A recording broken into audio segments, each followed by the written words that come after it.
I think it's kind of it's based on the same tool set or technology that I think RetroArch and all those use, but um, I use something called MedGUI, and for the most part, it's okay. But there are definitely things that EPSXE does a lot better.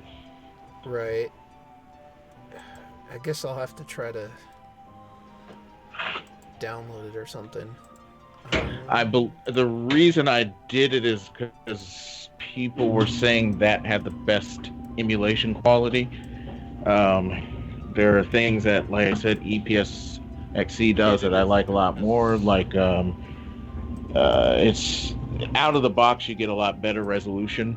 Um, it's there's a lot of letterboxing when I play it Oh, on the other one. Necro says he'll join us in a few. If I guess I would have to, unless you have Skype, I would have to switch over to Discord. I mean, I don't care, but Unless I have Skype. no, I don't know if Necro has Skype. Does he have Skype? Did we talk to him on there I, before? I don't remember. no, I only remember Keenan. Yeah, I'll switch over. Oh, you do? Okay. Um, how do I? I don't know if do you want to drop your username in the in the chat or not, or I guess you could put it in the Discord one. All right, that works. Okay. Anyway, let's see. Do I want to put the? Oh yeah, I think this is broadcasting to Twitch as well. I'm like on everything here. Well, I guess that means you have to get naked if you're going to be on Twitch. I was trying to read some commentary on a video of the third game, but it's a Japanese video, and so the comments are Japanese. So I was trying to understand because they put the letters ED in the comments, and I have no idea what they're talking about, but I'm pretty sure it's not erectile dysfunction. Is it end? Um, Is it, I don't know. That's weird. I don't know. The top two comments are basically talking about how different three is from the first two games, and so what I'm trying to see is if they're saying that it doesn't capture the same feeling and mood as the first two games, or does that not even matter? Because they all start kind of the same way, where they're like, oh well, three is different from one and two. Right.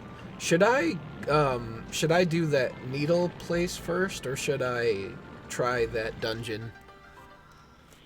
So what I did Needell first, and I used that arena to level up Tosh and yeah, mostly Tosh, and then I went to the dungeon All right, I guess I'll head there first.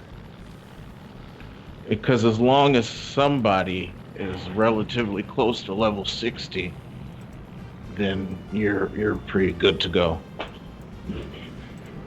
What I did not realize until it was too late, though, is you can there's I can't remember what the item is called. Well, I know necklace is one of them, but there's an item that if you have it equipped, it will give you additional HP on level up. Yeah. And I gave that item to Kukuru, which was not a smart thing to do for those that have played Art 2. But now that Kukuru is in my party for the time being in Art 2, she has more HP than almost everybody else in the game. And MP. She's like 260 HP and 240 MP. No, it's Arc the Lad collection for PS1. But yeah, you're right.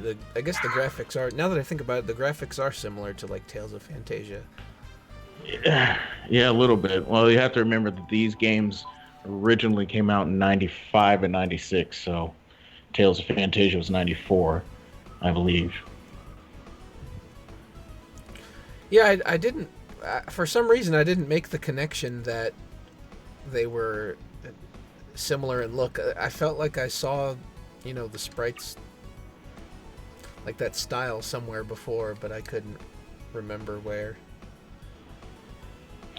The developer was called G-Craft, and G-Craft made a SquareSoft game in '96 called Treasure Hunter G, and I'm not going to say the style looks like that, but it does have some similarities, and it's a strategy game too.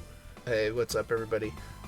Yeah, this game is kind of funny because it's all about just calling you a pussy. If you say no to the official, he's like, "Come back when you grow a spine." Should I? Yeah, I guess I should probably just enter with Ark. Um, Maybe. Tosh. I don't know how.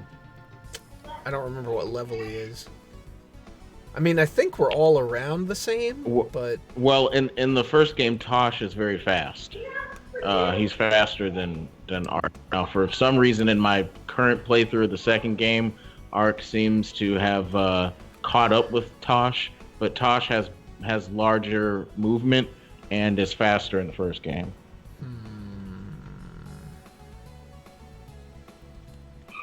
But then again...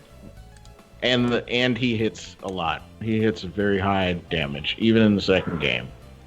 He can turn what should be a hard boss battle into a very short boss battle. Alright, yeah. I don't know. I think he only has like 2 techniques right now. I'm not sure how I am on like healing items, but... Well, I had everybody at this point in their 30s or 40s, and then once you go through this tournament and you can do the voluntary tournament, then I feel like maybe I'm crazy, but I feel like my best, like, well-rounded character is probably Kukuru because she has healing, high movement, and pretty decent attack.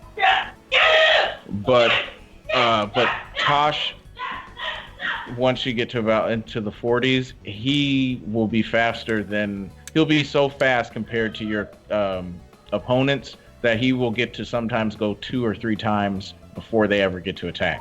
So it becomes a non-issue, especially when you're fighting those stupid ninjas that dodge all the time. He's a better choice because he'll just, especially if you have his Okaribux in attack, then they're gone.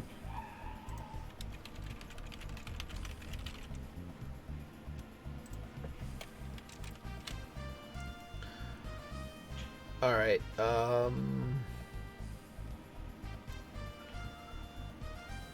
Well, hopefully this goes well. I don't know. I haven't tried it yet.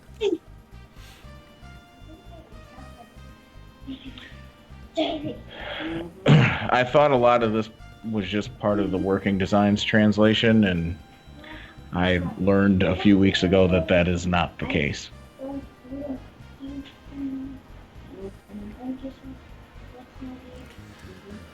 I suppose.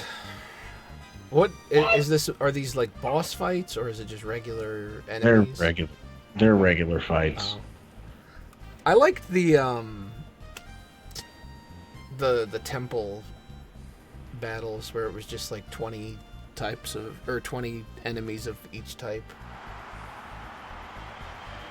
Yeah, that's not this one. It's a one-on-one, and it's always one-on-one.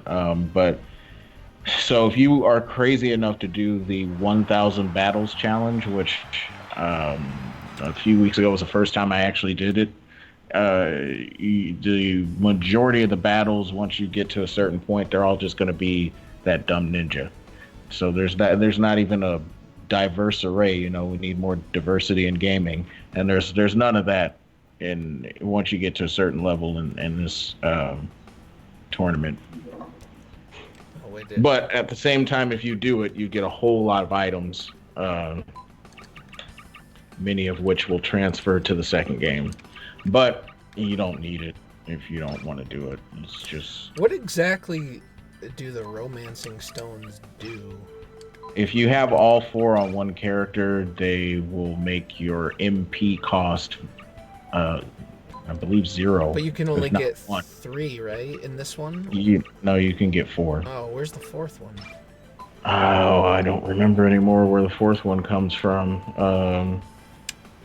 It should be coming up pretty soon. Huh. It's not an optional one. I think you get it in the course of the story. Um, Well, that was pretty good. It got a revival tonic.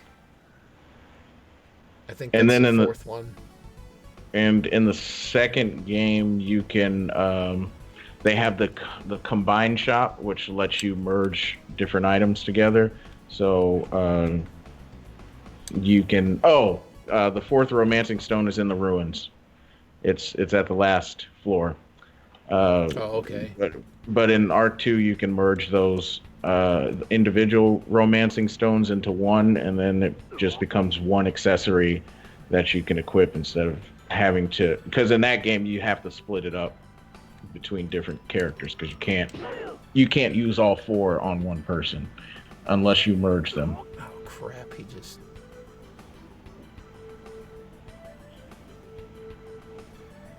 Yeah, the spell. Oh, I just got my ass kicked. Wow, that didn't take much. All right, let me.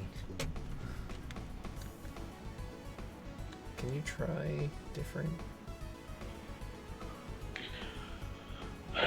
Well, I mean, Ark was he was my highest level at this point, and then but at some point something happened when I did these battles and Tosh took over, but because he should be doing a lot more damage than that. Yeah, it was pathetic. I think he's pretty low. It's because everybody kind of um, has been able to outmaneuver him, so he hasn't had as much opportunity as everybody else to, to level up.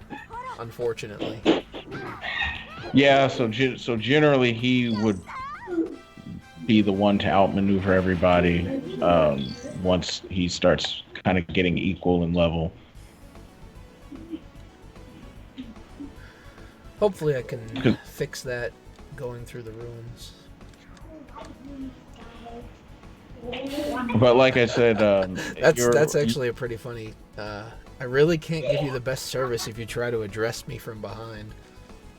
Funny thing is the Japanese version says the same exact thing. It's like, excuse me, you need to come to me. You need to speak to me from the front, or you can't speak to me from behind. Does he not know it's June? No, I guess they don't celebrate Pride Month in Nidell. How dare they? Or actually, the name of the town is Misro. You don't learn that until the second game. The country is Nidell, but the town is where this is Misro.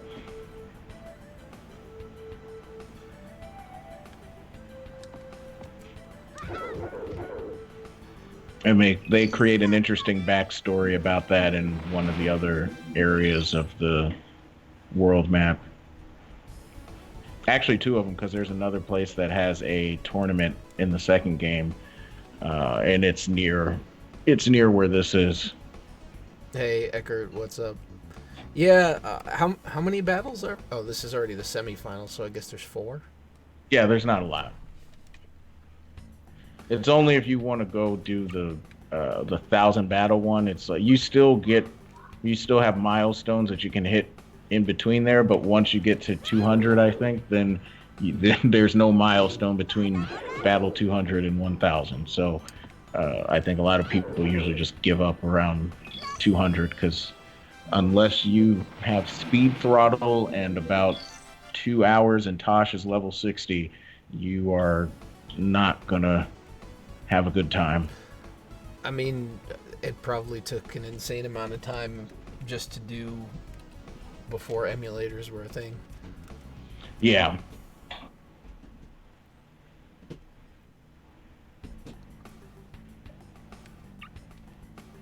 Yeah, and the game pokes fun at that. Like, oh, what are you doing with your life?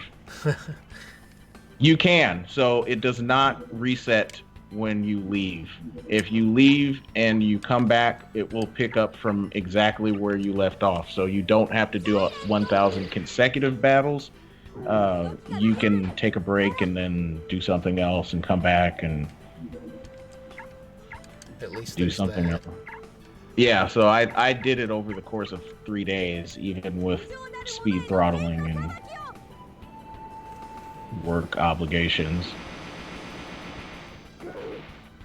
Oh, nice.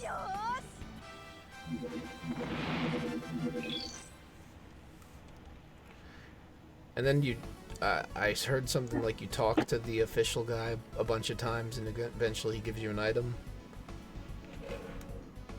Yeah, yeah. There's somebody you can talk to if you keep bothering them. They'll give you something. It's PS1.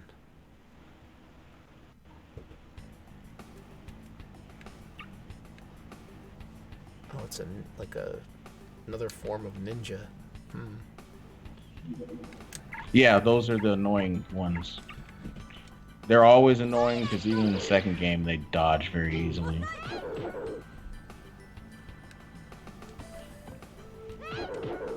It's not the green one. He's a white one, so you know more than white supremacy and all that.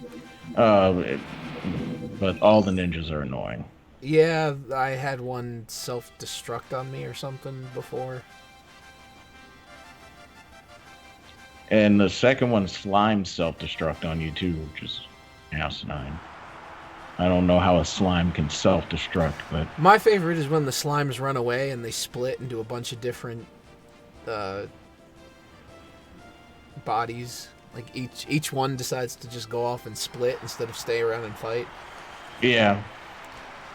Arcalad actually has two PS2 games. One is not good, and the other one I thought was okay, but I guess they decided to retcon that game Was there a Japan only one or something? on the Wonder Swan Oh, okay. Yeah, that. and the mobile one.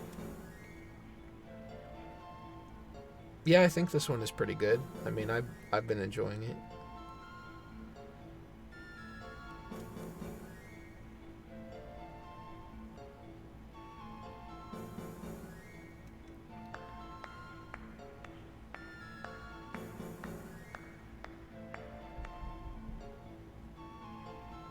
Hoko is always sweating and complaining. He's hungry. As always.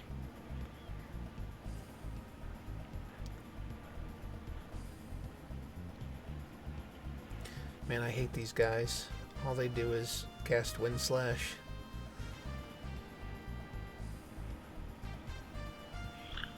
Yeah, I had a difficult time too, surprisingly, with these idiots. Oh, and it's a boss on top of that. Nice. Okay. It's too bad none of them are grouped together to be silenced. But that's the way it goes. In my experience, the Wonder Swan was never a substantial competition. Doesn't it have a very small library? It does. It does have some decent remakes, but that's really it. And then there's an Arcalad game on the Wonder Swan, which is it was better than what 3 was. But it doesn't have a major library, and a lot of the games that I've either played or seen are either not that good or you can play them elsewhere. Like, who needs to play? I mean, I know it came first, so there was no Final Fantasy IV for the Game Boy Advance, but at that point in time, you had a port, you had the PS1 port, you had the original, and so now it's like, oh, well, you have a Wonder Swan, and everybody knew that the GBA was coming out like a year later, so what value did the Wonder Swan color really bring? Because the only game that's unique, the only remake I can think of that doesn't exist anywhere else is the first Saga game, the Game Boy one, Final Fantasy Legend. They did a remake of that. Oh yeah, okay. And I haven't seen them release that game anywhere else, but that was the first time that they did the Final Fantasy 1 and 2 remakes. So and so when that came out 2 years later, you get Final Fantasy Origins. So yeah, it's grid based, and it's part. This is part 1. Although 1 and 2 are pretty much like episodic, in my opinion. This is a prologue to the second game. His magic because is not good range. That's another guy I've been having trouble really leveling up is Gogan. um he, in my opinion, won't be useful at all, except when you get him back early on in the second game, because if you transfer your save over, then the other person and other monsters in your party are not very strong, and so Gogan's like the one that helps balances that out. But once you get your other characters, this is he's useless. I haven't played the third Golden Sun. I have it, but I haven't played it. I'm at the end of the second one, but I would say the first two are good. Yeah, I haven't gotten around to those. I think I'll, much like I've done with this, I think I'll start going back and trying to catch more games that I missed out on the first time around. Yeah, this one I always feel like I have to play the first two together. I don't always have to go into the third game, but you can if you want to. Um, but this one definitely, it's always one and two I play, and then if I want to go to three, I do. But Oh, that boss died in 2 hits. yeah, he's not I very thought strong. I was in for a battle here. No, it's really the mages. Oh. Well, they were kind of pathetic because I'm just so used to dealing with them by now.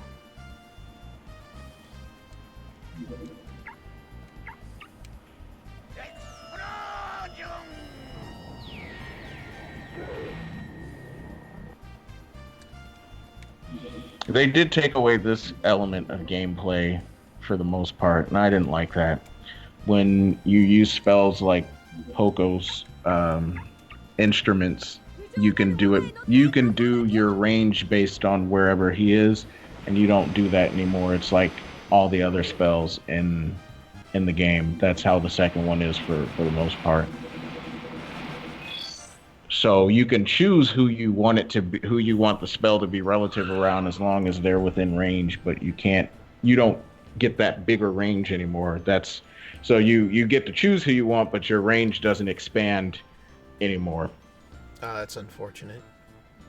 But you only get 5 characters at a time in the second one, and for whatever reason, you only get 4 in the third one.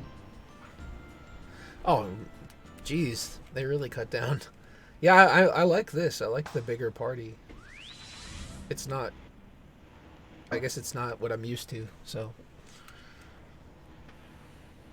Well, 2 had so many characters, so I can kind of get why they only had 5 at a time. 4 or 3 doesn't, so I don't know what the issue is with that. Uh-oh, an evil merchant.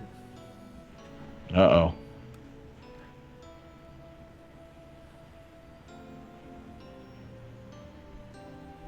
The worthless blue ball.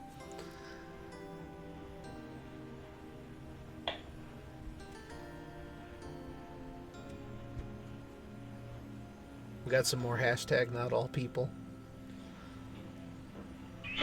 That's basically their interaction with the spirits in a nutshell. Yeah.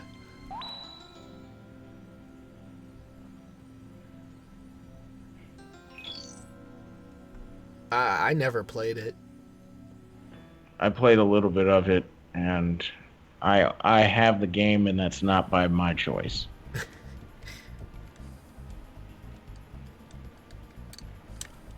Wait, why? Oh, that's really. I guess I'll go back in there and harass that guy for an item.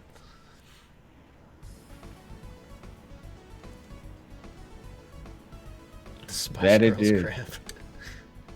What I did, I might have gone to the ruins after going to Zaraban. I didn't finish everything in it. I think I just went to I did certain parts, and then I went to go finish it because That's 50 floors to go through. And Choco is a boss battle at the end of it, so that is not a an easy thing necessarily. Huh. Guess this is not the right guy. Or maybe I have to say, yeah, Oh, well, but if I say yes, then it goes to a battle, so. yeah, that's. Oh, wait. Well, if you say yes and you fight 10 battles, then yeah, you get an item, but I don't Oh, know if that's what they're I talking thought it about. was, I thought they were saying something like you could just bug the dude and he'll give you, oh, maybe it's this guy? Yeah, there's a guy that you do keep bothering. Alright, I don't remember what it was. I'll try this one really quick, and then, That could have also been the second one that they're talking about, though. oh, I thought it was I thought it was a thing for the first game, but maybe,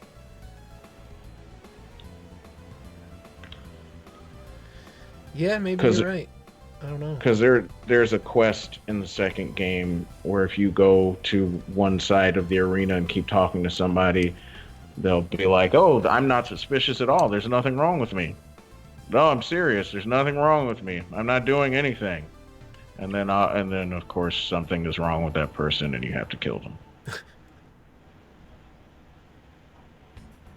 That's the way it usually goes.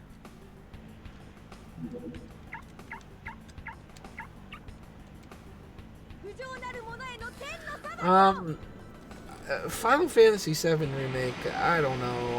I just maybe if it was one whole game, but I don't. I'm really not about that whole let's make it into a bunch of episodes thing. Oh, this white ninja is really kicking. Yeah, that's what I said. Okay, that was not what I planned on. Where my white ninjas at? Well, let's see if I can do any better with fists. Nope. I guess I'm just outclassed. No, the good thing is once you survive, you'll get decent level ups, and that's how I was able to level up Tosh. I lost that one though. Yeah, I don't know how many parts. I mean, I did. I'm not sure how far they're going to go with that first one. It sounds like they're just doing like Midgar, so I mean, that's pretty crazy. How many parts would it be if that's the only part they go through in the first one? I'm not really a fan of turning every modern RPG into like a hack and slash. I don't know if that was really what the battle system was, but it was hard to really tell. I mean, it obviously wasn't the ordinary turn-based. Yeah, and they still tried to make it sound like they were giving concessions where they're like, "Oh, well, we're still doing ATB and now you can use it to cast spells, but you have to basically keep spamming people with hits to get to do that." It's like, "Well, that sounds So, stupid. I don't want to do that." wait, am I just supposed to leave here now? Yeah, you can if you did everything, you can leave now. Yeah, I mean, I got the ore, but I just don't remember where I'm supposed to go next. They'll tell you when you go to the airport. Oh, well then.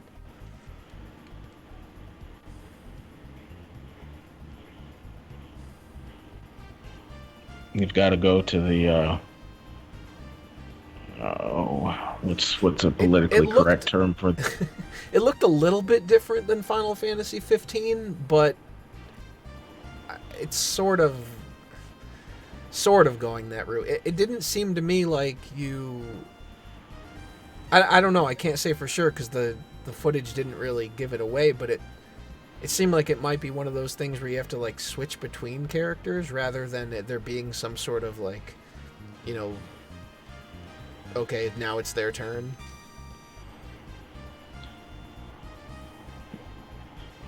Yeah, it seems that action RPGs can't really seem to capture the essence of like Secret of Mana, which seemed to have gotten it mostly correct.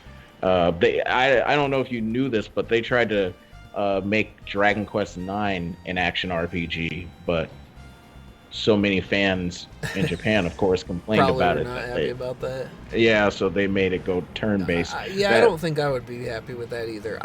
I don't mind like what they did where they did the spin-off where it's like Dragon Quest Heroes or whatever. That, that works fine because it's a different series, but having to turn every I guess the idea that every RPG series that in order for it to be modernized it has to be more active is kind of a false premise in my view. Tales, yeah, like in Tales of Berseria, I didn't mind the battle system because it just felt like it fit the game. But with something like Final Fantasy VII, that there's an expectation attached to it just because the original game.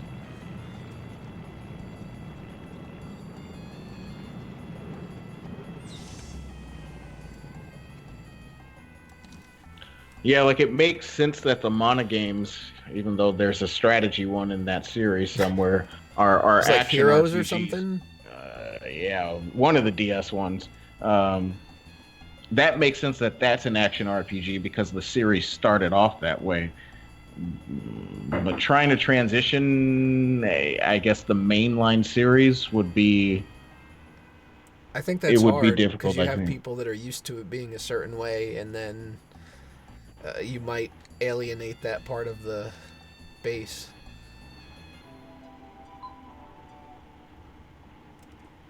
Plus, if you have something that's well done, you don't necessarily need to change it just because of some arbitrary amount of time has passed by. And this experience that's about to happen is one of the rare instances in a Japanese RPG where the character learns from the past. It doesn't happen in this game, it happens in Arc 2, but boy is it amusing when it happens because it's very inconspicuous. He's just like, "Yeah, I'm going to stick around, guys." And then he shows up and he's like, "Oh, no, it's good. Good dogs. We got it." It's like moving from a 2D platformer to a 3D platformer. Yeah, which is, I guess Mario has been one of the series that kind of, they kind of made a compromise where it's like, oh, we'll do that 2.5D thing. Although I guess there's also Well, they 3D did World. Mario 64. They did Mario 64 first. That's true. And then it felt like they kind of just they had one branch go fully 3D and then the other kind of the 2.5D. I guess Kirby did that too. Well, although is there a full? There's not a full 3D Kirby though, right? I don't know. I haven't played one. There might be, but I haven't played it. Was Kirby 64? No. I mean, I have that copy that you sent me a long time ago of the anniversary collection, but I've never got a chance to go through. I have the Kirby 64. yeah. I don't know if I ever played that one. I still have the anniversary collection disc. No full 3D Kirby, I guess. Castlevania Nintendo 64. Yeah, but I don't know if anybody had high expectations of that game. Yeah, when that it looked was rough. coming out. I remember thinking because by that point the 64 kind of had its reputation, and so it's like, yeah, I don't see this going good. Yeah, I mean most of them they're 3D now, but they're still side scrolling. Yeah, like all the 3DS ones, or the Triple Deluxe and Planet Robobot are 3D but side scrolling. I don't know if we ever will, but I wouldn't mind seeing another Superstar like Kirby game. Well, I almost thought that was what they were trying to go with because the Japanese name of Superstar was Super Deluxe. So I thought Triple Deluxe was their way of saying, "Hey, Yeah. we know all about Superstar, but that's not what it was." I still think it was good, but it wasn't. It was misleading, I think, to me with that expectation.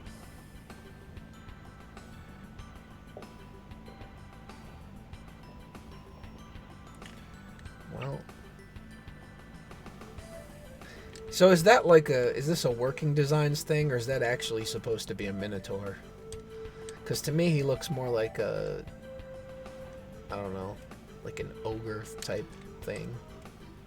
Yeah, this was not in the original. Uh, I don't remember if they used that term that they used in the second game. The second game, it's all about chimeras. That's what's going on Yeah. basically. But I don't remember if they had introduced that term in the Japanese Yeah, version. I could see them using Oni for this type of monster. They did, but they do call them ogres when you fight them. When you actually look at their name in battle. Looks more like Boogie 2988 than a Minotaur. Oh, Well, I'm so no, tired of that guy. no, this guy doesn't make a big deal about walking 3 blocks to meet Maddox. You know, it's like on one hand, I understand being proud if like you lose a lot of weight or whatever, but then on the other, I just think about like how I guess it's gonna sound mean, but how sad is it that like your sense of pride comes from like walking around the block, which is like something a toddler could potentially do.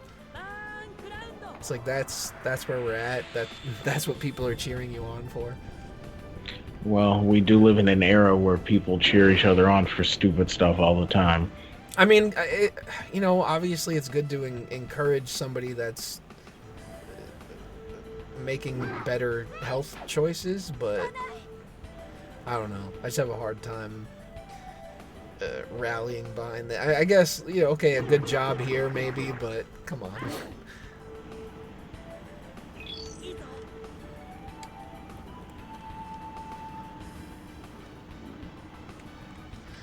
Yeah, I suppose it is.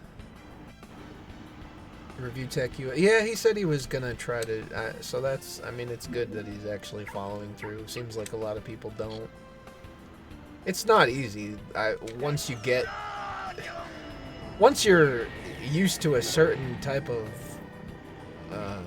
lifestyle, it's hard to break the cycle, especially depending on whatever is going on in your life that obviously put you there in the first place.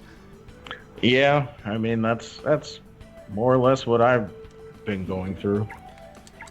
Yeah, I mean I'm nowhere near like obese or anything, but even I've been having a hard time just like staying on the track of a healthy diet. Well, that and it feels like it's so easy to, like, you can just sleep on the wrong side of the bed one day and you've gained five extra pounds, but you can be working out constantly and eating right, and you lose 4/10 of a pound. Yeah, it definitely doesn't come off as easy as it goes on. That is for sure. So it's hard to like keep your motivation when you don't really feel like you're getting the reward for the work that you're putting in. I mean, but it's unfortunately a slow process, so you have to try to maintain a sense of patience. Yeah, but there's always a cliche that if it took you that long to gain it, so it's going to take you that long to lose it.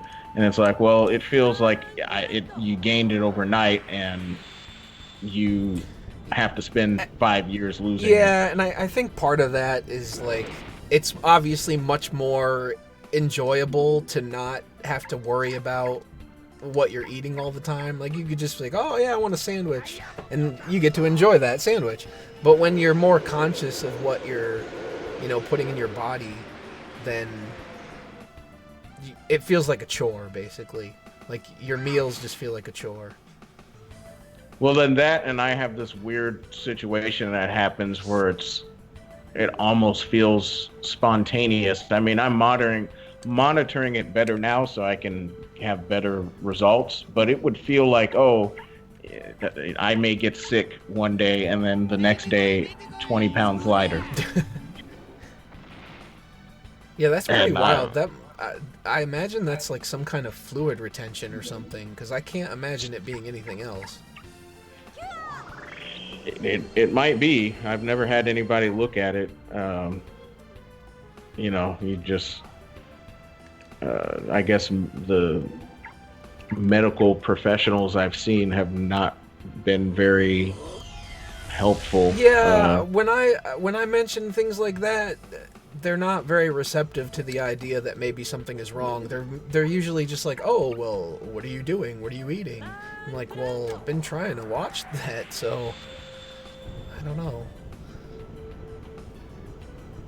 But I don't know. I feel like at some point you have to maybe look into the idea that maybe there's something else going on.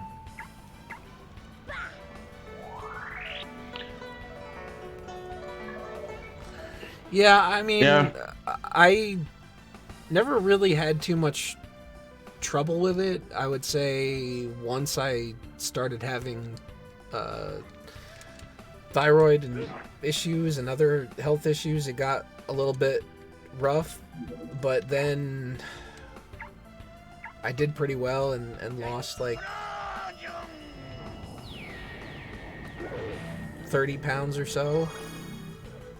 But I think I've probably gained back like half of that, so I'm trying to just get rid of that.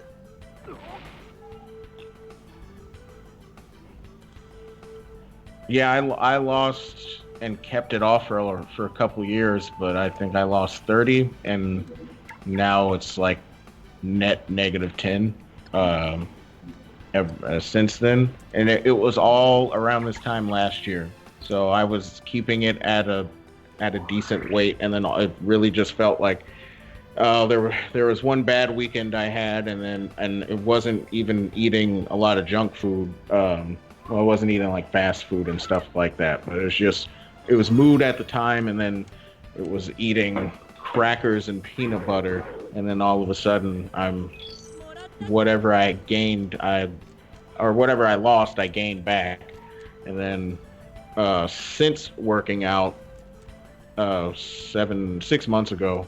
Um, it's just gone up. But I do attribute some of that to just, hey, you're working out. Um, you're getting muscle, even though you're kind of supposed to be losing. Uh, you're supposed to be dropping pounds. Some of that you're gaining, and it's turning into muscle, which is denser, a little slightly denser than fat. So there's that I have to take into account too. But it's also definitely water for sure. Uh, I have no idea how that can happen, but it's quite a bit of water. Man, these guys are just sitting here and reproducing. I have never played the KOTOR games, and I want to. So that'll probably be on my list as I try to revisit everything from that particular generation because I felt like I missed out on What is that, quite a bit of Knights of the game. Old Republic? Yeah, I feel like I missed out on quite a bit of stuff back in that era because that's when I was actually being a weeb and like, well, if the game didn't or entertainment didn't come from Japan, I'm not going to look at it. And it was only like around as that era of gaming was about to kind of come to a close and have a new generation. That's when I started going back to playing stuff made by like Western studios and stuff like that. So I've got a lot to catch up on. There was a period in time, I think 2017 or 2016, where I was actually picking up a couple of sixth gen games and that were pretty much Western games and just going through and playing them.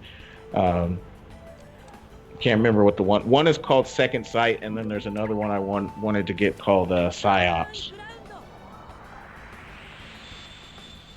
Yeah, I think a lot of the current Star Wars games are going to get ruined that way, which is sad because there have been some bad Star Wars games, but there have been a lot of actually good ones ever since pretty much the beginning of Star Wars games. I can't think of any from the third generation and earlier that I played that because I haven't played any, but I've seen gameplay footage of them and some of them look decent. But especially once you get to Super Star Wars and you get to the 90s and even to the like up to the 360 era, they still had pretty good Star Wars games. I liked Jedi Power Battle. Was it Jedi Power Battles? Was that the one? I think it was for PS1. where it was sort of a beat 'em up type of thing with your lightsabers. Oh, okay. I'm thinking of the fighting game one. It was Masters of No, Terrace no, Casino. that was I think that was terrible if I remember correctly. Yeah, it was Jedi Power Battles.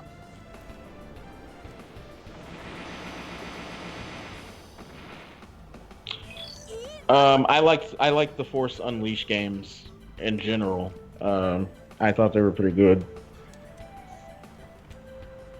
But like I said, it feels like we're I don't know if we're gonna go back to having those kind of games with all the microtransaction that they want to do on Star Wars.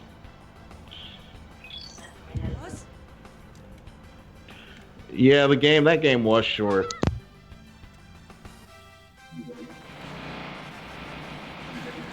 Ooh, that battle dragged on a little bit just because those enemies decided to hang out over there.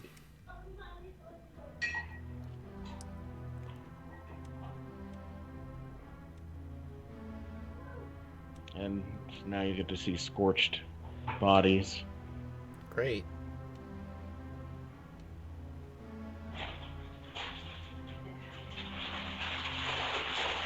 Cast Cure.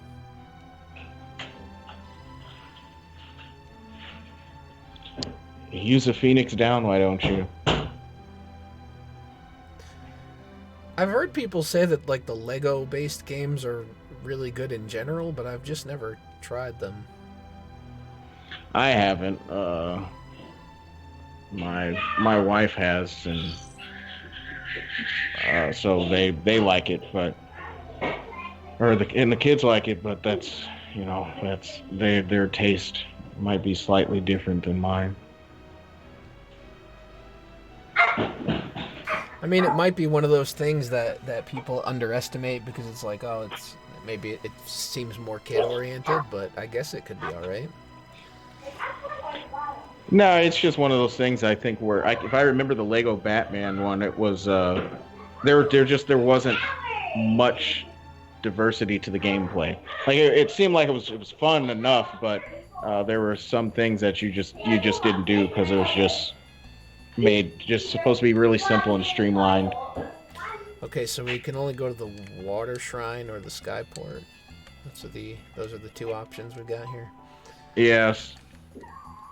So you can get the water spirit, and then I believe that's one where you have to keep bugging them, but you keep bugging them after you've fought enough battles. Because it'll give you the water spirit will give you, I think it's called the cheer trumpet in that version for Poco.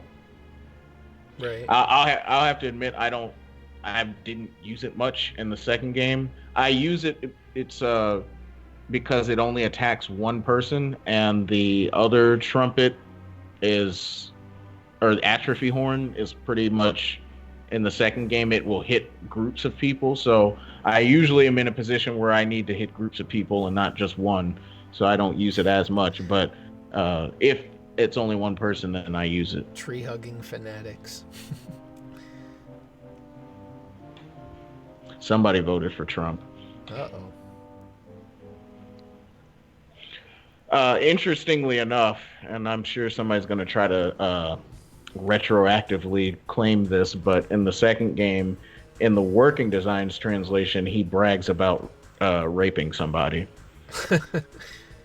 That's a problem. I remember because Victor Ireland did an interview on that, and they were asking how was it different from the Japanese version, and he was saying that in the Japanese version he just plainly stated what he did, and in their version he was talking about how happy he was that he did it, or he was reveling in how much he did it. And I was like, well, I've seen footage of the Japanese version, and I've now gotten to that point and played it, and like he doesn't say anything remotely of the sort. He's basically just like, yeah, I killed that person. Oh, and that's it. That's an interesting addition. I have not played the older. I haven't played really any of the Fire Emblem games, to be honest. It's one of those ones where it's like, oh yeah, I should probably get around to do that, but just haven't. Apparently, PS Network only has Arc the Lad 2 and 3. Yeah, you can play the second one without the first. So the main benefit of having the first one is if you have a game save, then you can transfer your character levels and your stats. They one for one. That's how my Kukuru has over 250 HP and MP, is because it just transferred it one for one over to R2. So they didn't do any dumb level balancing or anything. Well, they kept, if you're level 60, then it transfers as level 60, and they didn't do any stat balancing. If I remember correctly, it's all the same. So if you have certain characters like Raijin and Fujin as summons, and you get them high leveled, and they have very high stats in the first game, they're going to have high stats in the second game. But you can just play the second one without playing the first one. You just don't get those items and experience transferred over. I didn't know that they only had the second and third one. Yeah, I thought that's at one strange. point they had all three, but maybe people weren't buying the first one. As for the Fire Emblem games, after I beat the second one of this game, I'm actually going back to finish those because I started a lot of them and I never finished them. And I own a couple of the older Fire Emblem games. My wife likes the newer ones. They feel a bit too. That's actually what I was going to get into for the criticism of the third Arc the Lad, but they feel a bit too anime for my taste, compared to the older games, where felt more like it was just games about different conflicts going on and at the time. And Damn, I just can't get 2 hits in. they didn't have characters who they were trying to make gay, who had no sexuality to speak of, and in the case in the remakes, didn't have them.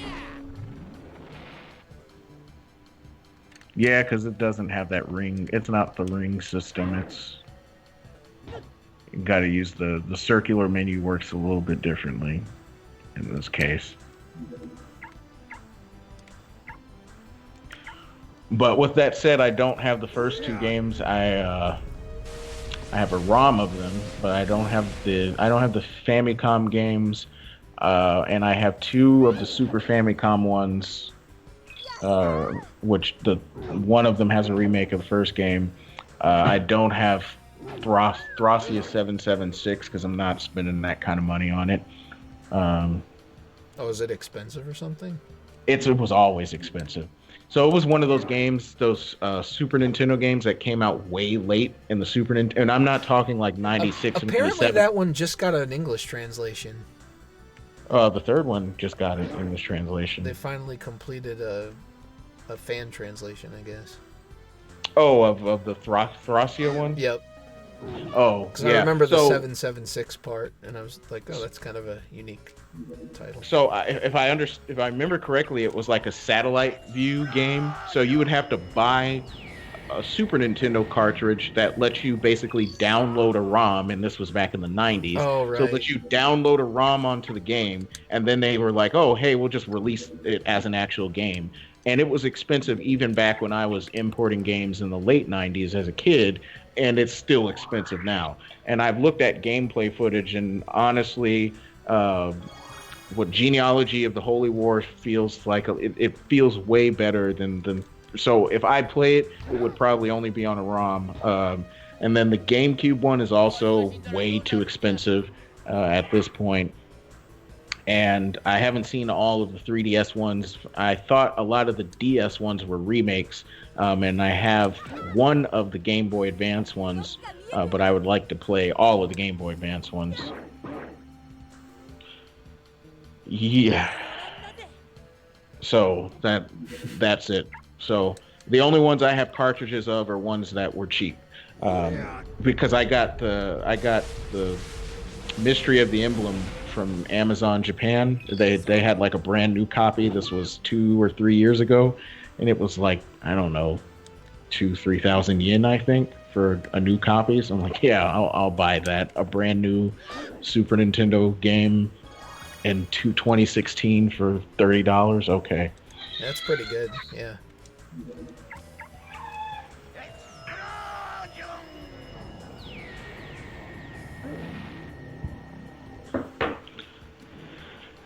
Amazon Japan can be useful for that sometimes. Oh crap.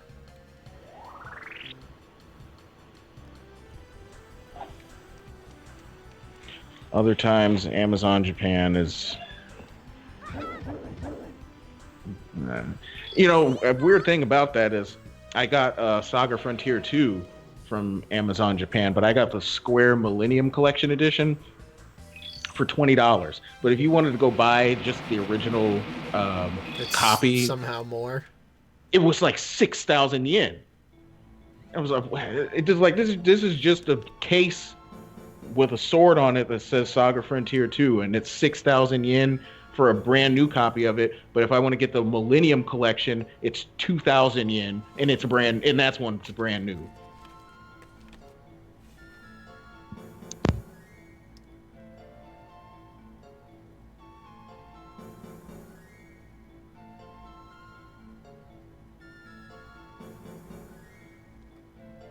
Tales of Destiny and Eternia costs over $200. Yeah, I would never. People don't really think when they buy disc games for that price. I mean, those aren't going to last forever. I mean, technically none of them are, but cartridges at least have a little bit more life to them than CDs.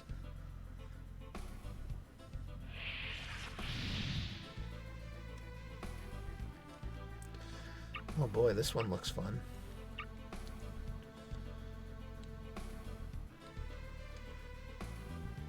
Temptation to go charging in.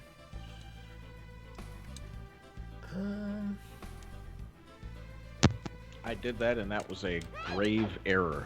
Oh yeah, that wasn't even good what I just did there.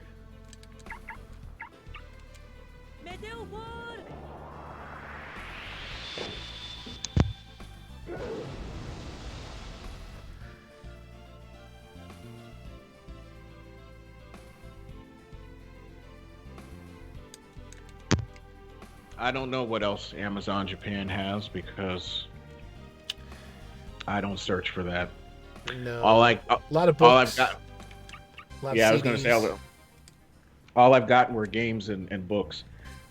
Yeah, I've gotten games, books, and CDs.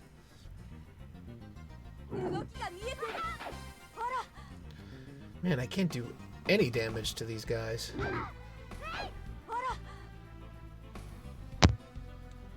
Magic is going to be your lord and savior in this battle.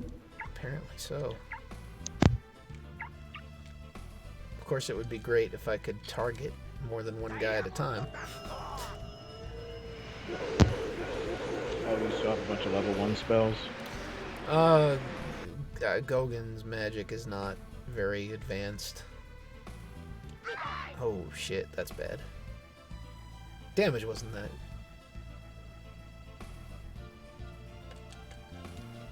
Yeah, I had to retreat and then disperse to kind of drag them out, and then I could kind of pick them off one by one because I had made a big mistake in this battle. I mean, I think this combat system is pretty cool. It kind of reminds me of, it's like Final Fantasy Tactics, but a little bit different. Maybe Final Fantasy Tactics and a little bit of Secret of Mana, just because the circular spell menu thing kind of reminds you of that, but it's different enough that it's not the same.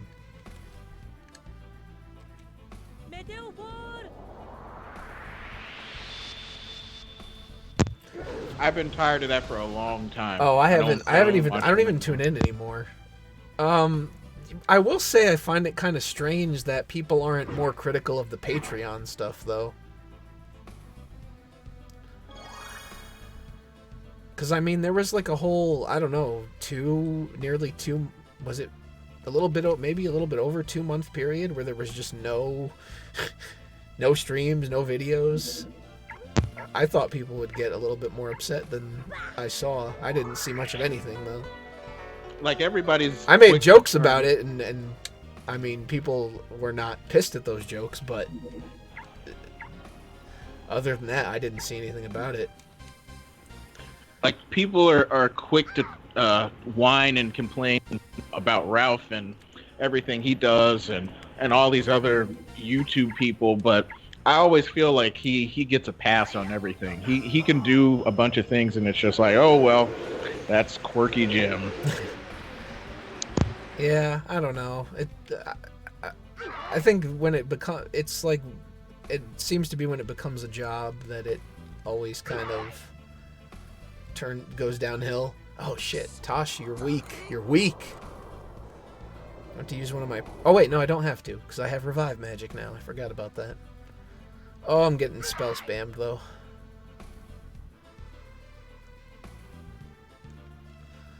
Okay, time to regroup, retreat a little bit.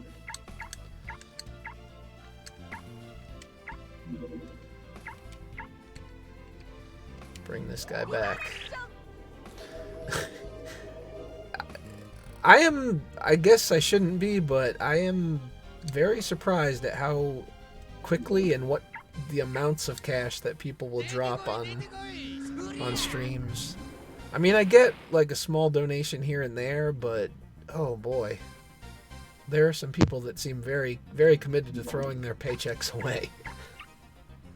Yeah, I mean, I don't know how much money these people or their parents make, but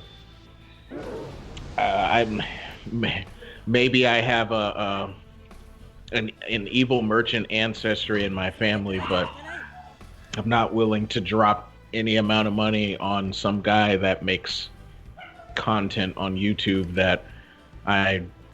that's just there for entertainment. Like, call me elitist, but I just won't do it. I'm an old-fashioned kind of guy. If you want PayPal or something, if you want a donation for something that you're doing, you're making a software product or something, sometimes, I'll actually give those people money. But if you're just showing me basically that you know how to read from Encyclopedia Dramatica and Kiwi Farms, then no, I don't need to give you money for that. Where? Okay, wait. Do I want to? No, this group needs healing.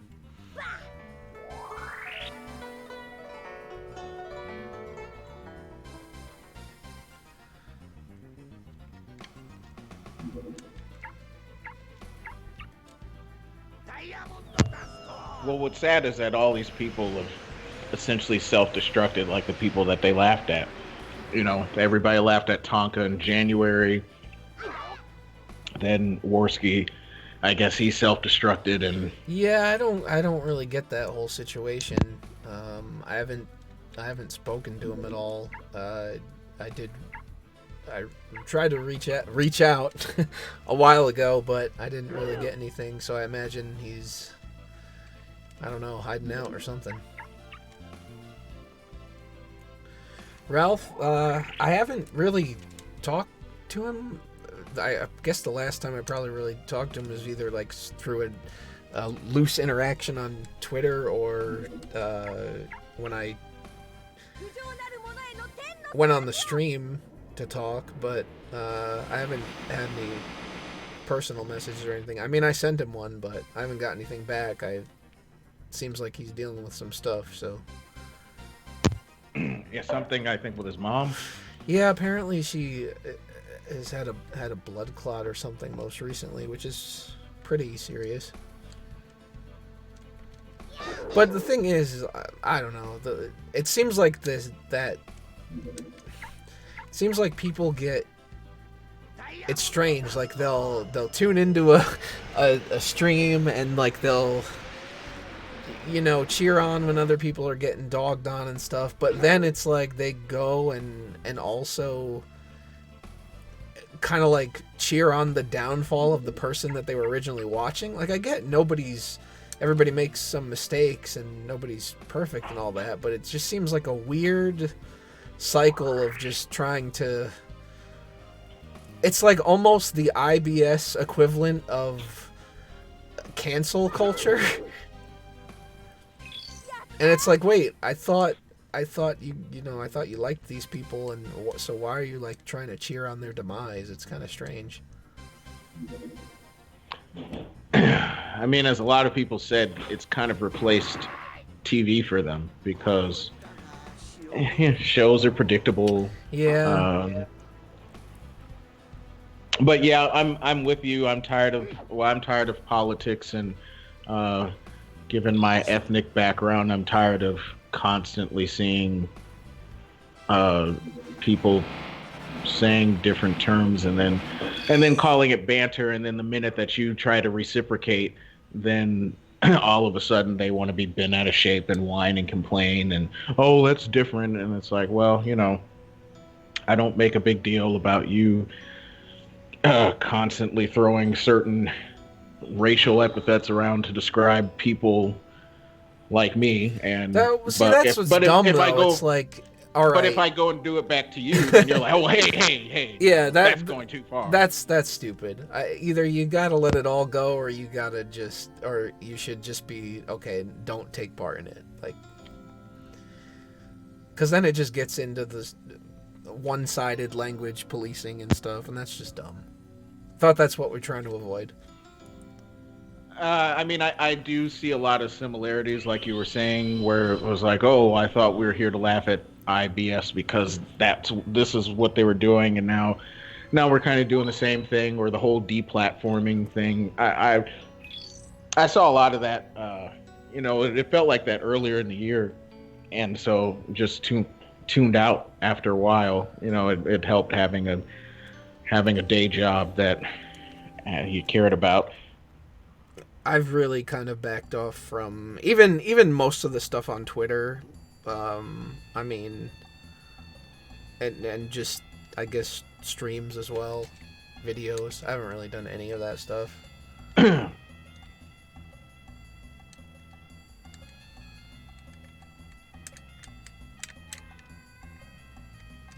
Wait, what? How come these directions? Okay. There we go. It's a little strange.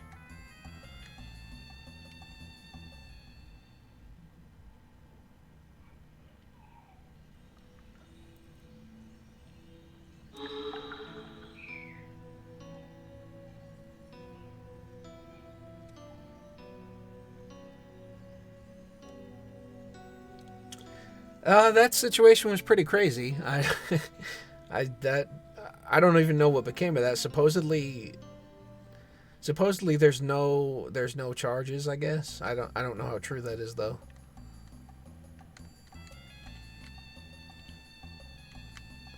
Now, what I don't understand is, were there two separate instances of something like that happening? Because there was something that happened a couple of months ago when they were out on the street. Is that the same thing, or was this a different thing? I think it's all one situation. There was just the one where these guys basically just attacked them for music coming out of a damn speaker, and then it turned into this whole big thing where they followed them, and Failure got punched or slapped or something. I couldn't really tell. I mean, they were kind of far away from the camera. But the guy hit him, and then it turned into this whole drawing a gun, and yeah, there's a weird standoff. They definitely handled that wrong.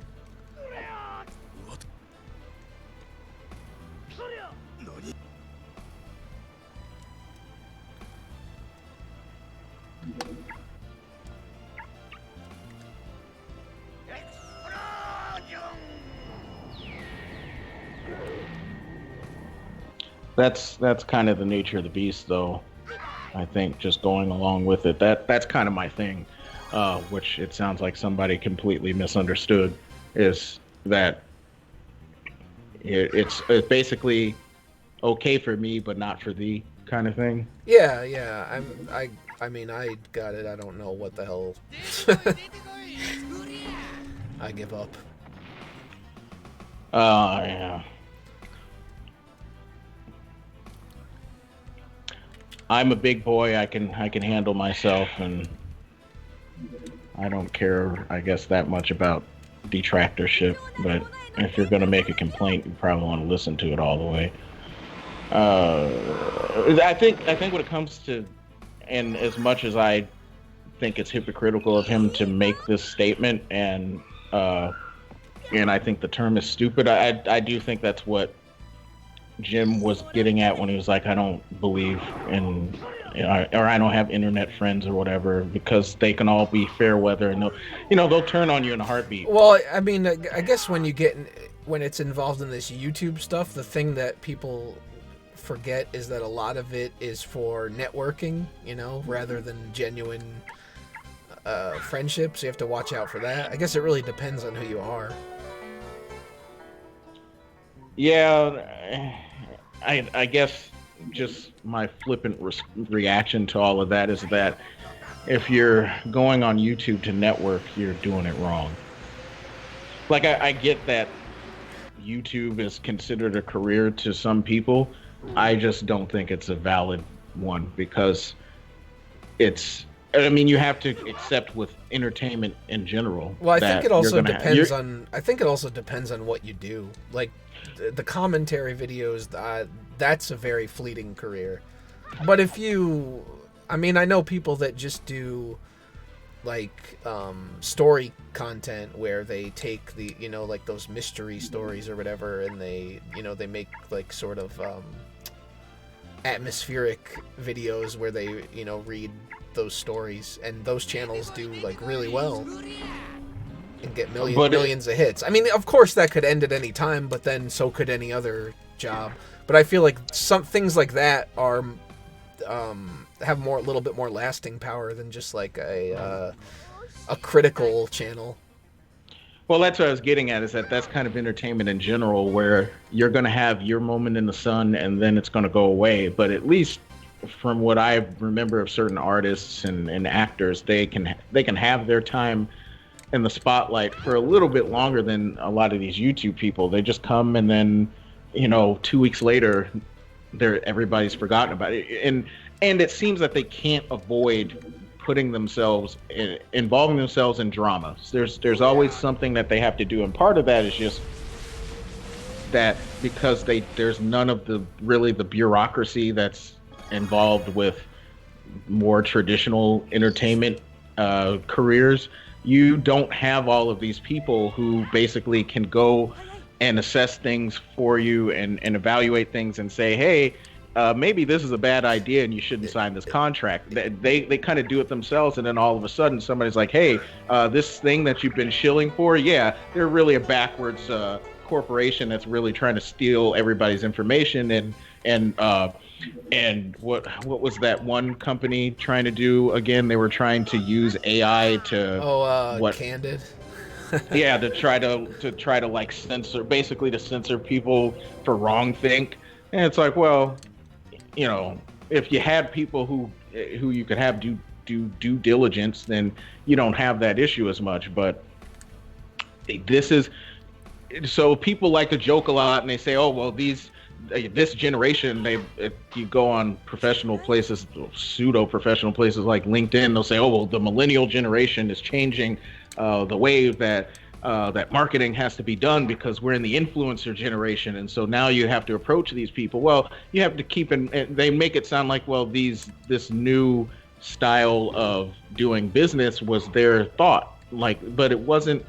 It wasn't Philip DeFranco and whoever else in 2007 or 8 sitting around saying, well, I need to go to these companies and basically ask them to give me money to shill their product.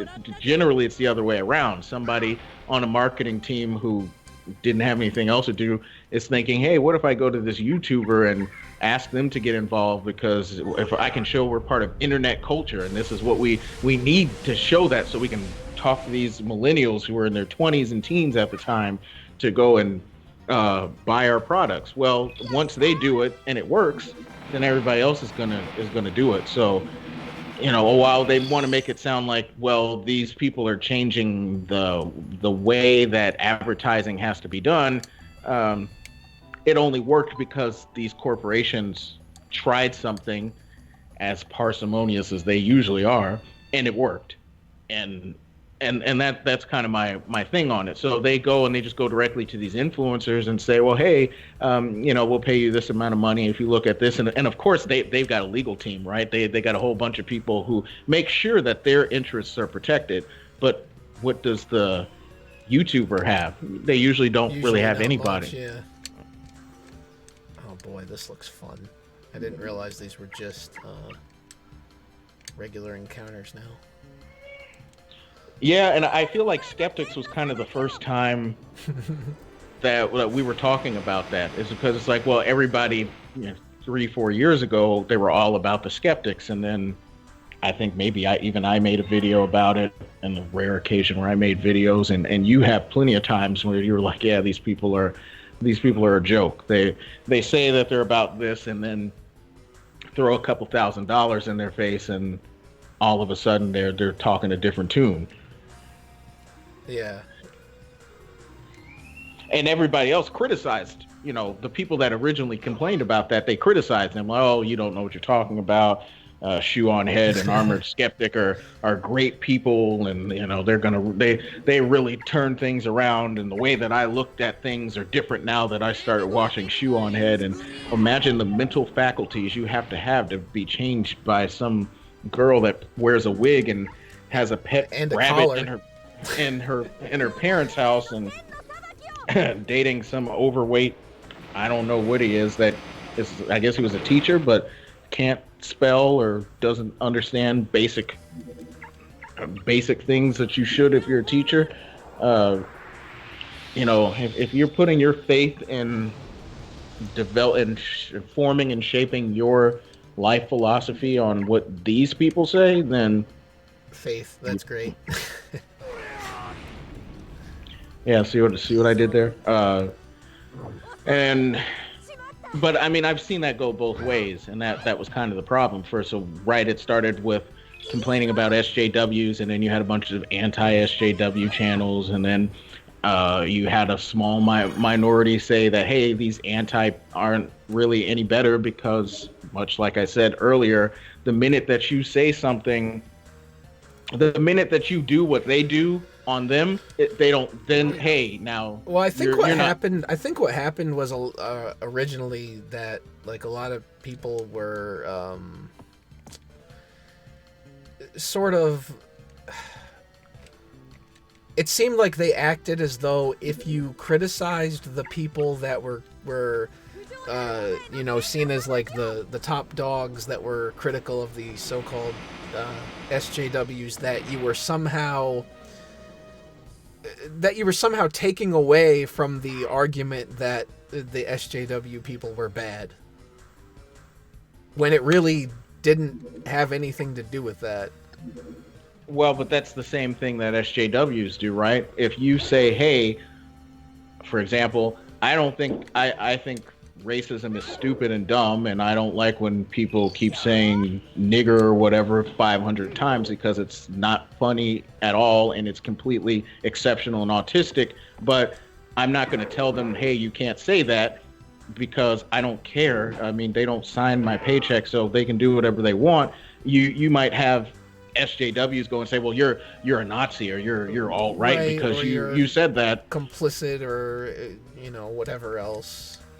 Right. So it's like if you say, or on the other hand, if you say, hey, while I may not agree with the opinions of those who are criticizing you, I do agree with what they are criticizing you about. They're saying, hey, you're taking a scorched earth approach to things, and you're not looking at the nuance of anything. You're just, in fact, you're outright saying, I don't care about nuance. If I don't want to hear it, then it's a bad thing. And your immediate reaction is to go and say, hey, then you must be a Nazi. Well, they were doing that, and then now you have the anti-SJWs doing the same thing. You make one criticism about a person, not necessarily the quote unquote movement, but just the person, and it's, oh, well, now you're speaking ill of the whole thing, and it's like, oh, it's not about that. Whatever happened to nuance? And then they hit the block button, and you get your answer. I mean, not to mention that just because I had an opinion about something didn't mean that there was any membership to some kind of I don't know, coalition of YouTubers or something. I barely interact with those people. I don't know them on any kind of personal level.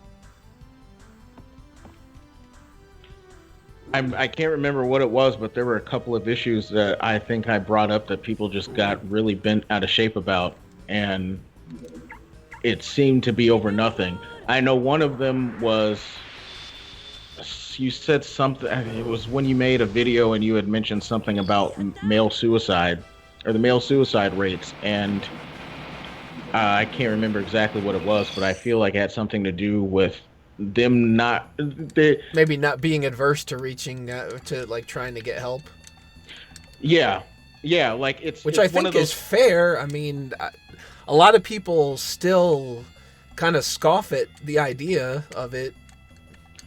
I'm not Well, saying help actually helps. That's like a different story altogether. But if if you don't seek better any, better help actually helps.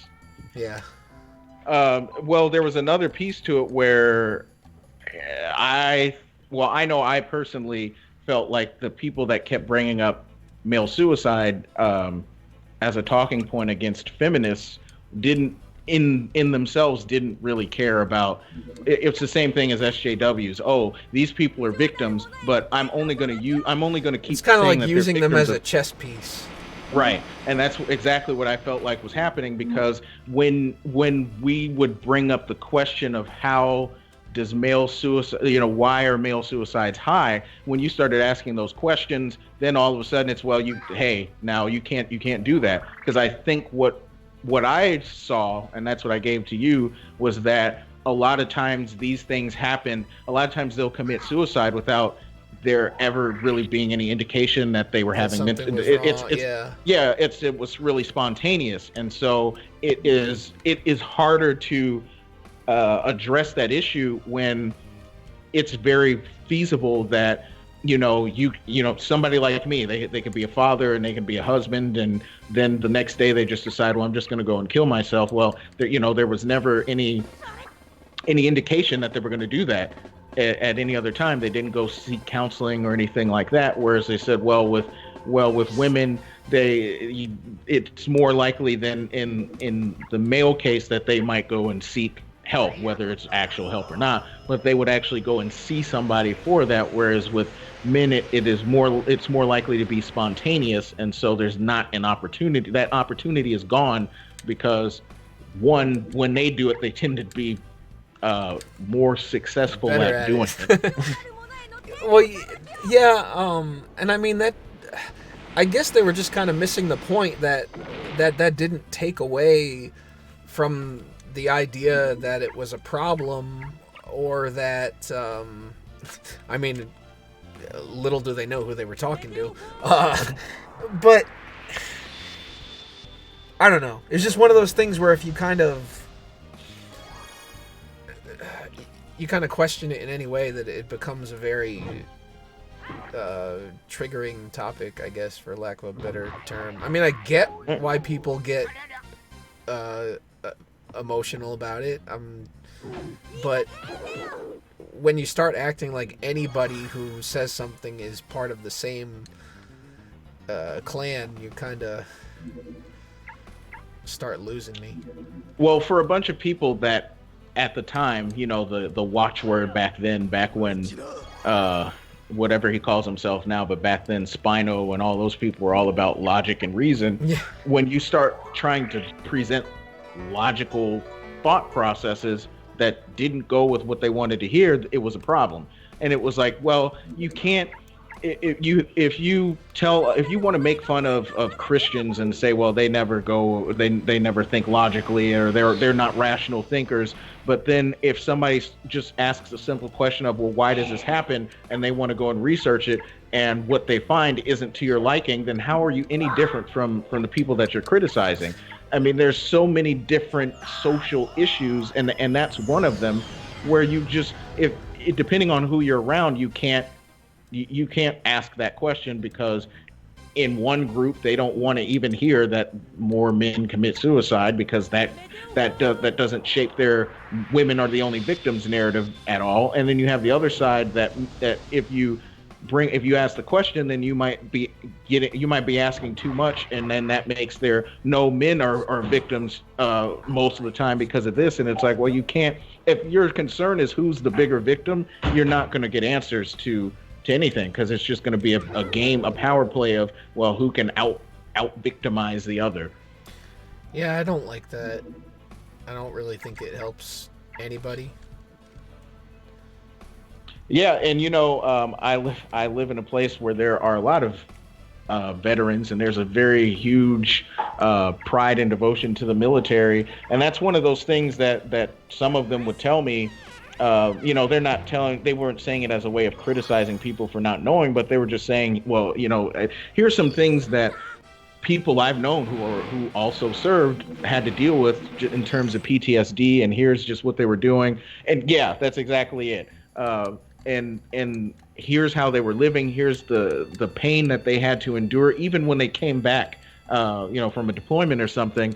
Here's how they were living, and here are all the problems, especially from a mental health perspective that they were going through, and that's it. And you're exactly right. When I always say that everybody wants to be a victim, but nobody wants solutions, because solutions cost money. And solutions are difficult to come up. That requires thinking. Not to mention, I honestly feel like some people don't really want solutions, because as long as they can use the sympathetic factor, they can kind of get their way with things in other regards. Yeah, and you see, it's disappointing. I think arbitrary racial pride is retarded, but it is disappointing when you do see now a collective, in my personal situation, a collective of black people who get together, and they don't want the problem solved. They just want to look like a victim because they get something out of it. And it's like, well, this doesn't make any sense to me, because for one, I don't get anything. I don't get to be a victim. Well, I mean, that's kind of like the same thing. Like, I don't get anything out of being called privileged, and I get your point. And I think what bothers me, it's like, I don't not believe that people don't have problems. I get that, but how can you sit there and say that the very same treatment that you feel that you're being put through, you enact that on somebody else, and then say somehow that they can never kind of like collectivize or have some sort of racial conscience, or then strike back in the way that you are doing, because you're just like creating this endless loop. I mean, yeah, there's always going to be people that hate each other without that loop, but you're making it worse the more that you kind of push these things into like the mainstream. They don't want to accept, because they'll say, okay, well, the reason we have this is because we were victimized by this group of people, and it's like, all right, but if you want to accept that line of reasoning, then what about when you in turn start to victimize others for that very same reason? Then how come it's not valid to say, oh, these people are collectivizing because now they feel like they are also victimized? It's like you're just going to push people more to those extremes, but maybe they don't realize it, or maybe they just don't care, and they kind of want to do that because it justifies what they've been saying. It's another one of those things where you can then be like, oh yeah, see, that what I said was true, and now there is this problem, so we have to keep it up. It's kind of very general, but I don't know. Well, the thing is, I feel like these people aren't even making money, so nobody but like the top, like maybe the Sean Kings of the world or something, and I don't even know how much money he makes, really.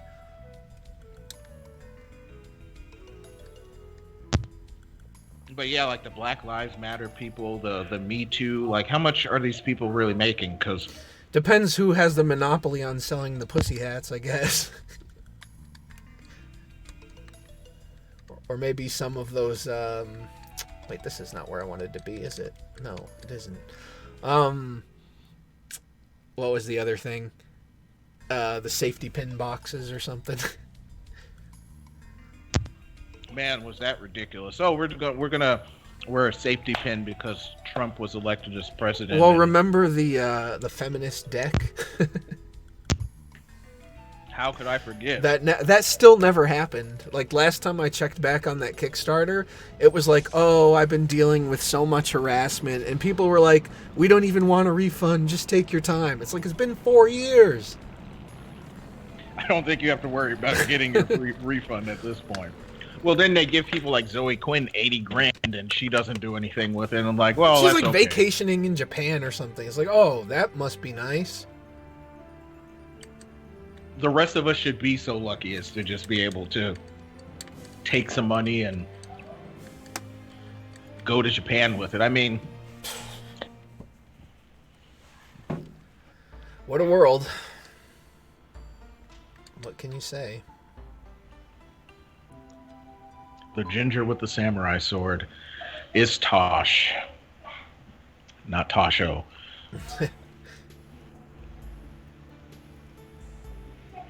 No 2.0s here. Wait, what's happening? They're disguised. Thank you for your service. See? It's very patriotic. We'll wave a flag for them. Oh, wait. Should I have come back here or should I have gone to the dungeon? You should have gone to the forest. Oh, crap. Have I lost my opportunity now? No. But if they're gonna send you to, if you're gonna meet the fire spirit, then you missed that. I should probably reset then. I did save right before. I came here. Well, hold on. You might not need to, because you're gonna have to escape and come back in. So, I would. Yeah. Then you're gonna have to reset if he's talking about the warehouse underground dungeon. All right. So we are resetting. Hopefully that didn't screw up OBS. We'll see. Come on, buddy. All right, it worked.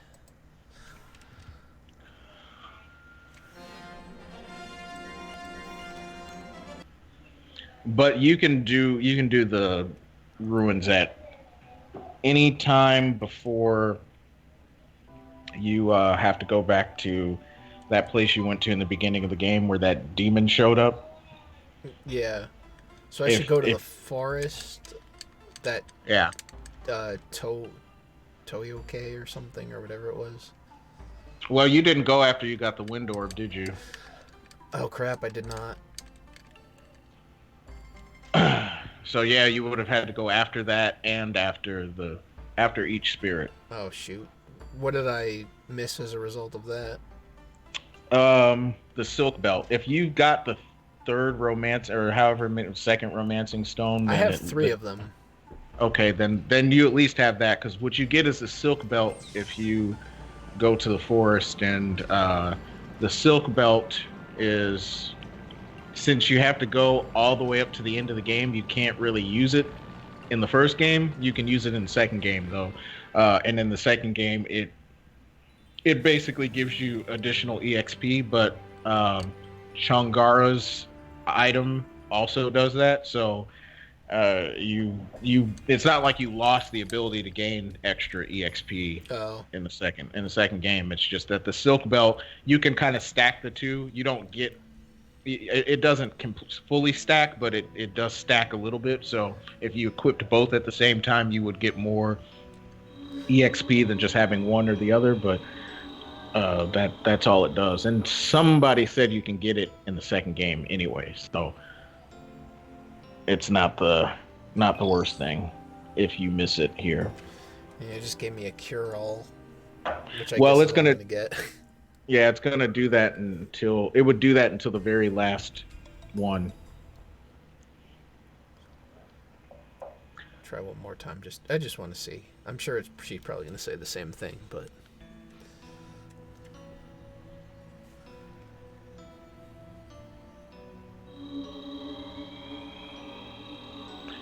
I don't know if everybody can truly get their fill of Japan. I don't know until I become a herbivore man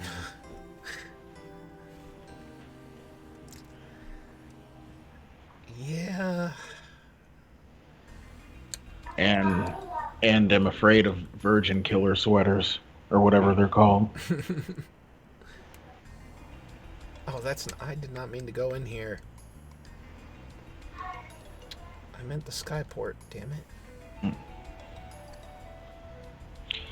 I never did get to visit that place. I did accidentally in the second game. I don't think you can do anything in there. Yeah, I talked to people before, and there was really nothing that... Okay, what do I press to get to the skyport? It's like the I mean, I directions can. are off or something. Okay, there we go.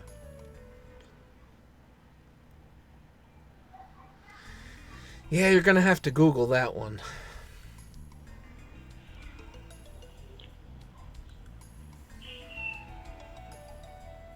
It sounds like a sword from an RPG. That would actually, I would definitely put that in a game.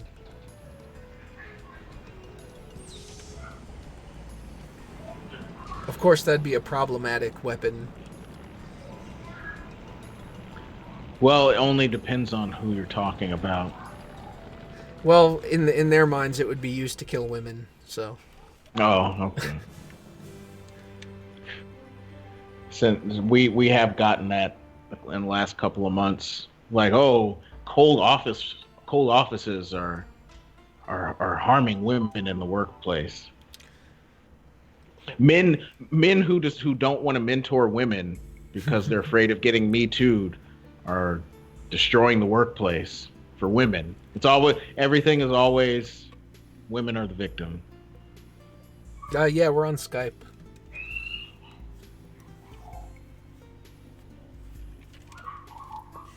Time is slipping away. Don't I know it? He's gonna miss that ship. He won't miss it for long. I could say that I think the transition scene is a little bit drawn out sometimes when I'm landing or taking off. When the airship has to park. Yeah. Yeah, I didn't like that either. It becomes a non-issue in the second game. You just go to the next place and then they dump you into the overworld. That's a plus. I mean, it's not the worst thing ever. It's just one of those things when you're strapped for time or just in a hurry to get to the next place. Just a skip feature would have been okay, but you can't think of everything. Well, Working Designs did add a couple of quality of life enhancements from the original game, and so they could have added that, in my opinion.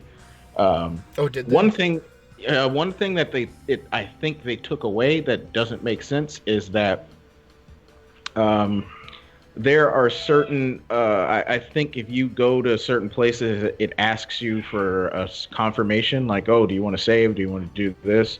And in the original, you can toggle that on and off. Like, don't ask me for confirmation if I want to go to this place. Right. I do remember this battlefield. I don't know if you have anything that can play Skies of Arcadia. Otherwise, Cutlass Fury away. It's on GameCube, right? In Dreamcast. Yeah, I've never. Well, does a Dreamcast emulator even exist? I don't know because I only played it. I have the Dreamcast version, but I've only played it on GameCube. Yeah, so I mean I'd have to do GameCube, but which I think I might have Dolphin emulator. I think it does exist because there are people that do Shenmue streams, and they do it on an emulator. So yeah. Fair enough then. I guess that's one of those things I never really looked into. I'm glad I finally got a Saturn one working though. Yeah, That was a nightmare. I'm gonna play Magic Knight Rayearth and Albert Odyssey at some point. Well, I did play a little bit of Ray Earth, but not too much. Probably like 40 minutes of it or so. I would need to get the rest of the Shining Force 3 scenarios, but I would probably play Shining Force 3. I've got scenario 1 and I need to get 2 and 3.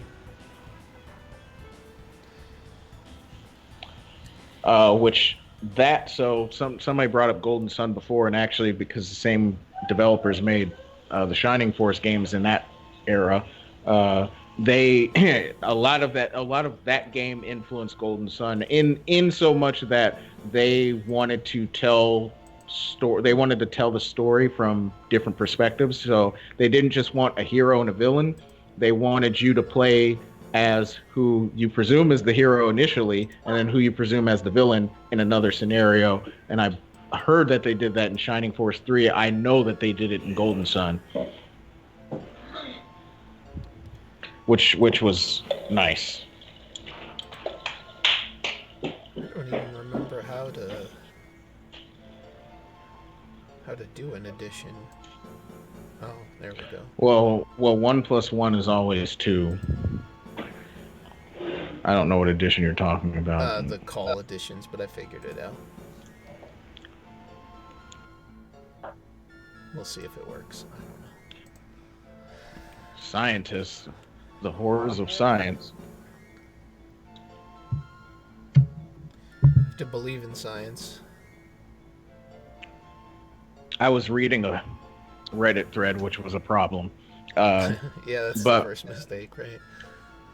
But it was on Portuguese, and I can't remember what it was. Oh, I think it was one of those threads where they were like, "Oh, European is becoming less Christian," and of course, and somebody in Portuguese was like, "Oh yeah, of course, people are not believing in God so much, and now they're believing in science and health." And I'm like, "Oh, that's cringy." Well, one, you don't believe in science, but how do you believe in health? And how is that not? I mean, how is that like antithetical to religion? No one believed in science before the 2000s. Oh. Apparently not. It's like, oh, I've got a lot to look forward to if this is what I want to deal with. I'm trying to ask that question even in another language. Please explain to me how one believes in health. I guess they believe Earth is hell on if its they own believe in health, boy, is there's no heaven. There's only pain. I'm very life. interested in the way that the top YouTube atheists appear to look. Oh, speaking of bananas. Oh, yeah, God. I mean, not just him too. There's those Bible Reloaded guys. And... Oh yeah, I didn't even know what they look like until you showed me recently. Apparently Christ. that one guy got fat, like very fat, really recently. But what was that one guy? The armored skeptic.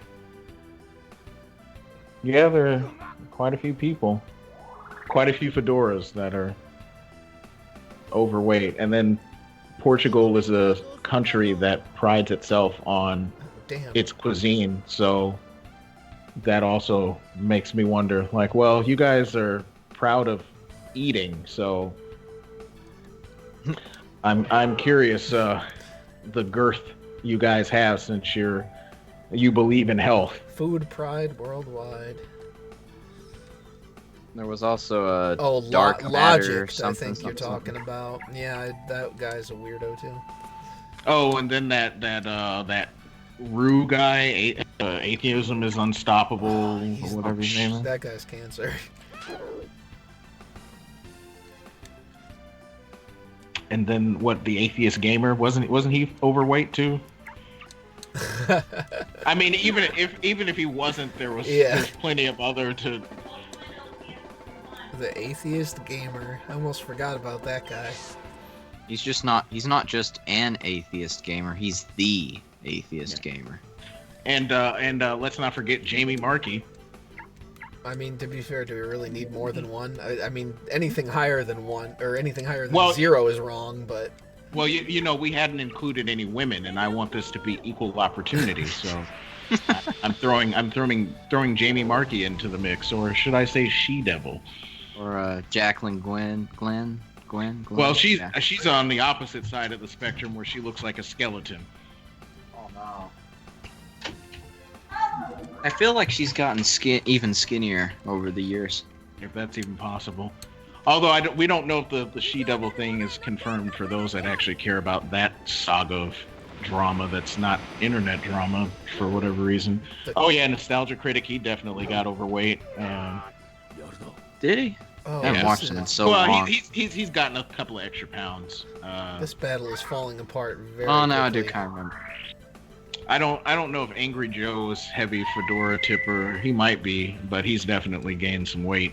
So I think he just tweeted towards that zombie unicorn. Oh yeah, person. he wasn't happy with what she said. oh well, and then Talking that's about another. fat YouTubers. Yeah, that's sort of where we're going, I guess. How did that happen? I don't know. Talking about fat YouTubers, well, we might as well just come down with the list. It's easier to talk about who's not fat. Or at least, in the middle. I don't really know many people that are actually in the middle. I mean, unless you watch channels that are actually devoted to people that are interested in fitness and working out. But other than that, it's like Crazy workout guys. Like Vegan Gains. Oh no. well, we're talking about people that actually look fit, not people faking fit. Oh god. Uh, You painted on those abs. Didn't you get in? Didn't that guy come after you once when you were on Twitter or something? He was trying to be confrontational. The vegan guy. Yeah, Vegan Gains. There was a vegan guy who at first was just kind of okay, and then he started going nuts with the whole vegan thing, and then Oh, that was some. Wasn't that just? Feel like that was just some random guy that didn't even make videos. maybe it was. I thought it was him because I thought he was like, "Oh, I'm gonna start making YouTube videos now" or something. That guy, the Vegan Gains guy, has made videos for years. And he has a pretty large following. I feel like the guy you might be thinking of was somebody that was around the comment section once in a while. Well, that was on Twitter. That guy.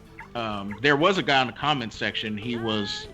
I don't want to call him that, but he did like to. He did seem to sympathize with white supremacy, but he was also vegan because I remember. I guess we're now. The one in the chat.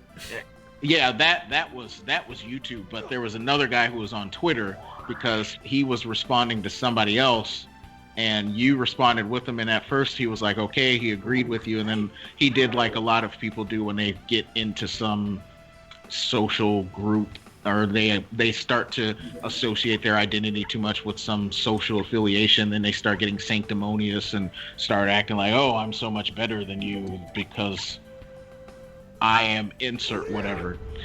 This is Arc the Lad. Yeah. The icon is Chrono Trigger, but this is Arc the Lad. But yeah, that guy was funny. That like I don't know what you want to call him, but basically the racist vegan guy, because he was like, well, I play rugby and I'm totally in shape and we weren't meant to eat meat. Like, oh, okay, well, we That's eat meat, interesting. so we eat meat now, so. Whether it depends on what you mean when you say we were meant to, because the fact that we are doing it, to me, just the way based on how I go, if we're doing something, then we were probably meant to do it. I mean, it's weird to say, especially somebody like that, to say you were meant or you were meant to do something, because then that implies that there was a design perhaps on your body and based on that design, this is what you're supposed to be doing. But he kept going on about how you weren't supposed to. Exactly, we have evolved our brains because of meat, but he was like, well, you're not supposed to eat meat anyway, and he was arguing with, I guess we're now calling her Spooky Fujoshi, according to one person. but he kept arguing with her about it, and he was like, "Oh, I play rugby, and I do all of this, and I'm a vegan, and you don't need to eat meat, and the protein is only a talking point if you want to be big like Arnold. But I play." He kept bringing up they played rugby all the time. Like, okay, nobody cares. Is this the same guy she tricked into watching Boku no Pico, or is this a different Yeah, that's the same guy. Oh, okay. See, the meat didn't help his brain. It wasn't there. Hey, He saw a different kind of meat, unfortunately. yeah. I always like the analogy that some vegans did. I don't know if they do it much now, but they'll say, if you put an apple in a baby's crib, they'll eat it, but if you put a rabbit in a baby's crib, they'll pet it and hug it and not try to eat it. And I I'm mean, like, the bitch, difference please. being that A baby can't move. you have like to that. first you'd have to kill the rabbit in order to eat it anyway. I mean, that's Yeah. Also, babies don't have teeth. Yeah. And also, I've seen little children not realize that they're about to crush a little chicken or anything like that because they don't realize that they're squeezing it too hard, or they're ignorant. They don't know what they're doing to begin with. they haven't quite Yeah, realized the fragility of life.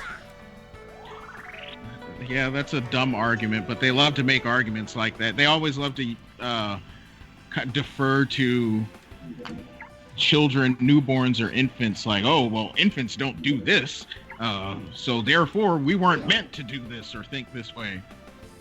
Animals have gay sex in nature, so it Oh, must God. be acceptable.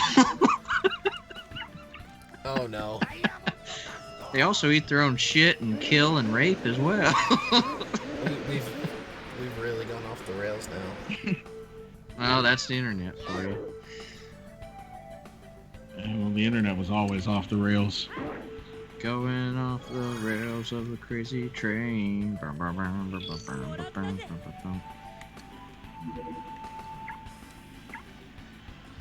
Man, can this guy die already? I beat the boss before him.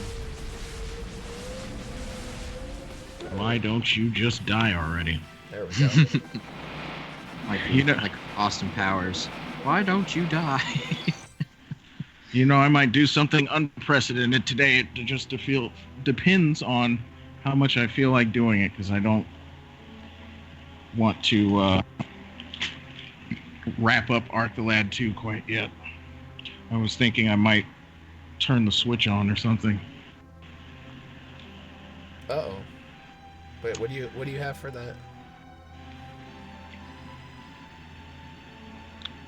The suplex. Wait, what's happening here? Oh, I beat the battle.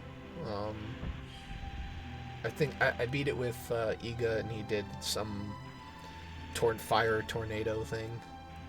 Oh yeah, I can't remember some Japanese name. Yeah, I wasn't reading it. I was listening to the conversation and just clicking through. Yeah, that's one of my favorite attacks, but I don't use it as much anymore because in the second game, because Choco has a similar technique that she does. So sometimes it doesn't make sense to use him because Choco is way more powerful.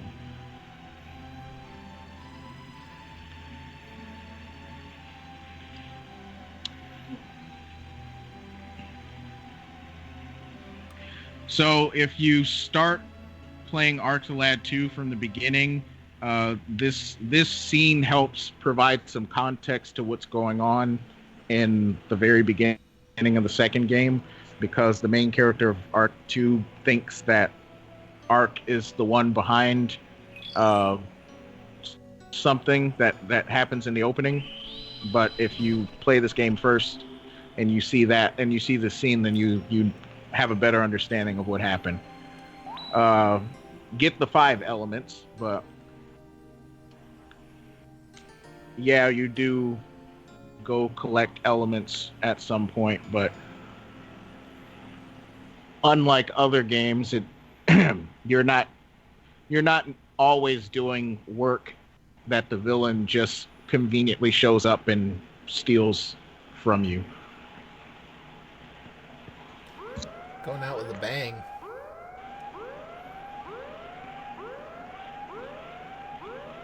Sterilized by explosion. That's one way to put it. Oh God. Have a nice day.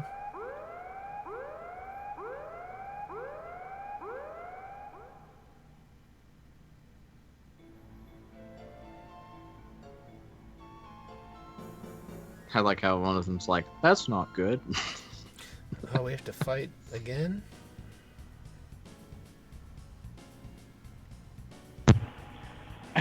Yeah, but the power couple is fighting this time.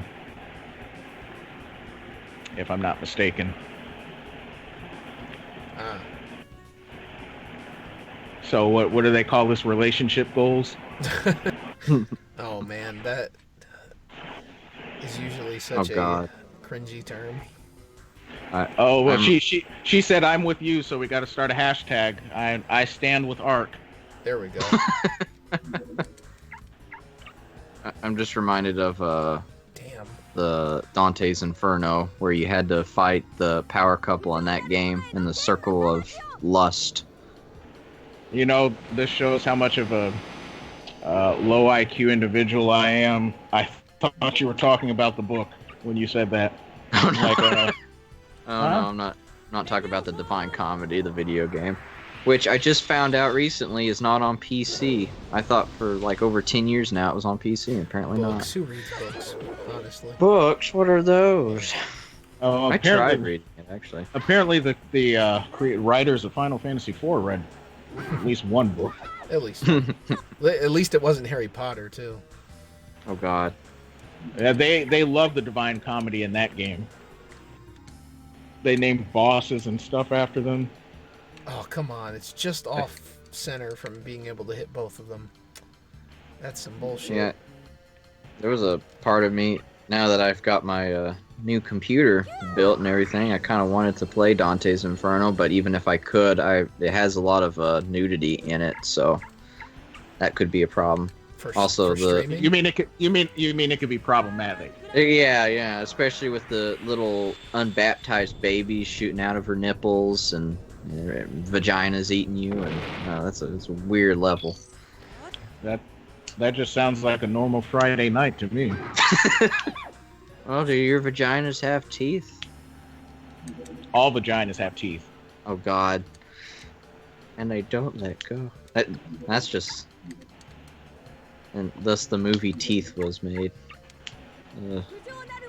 Which was weird how it was PG-13, ironically enough.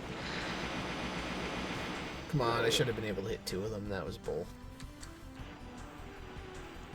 I call hacks. Hacks. Reminded of the channel Dad's Bullshit, or whatever it's called. It's like That's Bullshit, but it says it in a weird way. Oh. And he had like a Gmod thing where a guy was just like, hacks, and then he would blow him up or something.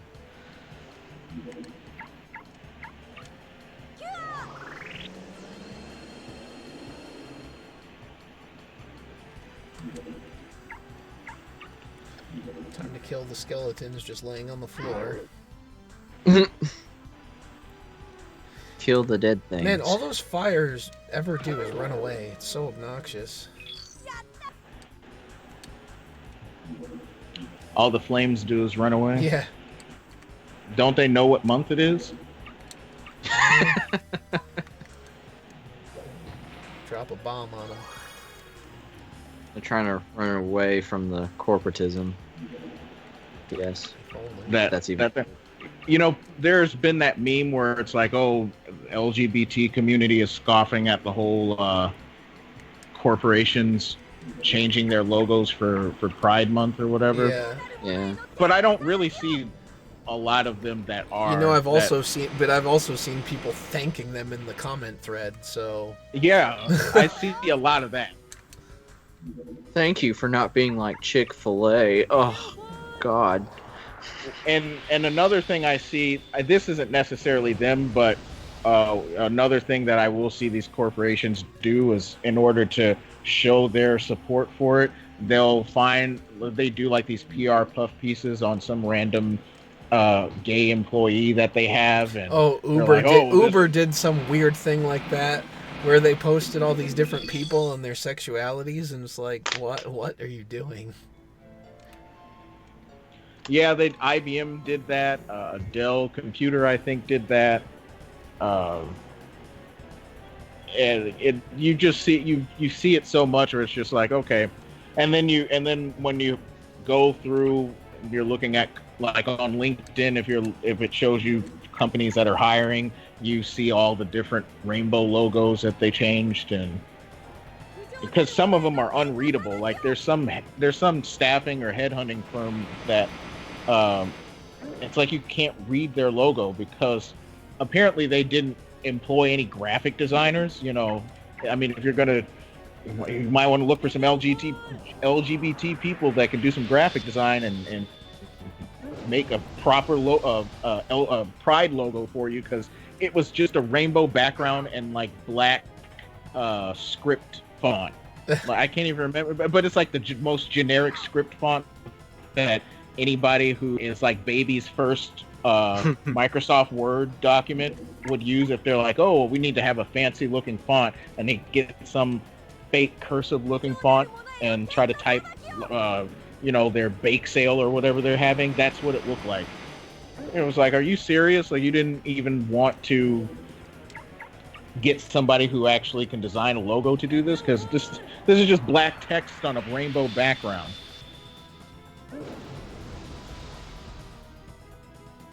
I don't know what the corporations think. I mean, I always just assume that they don't want to risk not making money, and they think that supporting all of these random months that they don't really do anything to really support, they just think that they can just change the filter. Yeah, I mean, well, they only do that for Pride Month. They don't do it for Women's Month or for Black History Month. They don't. They never do anything like that. To, I guess. I guess Skittles doesn't have to change their profile. They're already the rainbow. I can't remember what. I can't. Oh, I do have one small story that I don't want to get into about that. But there was like an assistant principal when I was in 6th or 7th grade, and his last name was Skiles, and people would call him Mr. Skittles.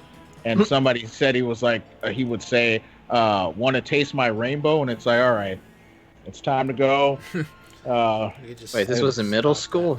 Yeah, I was in. Oh. Well, I mean, this was the late '90s, so yeah.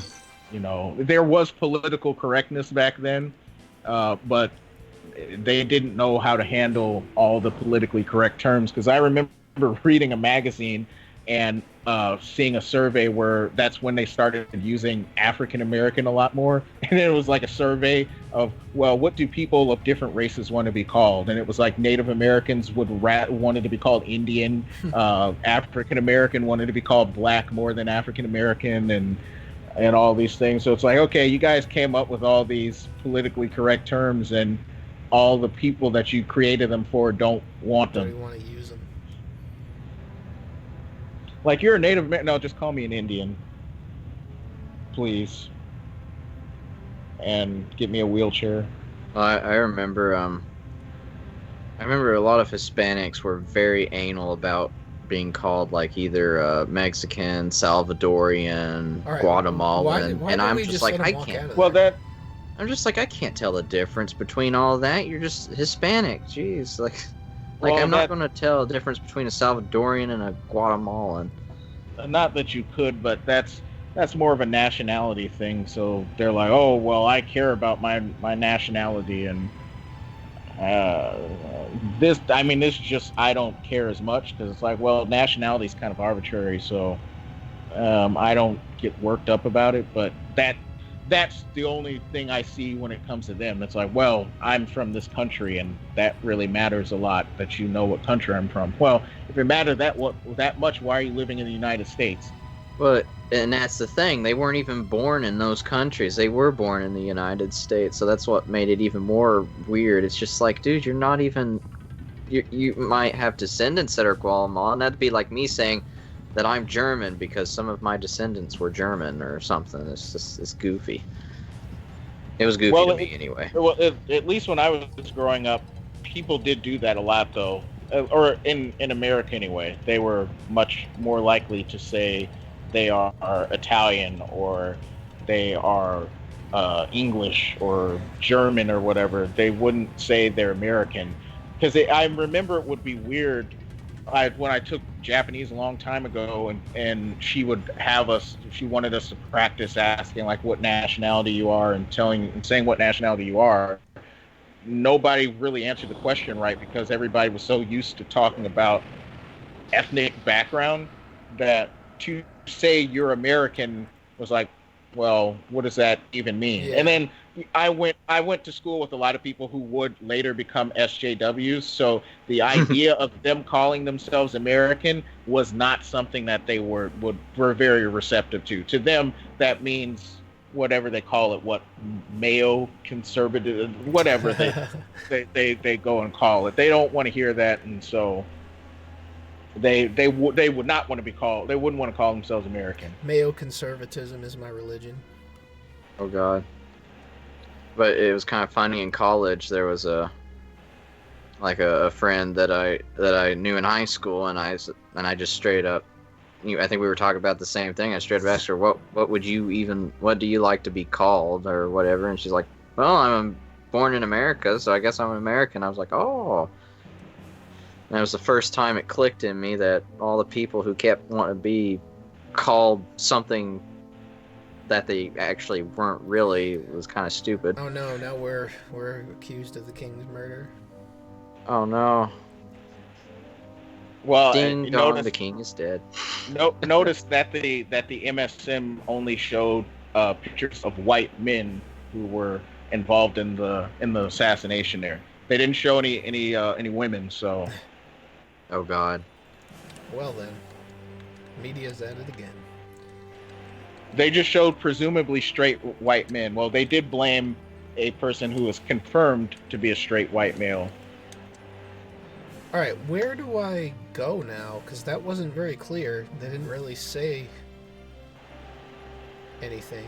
They just kind of we ran away. Well, this would be another time you would go back to the forest, but you would go back to Saria. I mean, I guess I'll just go to the forest just because, but even though it won't do anything for me. maybe there's some off chance that I did actually visit and I thought I didn't. I don't know. This is a weird looking map. It's like I see something that looks like Africa and then a splotch of green paint beside it. So I slowly realized that the world map of this game kind of is like Earth. Yeah, it is. I mean, kind of. With the pieces screwed around her. Well, so it gets funnier. So in the second game, where the game starts for the main character, he has a map of the continent he lives on, which is called Aldia. And if you look at the map, it just looks like North America. And and the place he lives is kind of where New York City would be. And there's a big statue that they're building in that city in the beginning of the game. I picked the wrong one again. So which one is supposed to be Japan? Is it Saria or Milmana? Saria is supposed to be Japan. I figured because it was smaller, but then you look at this and it's also a collection of islands. Well, I mean, it has samurais as guards and stuff like that. So that's true. Yeah, that was the other part of it. Gratian is close to it, and it's all about martial arts. So that's in the second one, it's more apparent because if you go to the capital of Gratian, which is called Pacis, it does look like a Chinese. It does have Chinese influence in the building design, whereas Milmana is more tropical looking and apparently has flying dinosaurs in it. I don't know where that came from, but it has it. But the funny thing I wanted to say is, and because this is working designs, they take it a step further.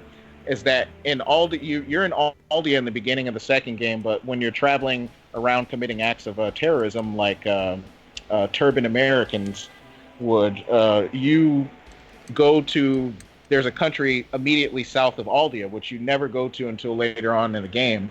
You can't go to later on in the game. And when you go there, it's shaped suspiciously like Mexico. And you go in there, and there are a bunch of people named, you deal with these guys named Gomez and Antonio, and they throw in random Spanish words, and this is also in the Japanese version too, where they throw in, like, they have random verbal tics where they'll throw in random gratuitous Spanish and everything like that. And so like senor and adios and whatever other Spanish words I can't remember at the moment. And so, yeah, so there's all sorts of kind of like Old West and Mexican stereotypes in that place. It's actually called Amigue, Amigue. So almost like Amigo, but with a silent digraph at the end. Interesting. I don't know if I should be attempting this right now, but Japan's allowed to do that too. Well, until America says something about they're it. not allowed. Nobody's allowed to do anything anymore. So Until Sony says something about it, they. Well, you know, this is actually Sony does own this series. Oh dear. So, yeah, we won't be seeing anything like that anymore. Hey, Heat Blaze, what's up? All right. Blaze Heatniks. And then there is a place that I guess it's either I think it's supposed to be more Africa than South America, but yeah, they kind of make that one look stereotypical too. And the character that you get that's from there doesn't wear a shirt, so you just see basically a big brown muscular man who fights with axes and staves. And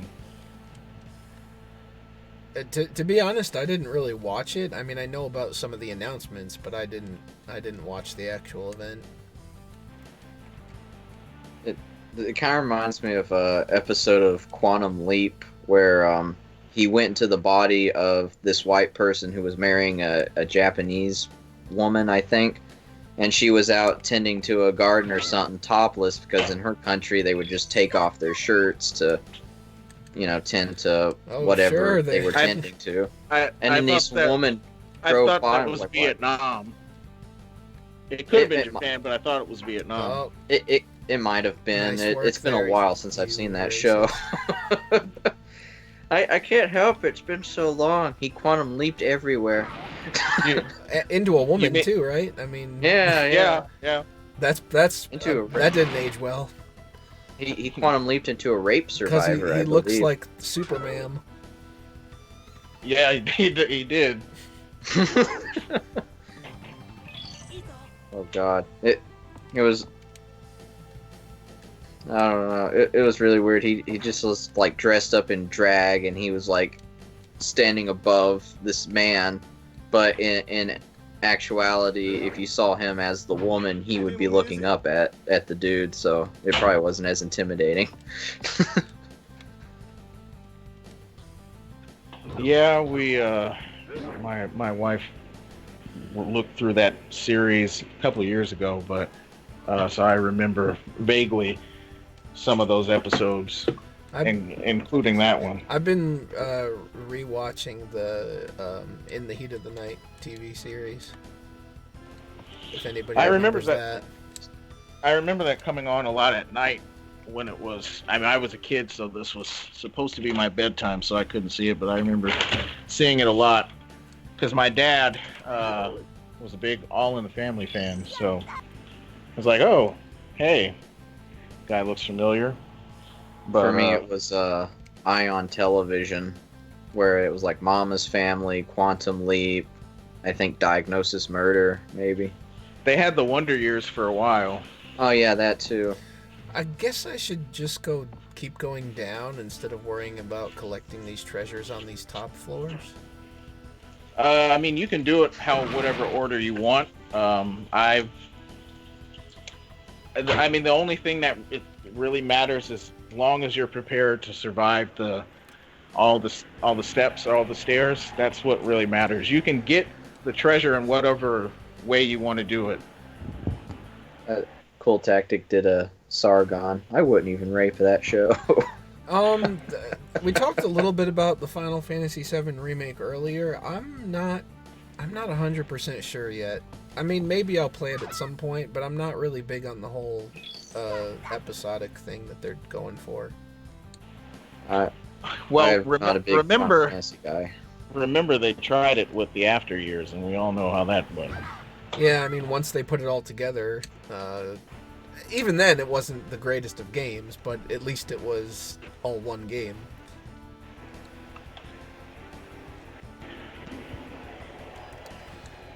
Man, this game. That reminds me, I found a video game called Mafia 3 at Bargain Hunt for $5, and when I went to install it, my god, it takes 6 discs to install the thing. I was like, what is this? I remember hearing about this. Trying to think of what game it was recently where I got it and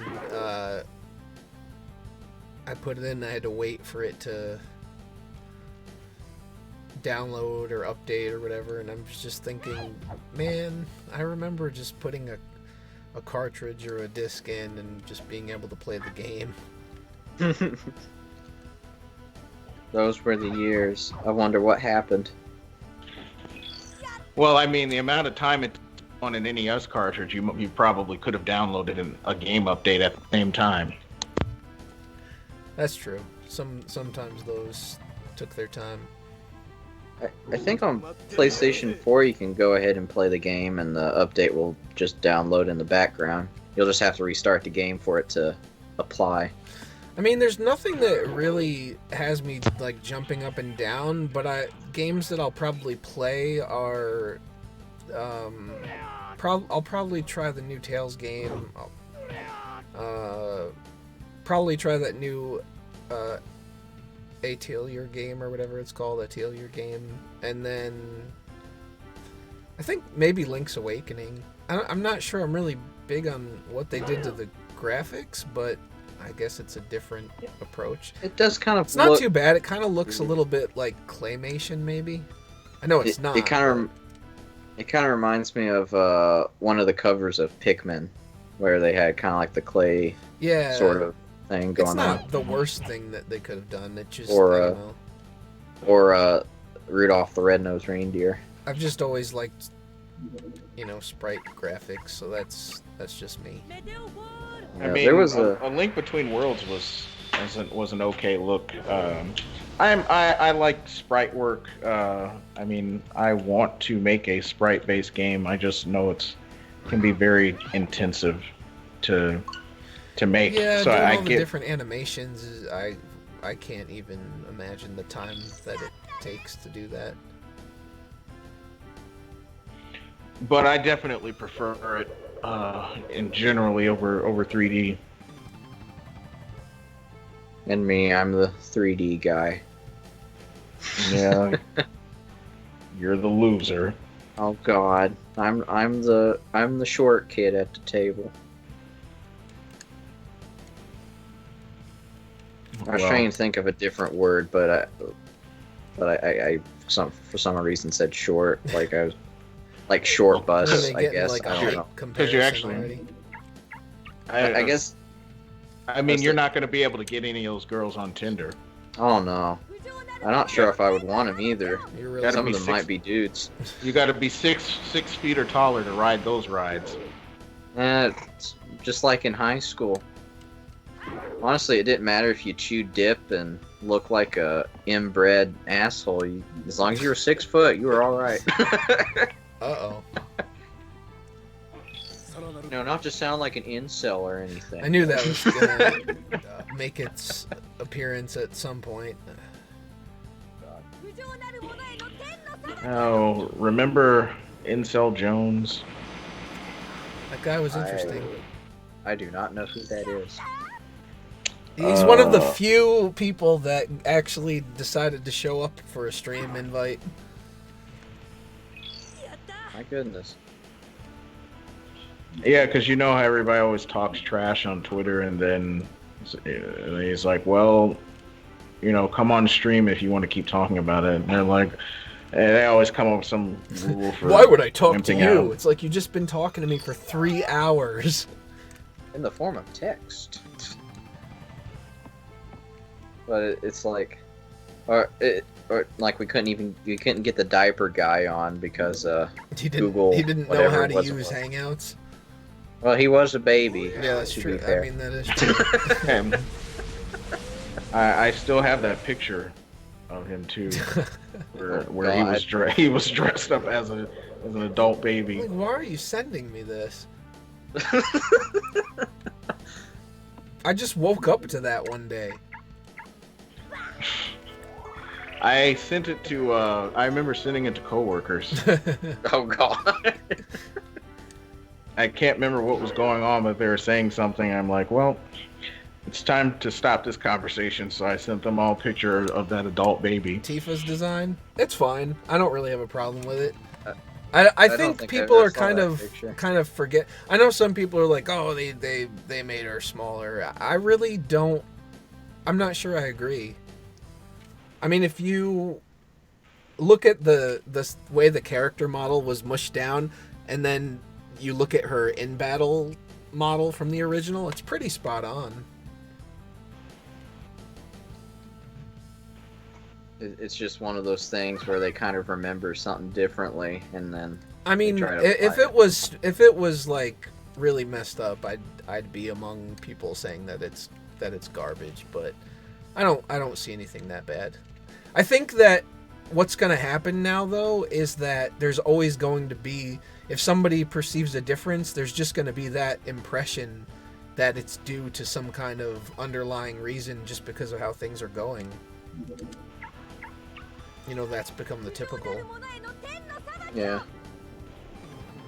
It's obviously oppression of some sort that led to this happening, or whatever. Yeah, They don't appreciate the female body. or you'll be like one of those people on Twitter. It's like, why are you drawing pedo art? Just because the character has small boobs and a butt, and it's like, what? You saying women with small boobs and a butt can't be overage? Come on. It's so annoying. It's just so annoying. There's no sound. Like, there's no consistency. There's no reasoning to any of it. It's basically just whatever is convenient at the time is what they'll use. And it's so dumb. It's like, okay, we're talking about realism in a game where a dude is carrying a 500-pound sword. Are you kidding me? Like, why is it that outfits and female bodies are the only time anybody ever brings up realisticness in a video game? Because, you know, anime is the pinnacle of realism. No, I just don't care.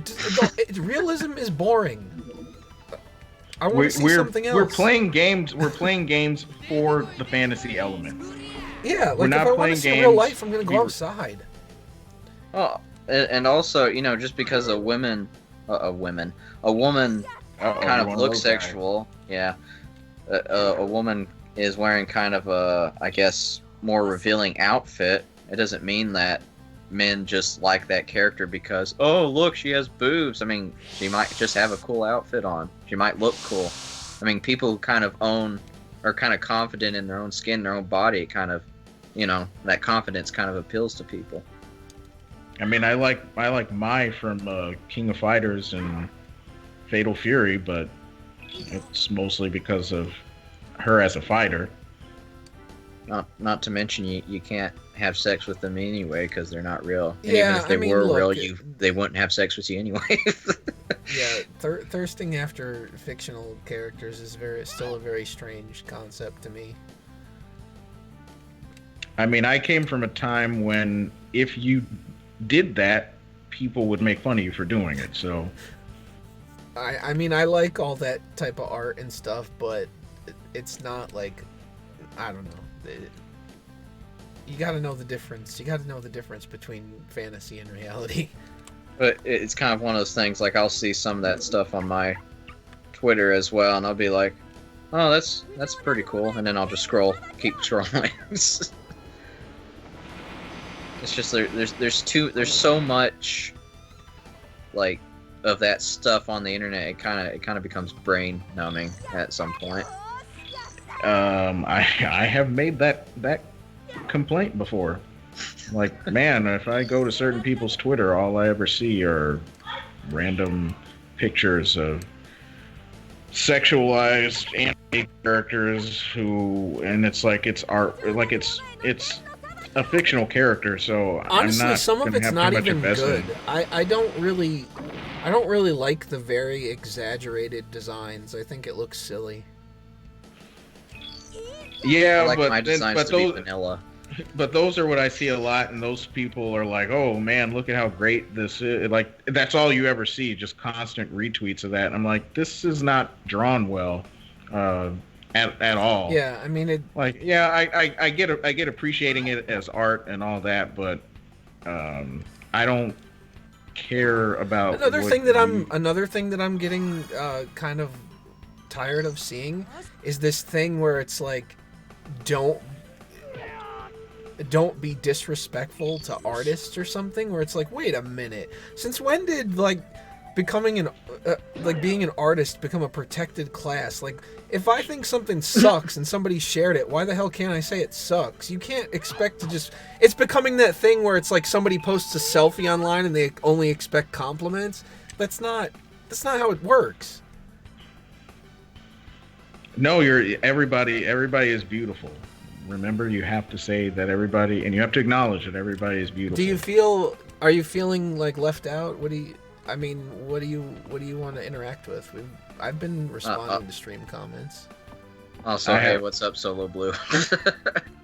I'm away from my computer, so I can't see the stream comments anymore. I don't know. I'm kind of looking at him, but I don't want to interrupt Scratch while he's talking, so it's kind of a...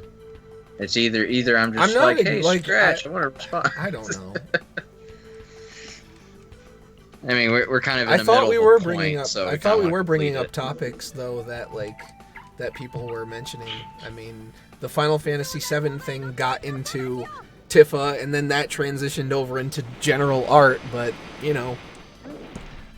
sorry we didn't worship EK upon showing up to the stream, even though I have no idea who he is aside from some random faggot. EK. Yonky Kong?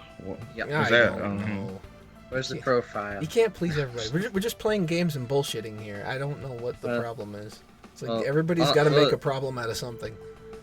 Well, I mean, if only Scratch was playing it, he could easily just respond to every comment. But I mean, look, even if you have me and Macaton on, it's like we're talking. Even if you don't, nobody likes to be criticized. I mean, all right, I get that, but the thing is like, even if I just want to say something is not good, okay, sure, maybe you don't think that's valid criticism. Maybe it's not something that you can use to improve upon, but I still think you're allowed to, express your dislike for something.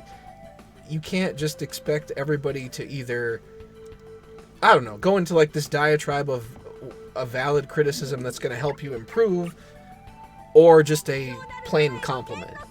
But those aren't the only two options. If I'm just like, oh yeah, this is bad, maybe you could say, well, why are you wasting your time saying that? But then can't you say the same thing of like blind praise? I don't go out of my way to do things like that. I see bad art all the time and I don't comment, but if I wanted to, the option is available to me. This is reminding me of that one situation where that one girl acted like her life was over because some troll made fun of her art or something. Yeah, like the big crying thing, yeah. It's like, okay, Yeah. wait a minute. You have how many followers that support you, and you're taking this, like, you're gonna give up over this. So apparently all that support means literally nothing. Should that person have maybe been I don't know, mean or abrasive or whatever about it, okay, maybe not, but why are you paying so much attention to it? And I think I know why. It's because you get more support as a result of like playing that up. People feel sorry for you and they're like, "Oh no, your work is amazing and we're going to follow you now to show solidarity." And get out of here. Yeah, if only I had a big Twitter account when a random YouTube account called me a mongoloid. Could you imagine? You have to see. You have to figure out a way to like victimize yourself from that. You just have to figure out a way to do it. Of course, I'm not a cute small Japanese girl either. So I don't think that person was either. Well, she looked Asian, I think. So. Well, but you also said cute, so Oh no. I don't know. I don't know if she was cute.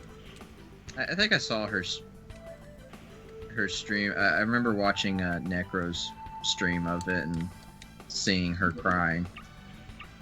I just thought that was a little excessive. I mean, I understand it doesn't feel good to see people like insult things that you feel like you worked hard on, but it's gonna happen and you have to be ready to deal with it and not like that. Well, I kind of understand, being upset that someone called you a retard just because you posted some harmless art on the internet, but at the same time, I'm just like, I don't even know who these people are. Why should I give a shit about them? I mean, I'm just doing my own thing over here. Are you talking about the woman that recently got arrested for like stabbing her boyfriend and like leaving him bleeding and she was like sitting in his blood or something? Oh God, I completely forgot about that. People were like drawing artwork of it. Yeah, that's kind of messed up. I saw.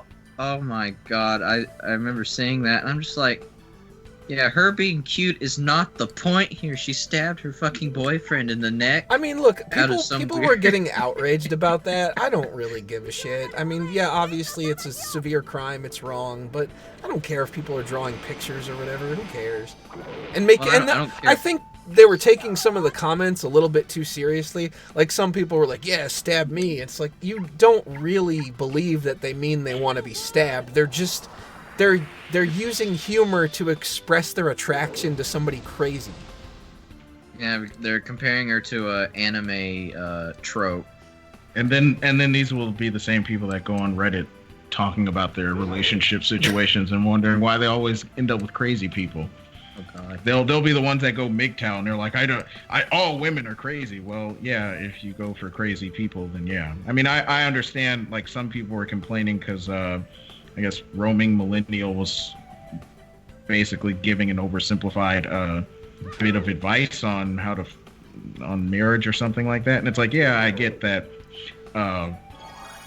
Sure, yeah, in the unrealistic scenario that you meet somebody who is not completely crazy, then yeah, if you want to commit to that person, commit to them, but not everybody is I was gonna say a lot of advice is like, yeah, you got some useless platitudes out there, but then there is valid advice that's simplified, but that's so it can appeal to like a broad audience, because in order to have like catered advice, you have to have an individual before you presenting you with a problem.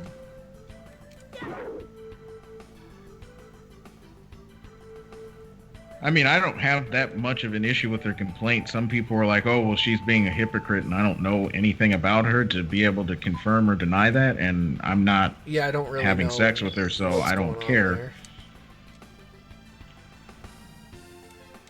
But she's a good example of one of those types of people where it's like, well, people are going to listen to whatever they're going to say they agree with whatever she says because they want to have sex with her, so whatever works. But I don't know. It just feels like there's a lot of stuff you can't do anymore because everybody has to be a critic, and they have to. I guess some people take and here's a really dumb nitpick that I've seen, like what you just said there, where you can't do things anymore. People are like, well, you could still do them, but you just have to face the consequences. It's like, well, why should there even really be any like extreme consequences to saying you don't like a piece of art? I think the consequences have become like disproportionate to the so-called crime. It's like, oh, you said my art was trash. I will fucking end you. It's like, oh Holy yeah, shit, so man. their whole let's destroy somebody's whole entire life because they made fun of somebody on the internet. That's You gotta destroy their personal and professional reputation. I can only imagine if the Hyrule Bard tried to do that to me when I said his art was trash. But then he deleted his YouTube comments. He ruined his own. He ruined his own reputation by faking medical issues and collecting donations and whatever. And also, he trying to join one of those social justice causes? I can't remember if it was Kick Vic or something else. He was trying to get involved with the Stand With side, I guess, but people weren't having it because they remembered who he was. For some reason, I thought he was on the Kick Vic side, and he was like, "Oh yeah, I totally agree. This guy is." I think he was on the opposite side of the Kick Vic. I think he was for the Stand With Vic side of trying to get internet Necro clout. retweeted him or something. Yeah, they're allowed to critique everyone else. These people live by motto. It's okay for yeah. That's what we were saying earlier. It's just like it's only one way. And also the comeback of, well, can you draw? It's like, no, but I can still see. I can say it sucks. Like. I mean, that's a pretty dumb. I kind of hate that where it's like, well, can you do it? Well, like, I don't cook. Well, I don't own a restaurant either, but I can still critique and say, hey, this hamburger's a bit underdone. You know? Shit! I used my. That was stupid. Why did I do that? I overused my magic. I'm definitely screwed now. Oh god, you're gonna pull a magical muscle if you overuse it. Cause there's no MP item, right? Well. There is an MP item. Oh. I don't remember what it's called. Well, if this is an MP item. Well, if this is anime based, all you have to do is scream about the power of friendship and then strain. That's not this game. Okay. No, Keenan, you're confusing that with shonen anime. This is a different kind. Well, I guess I can go down here. What's your that opinion may be the of third people who fix official art? Basically, I've seen way too much of that lately, and it's getting really obnoxious. Oh god, What do you mean fix official art? So you'll see these idiots on Twitter, and they'll find like a character that they find is too scantily clad, and then they'll cover them up and put more clothes. And basically, what they'll do is they'll post their drawing with the caption "Fixed it for you." Oh man, thanks. And it's never an improvement. Well, those people can never draw. I just commented on a. I mean, it's thing. their so-called. I've used this term loosely because I don't really think it's like a right, but it's their right to dedicate their time to drawing that picture. But I don't think that their opinion holds any weight. It's stupid looking to me.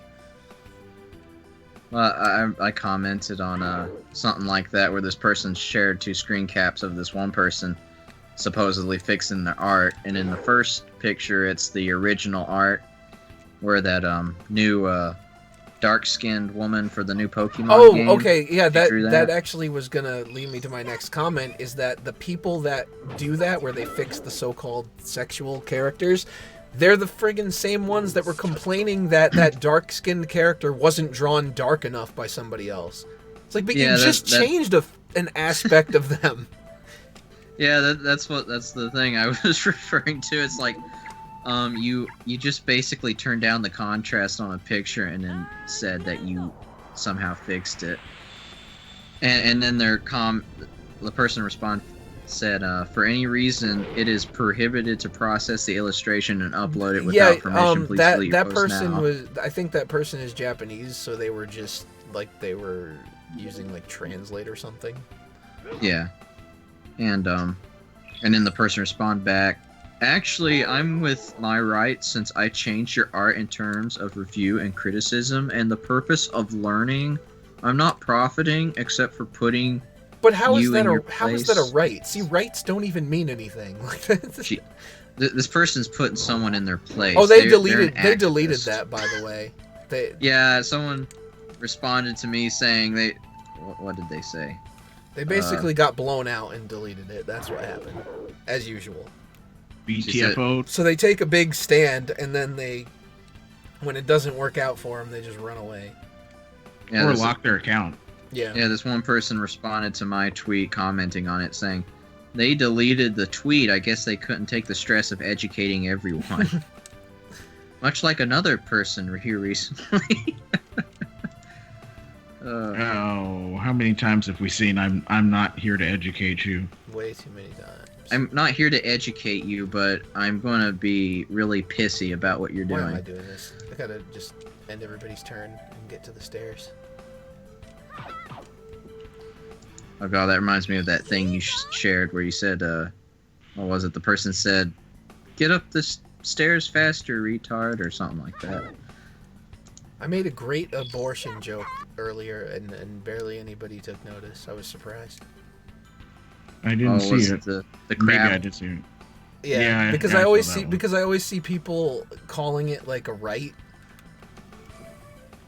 Yeah, which it's a right. Like, well, it's not in the Constitution.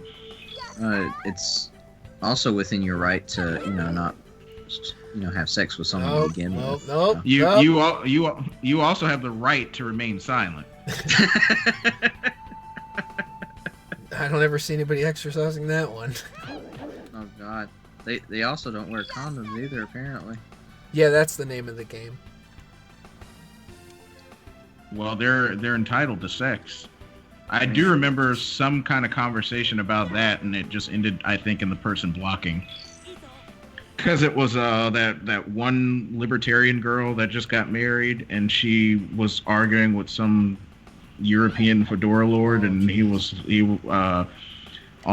on abortion, and she was just like, so do you think you're entitled to have sex or not? Yes or no? And he pulled everybody that you asked that question. He pulled that where he just didn't answer the question. And she was like, so you do think that you're entitled to have sex? And I think he just ended up blocking. It's usually how it goes. It's like all those conversations are just worthless.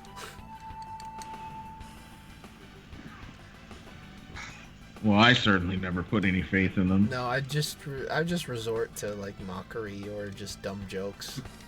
That's really all you can do.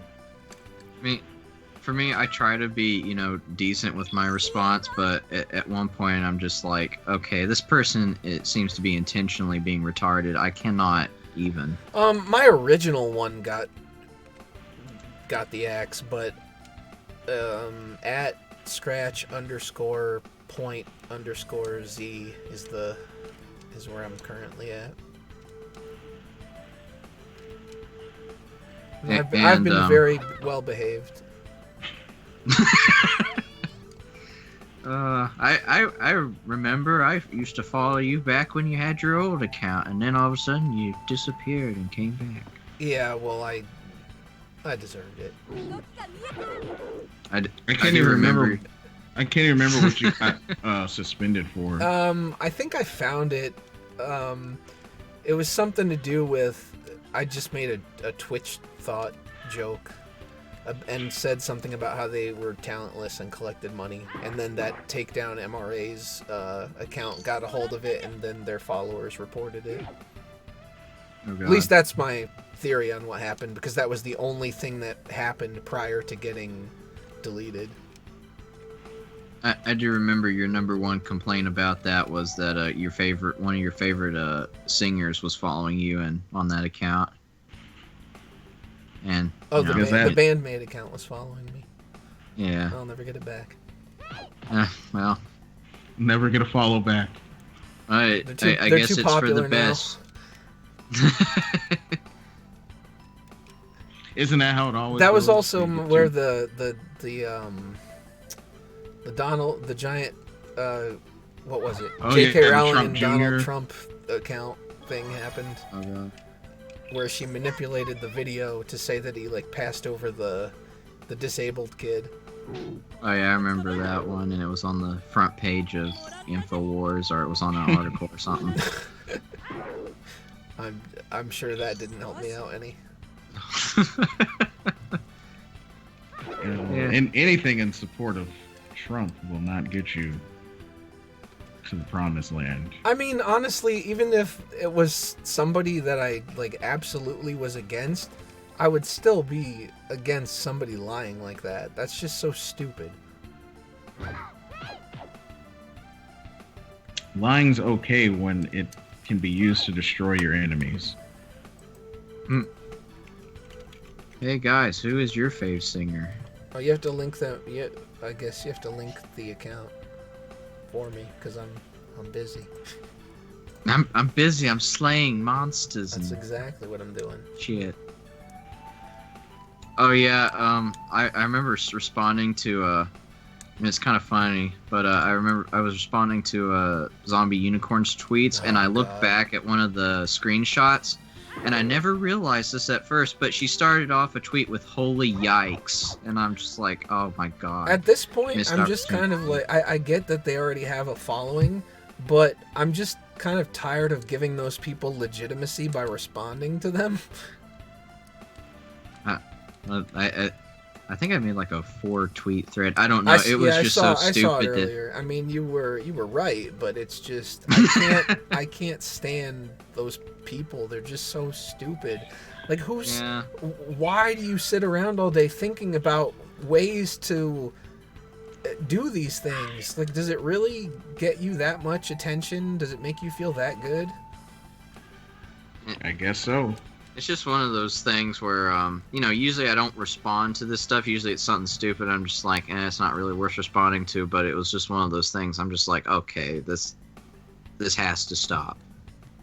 Boobs should be free. It in ends the wild. tonight. This ends tonight. I just think that on Dragon Ball Z. it's just a stupid and hypocritical thing. Like, who cares that much if these people want to get a job just, I don't know, presenting a product or whatever? That's okay. It's not gonna make me buy it.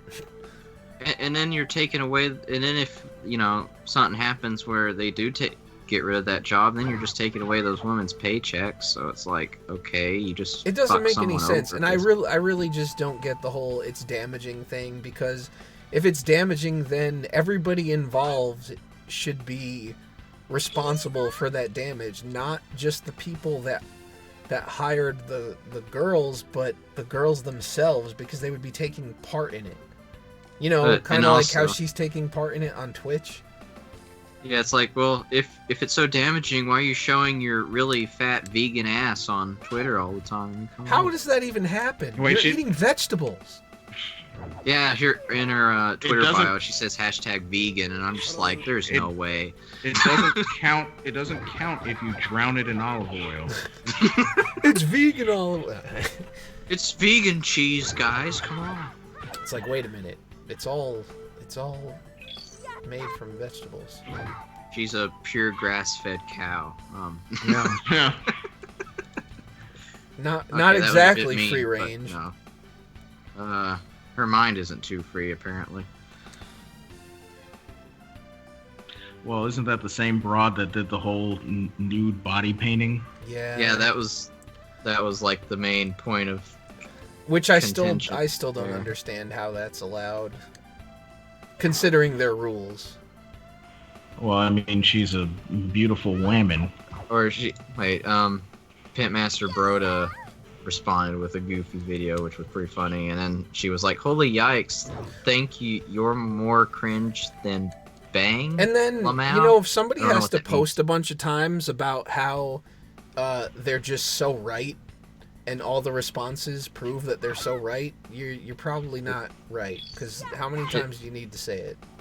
Well, and it's also like, body painting is art. My stream is 18 plus, and I'm never sexual and ban sexual comments. I'm just like, the thing that you're at, if they're showing tits all over the place, is probably 18 plus, and it's showing a video game, which within itself is art. So it's like, what the fuck are you trying to do here? And then it says, sad you have to be an unoriginal incel edgelord to get likes from sexist morons. Lol, feel I'm just better. surprised anybody could even still be following that person after the whole Bully Hunters thing. How dumb do you have to be? Well, I didn't believe even the know she was question part of is Bully how- Hunters until Yeah, now. She was the host. was. Yeah, it's just, I was getting her kind of mixed up with I Has Cupquake, so I was kind of getting a bit Wow, confused. that's a cancerous name. I think I'm about to die. I don't know or want to know who that is. I'm not sure if she's done anything controversial. She just kind of has a goofy name. That's enough for me at this point. I remember it was back when I just followed some YouTubers because, oh my god, she's hot, and then I followed her and I'm like, wow, she's really fucking boring. Unsubscribe. Yeah, well, that's the problem there. kind of like It's the nature of that beast. kind of like a S Sniper Wolf. I like subscribed to her for like a day, Oh, and that's a... before she did anything controversial, I saw like what was it, a rock band? There's stream. only one Sniper Wolf, and she died in Metal Gear Solid. Or Pokimane, that's another one where it's like, I don't want to watch you eating a salad. I want to watch you eating this meat. No, I'm just kidding. Oh god, No, I don't. That's not right. I'm banned. Oh no. No, she does the camera angles thing to make it look like she's thick below the waist, and Or has a small nose. yeah.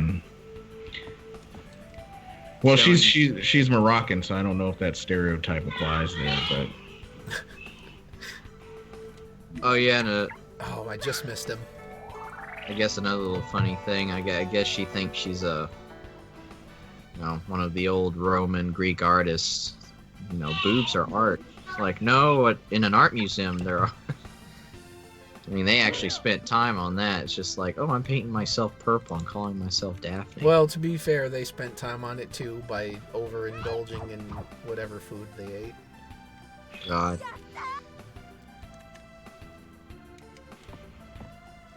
I don't think I subscribe to any gamer girls, but I am subscribed to a number of like cooking channels, and they're Brazilian women, and one of them drives me crazy because she just does a bunch of jump cuts and she keeps like jumping at the camera.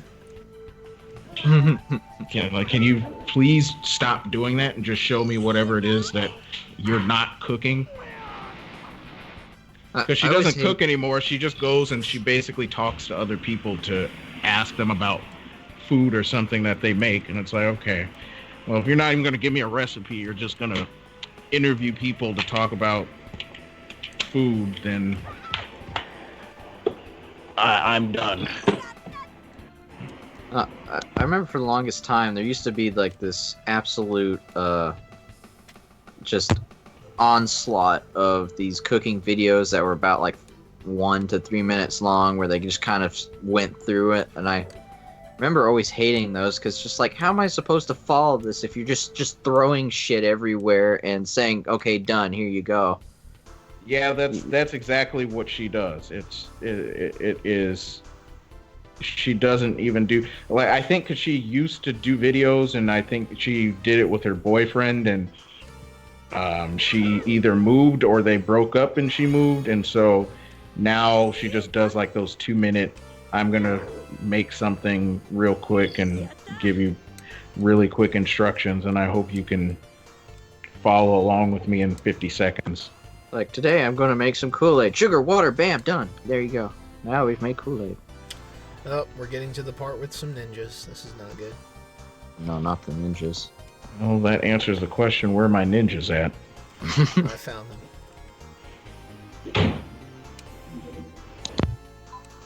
I remember when ninjas weren't referring to a certain streamer. They still don't in my book. Go ninja, go ninja, go. Dun, dun, dun, dun, dun, dun, dun.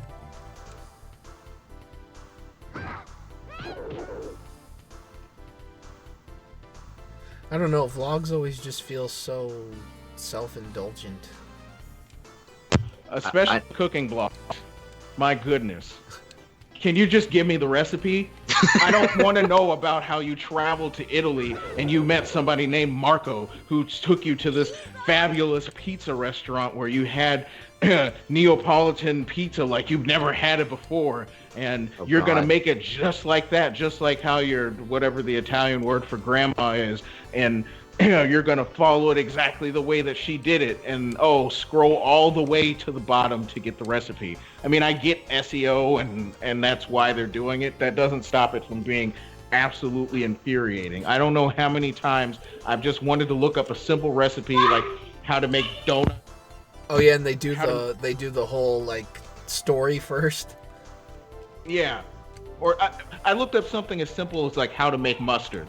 And this person gave me this whole long bit of prose about mustard. Like, it's a condiment. I don't need you to tell me all of this stuff. And then I had to learn about how she lives in a tiny house with her husband, and she's Puerto Rican and they don't eat mustard, but she has grown to love it. Like, can you just give me the recipe?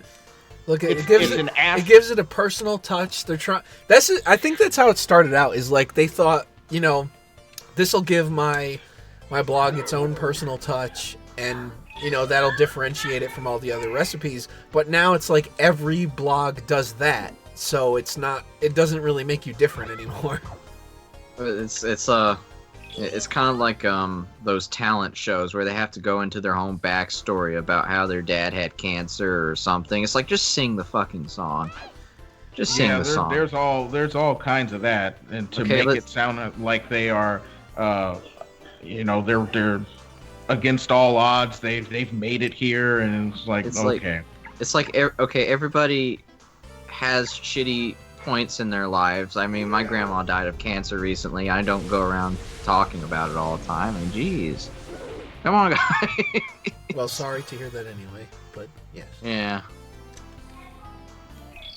But if I go on a talent show, I'm probably not going to bring that up. I'm just going to be like, I'm here to sing songs and chew bubble gum. But and you're all out of bubble gum. I honestly think, and from what I've seen, the worst is when I'm looking up Greek recipes.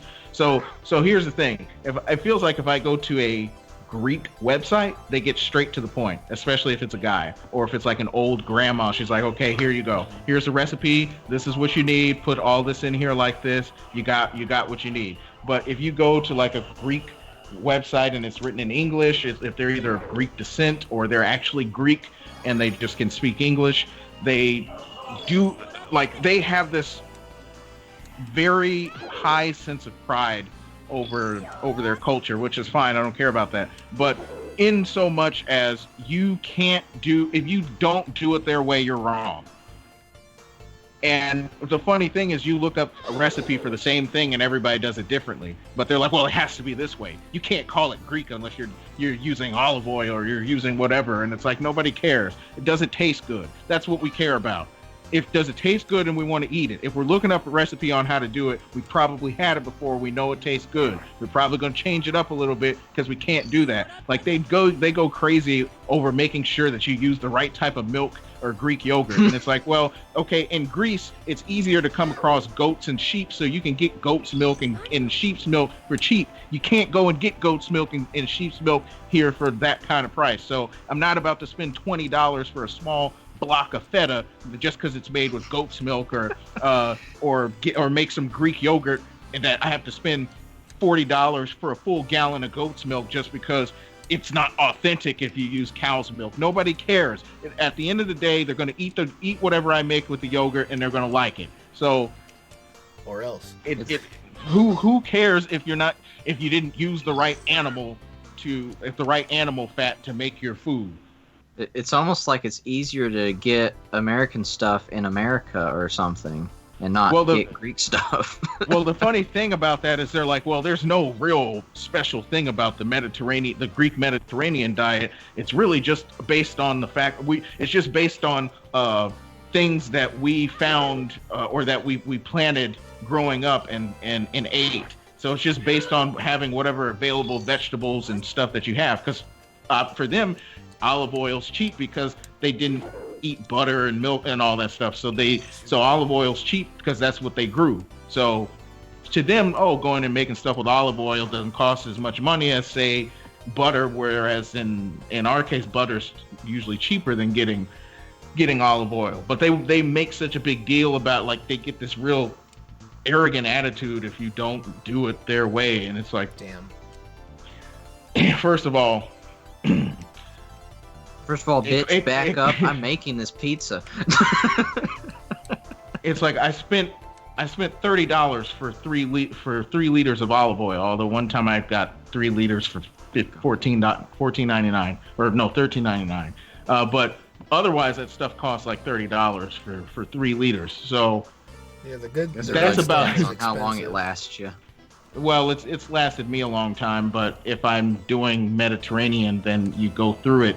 I mean, you can go through it quickly because they use so much olive oil. But it's like, I'm not gonna keep spending all kinds of money on this stuff if the whole philosophy is just using what you have available. Well, what we have available is cow's milk and occasionally olive oil. So that's I'll use that when it's available. Lemons and oregano, though, they're cheap enough to where that's okay. You can get a lot of that, and you can make a lot of those things. But some of those things, it's like, well, you guys eat goat and lamb. If you eat meat, you eat that more often than you do, say, cow. But it costs a lot more to eat those things. Like, I spent $120 on half of a goat, so it's not something that you just can easily. And then I had to go across town to go get it. So it's not something that you can just do. You either have to, if you live in the country, then you got to find somebody who has goats, because we do have a goat farm near here, and we'll sell it to you, and then you have to go take it to a butcher, or you can go to a butcher that has it. But for me, I had to go on the other side of town to go get a butcher to buy these things, and they're usually not cheap. Some of those things are, but then at the same time, some of them you can't get. Like, they make these little fried tomato fritters in Greece, and they use a special type of tomato that you just can't get in the U.S. The name is Santorini, and that's an island in Greece. So it's an island. Oh, good luck in Greece. there. Yeah, we're okay. How easy do you think it's going to be to come across those tomatoes to make that thing? Well, and not to mention, tomatoes aren't even native to Greece; they're native to North America. Then you're banned from making the dish. You have to journey by ship, not airplane, to the island, because you have to travel authentically. You know. Yeah, that's right. Or To eat tomatoes, which they didn't start eating till like the 17 or 1800s, because tomatoes were native to Mexico. But ironically enough, Was the goat tasty? Is the real question, though. Oh, hey, Scratch Point, what's your favorite animal? Oh boy, I don't know. I will say young goat is actually tasty, but it's also very tender because they're not as mature yet, so they don't have, their muscles aren't as built. I've had an alligator before. Well, I've had that too, living in Louisiana. You get alligator every now and then. Out in the bayou. Yeah, but there's one website I go to, one blog, it's called Olive Tomato, and she can get on this tangent real quick about whether or not it's authentic, and then she's like, don't tell me this just happened. Uh-oh. I just received an error running unknown. Oh, son of a bitch. Is this real? Is this the real life? I can't even click on the damn thing to get rid of it. Nope. Well, there goes my emulator. Oh no. That happened once, and I was somehow able to save state so that when I clicked OK and it closed, I could open it back up and Didn't save happen for me. It just closed. It reminds me of when I was playing. No, I don't remember how much progress I've just lost there, but it was quite a bit. That reminds me of when I was playing Scooby-Doo Night of 100 Frights on the Dolphin emulator, and a couple days ago. Yeah, well, it was a little while ago, back when I had the old PC. I'm gonna reopen it PC and just sunsetted check, itself. but I think it's pretty bad. I don't know where In that came Alberta, from. they have bison jerky. It's very good. Damn. I think that's the other reason I stopped using that emulator, because that happened to me way too many times. That's some last bullshit. couple of times I used Yeah, it. I don't even have a save state. I have a save state all the way back at the tournament. Oh dear God. I Which don't know was how the far that beginning of the is, but stream. that sounds- The beginning of the stream. Yeah, the beginning of the stream. And I think the last place I saved was outside of the dungeon, so that's 24 floors of progress gone. Oh, zoinks, dude. Jeez. I can't remember what emulator I was using to try and play Chrono Trigger. It's gonna be a while before I'm in the mood to do that again. Honestly, I thought I was going to at least do the entire dungeon, maybe all the way down to 50, and then like save the traveling back up part for next time. But that would basically be like doing 75 floors if I did the whole thing now. Yeah, I wouldn't, but I also learned that lesson because it's happened to me. It So I just just popped saved up state. out of absolutely nowhere. I don't even remember what game it was. It could have been Saga Frontier or something else. But I've just played. I played a couple of times and then get that error and it just shuts off. Yeah, I should have saved, but I blew it. I thought I pressed F1, but I guess I didn't. Reminds me of Microsoft PowerPoint when the computer it would just stop working. And I didn't save. Which is always back in those days. Yeah. Like I would get to like the very end and I didn't save once and then it would just cut off. I was like, shit. Thanks, Oh EP man, effect. that sucks. Maybe Like if you're a 90s kid. I'll I don't know. I'll do a few floors or something. I don't want to end. Just do 10. Just go to 10 because it's supposed to change after every 10 floors. So just do the first change. I don't want to end on a down note. I have enough of those. Don't want to end on a brown note. Wait, what? Well, probably not that either because that will mean I have soiled myself. So I don't want to add that to the list of problems. Oh, man, imagine if this happened to Bruce Lee and he had to go back to the first floor. I don't know how many people are going to get that joke, but you know. I know a lot of old stuff for being 23. I guess I was born in the wrong time frame. Oh boy. Oh God. Next time I see a scratch screen stream, I know it's okay to do things again. Yeah. Well, I will try not to keep everybody idle for too long then. Because I think it's been weeks since I've done a stream. Yeah, you don't do them as often as you used to. Yeah, I don't know. I've been out there somewhere. You've been what did Mundane Matt and Boogie and all those people always say? The bad headspace. Yeah, you're in a bad headspace. Yeah, that's an understatement. God. You've been flagging channels. You've been having sex with boulders. Okay, that's just wrong. Kung Fu. Yes, I did. I used to watch that. That was the one with David Carradine. Which one, with David Carradine? Kung Fu. I also watched the one that came Yeah, I out in the think so. 90s, like the one where he was with his son. Like it was kind of like that Next Generation type thing. I actually really used to like that show.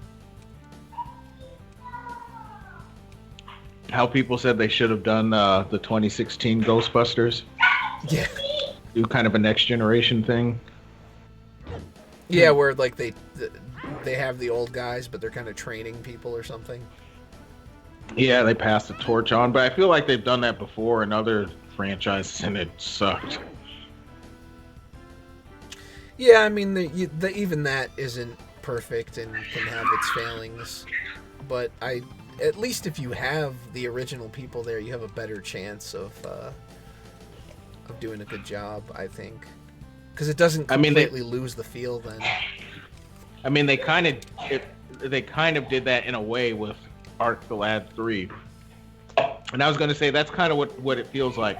You know, 1 and 2 have that very serious tone to it, and then Arc 3 feels like an anime. Literally, I think they go on some speech about like how through the power of friendship they're able to defeat the final boss, Oh, boy. which is same. Did you know there is an Arc the Lad anime? Yeah, Have you ever seen it?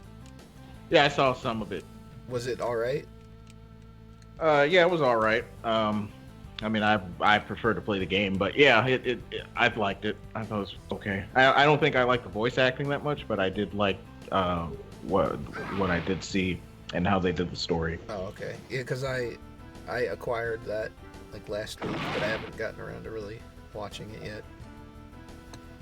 Yeah, it came out sometime when I was in high school because I remember I had played the game, but I saw the anime somehow later. It was on some show, on some channel. I don't remember.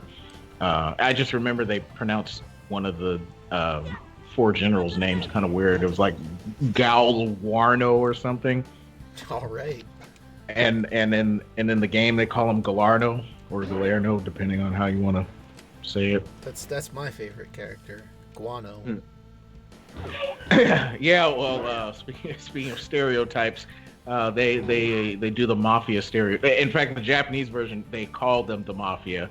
They call them the cabal in the English translation, but they call them the mafia in the translation. So I guess that's their American stereotype, is that the mafia runs everything, and he has an Italian sounding last name. Well, I guess they got to come from somewhere.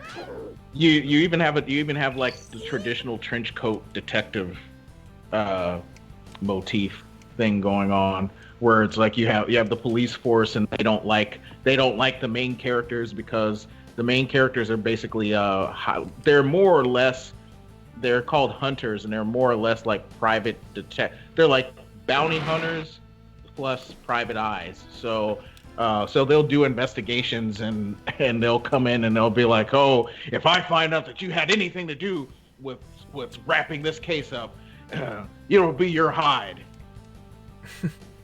I think I skipped this floor pretty much.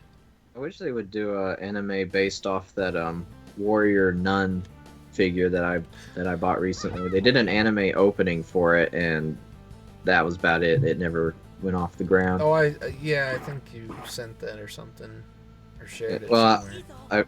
I got another one because I like to help this guy out at a flea market. He doesn't get as much traction as he usually does. But I got a character named Shotgun Mary, There we go.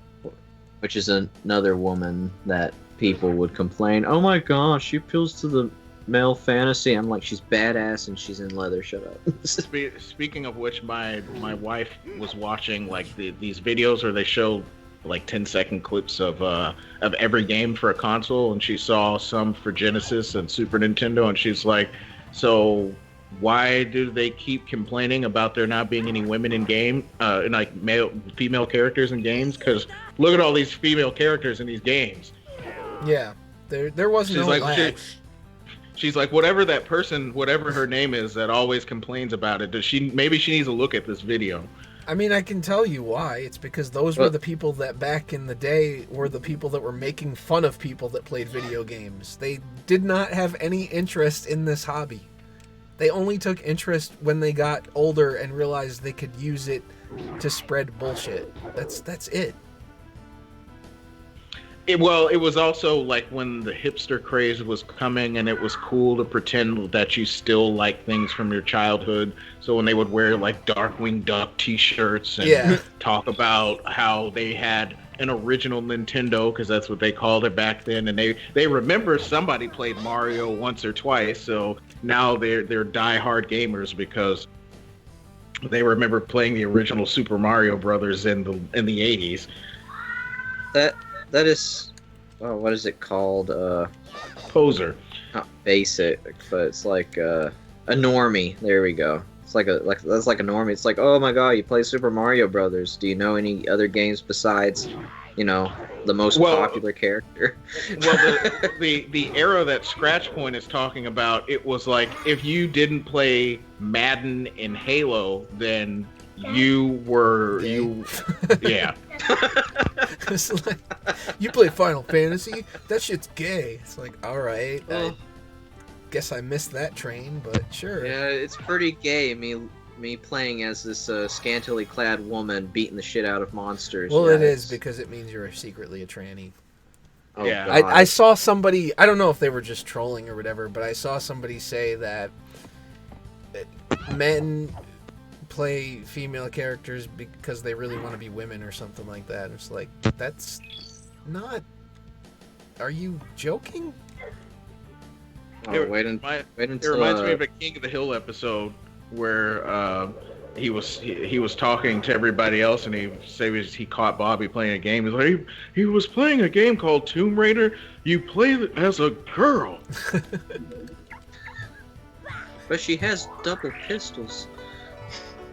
By the way, I was sorely disappointed that there was no E3 announcement that Lara Croft was a lesbian. Oh god! Just wanted to let you guys know I was very disappointed by that. I really wanted her to be a lesbian. I didn't have any other ideas of what should happen for E3 other than Square Enix comes out and announces that she's a lesbian. Well, even if she was a lesbian, what other character in that gaming franchise could she even get with?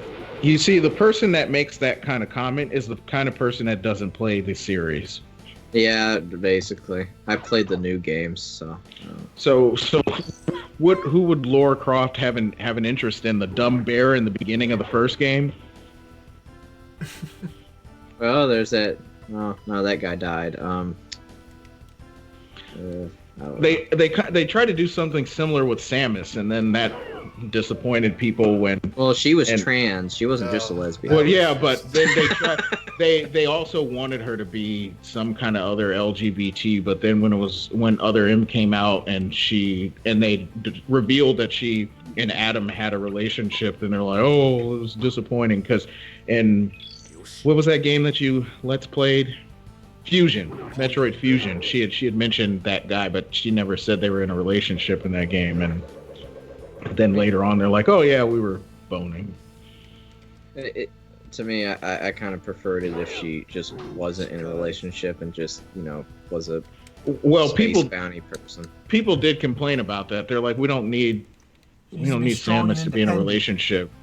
Yeah, we just want Samus to go around killing space pirates. That's all we care about. Was this the same dude they were complaining about that she was taking orders from and Other M and she couldn't do her own shit? Yeah. Like, oh, she has to take orders from a man, but the way that Sometimes it bees that way. The way they describe it in Fusion, he's like he sounds like a soy boy. The way that because I remember in that game he was like, oh, that computer called me lady, and Adam used to call me lady a lot, and so just the way they say lady, it makes it sound like, oh yeah, this guy is an eternal fiance of a 42-year-old overweight voice actress that is one of the fifth voices of an inconsequential character in a anime franchise.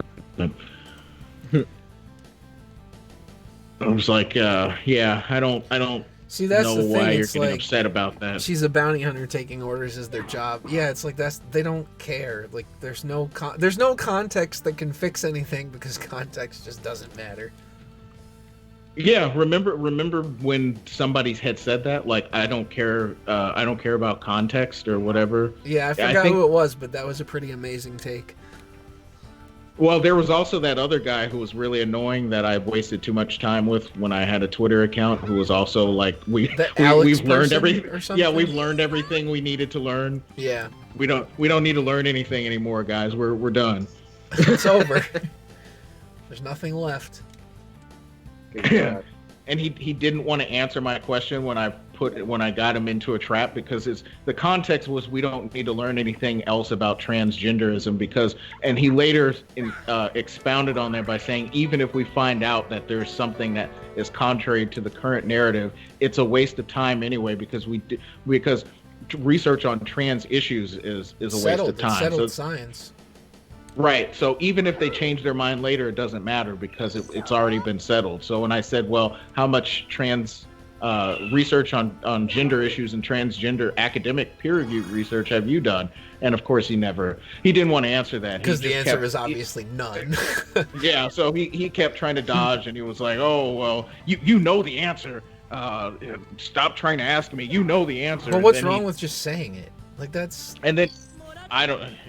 because everything was riding on his ego, remember? Because he made such a big deal about how intelligent he was. Like, his only insult ever had to do with calling people stupid. He had no other repertoire of insults other than you're unintelligent. You just have to have a really big IQ to truly understand the complexities of the trans issues in anatomy. Man, I'm just and also Rick and Morty. Tired of that whole stupid thing. It's like, these issues, you might say these issues are complicated, but if you really think about it, it's not really that complicated. You just like to overcomplicate it. I could simplify it very, very well, but you're not allowed to do that. Oh, God.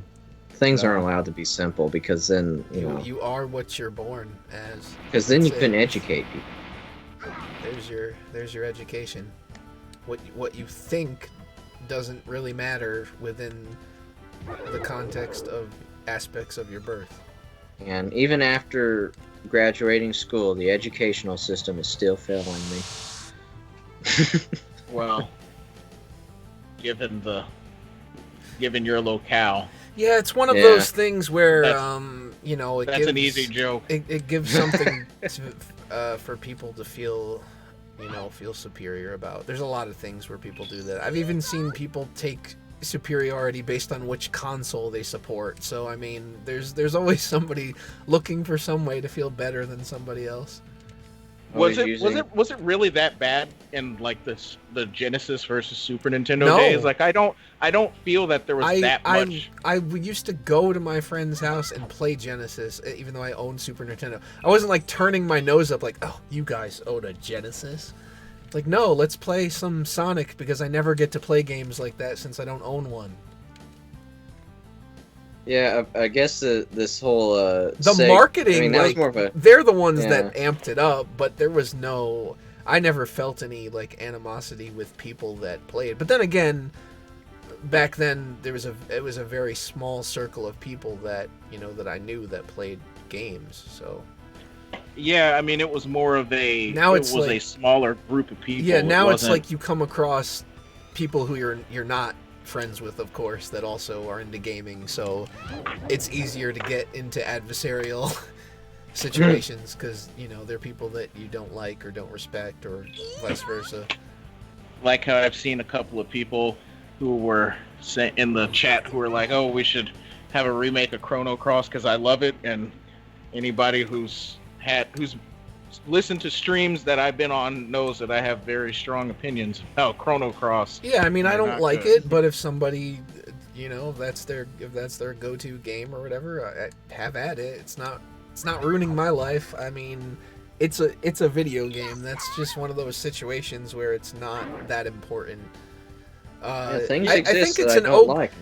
It's an okay enough RPG on its own, but I just don't see it as a good sequel to Chrono Trigger, because I feel like there was just so much build up with all that quality from the last time around that you were never really going to meet that, especially if you didn't have the original team to work on it.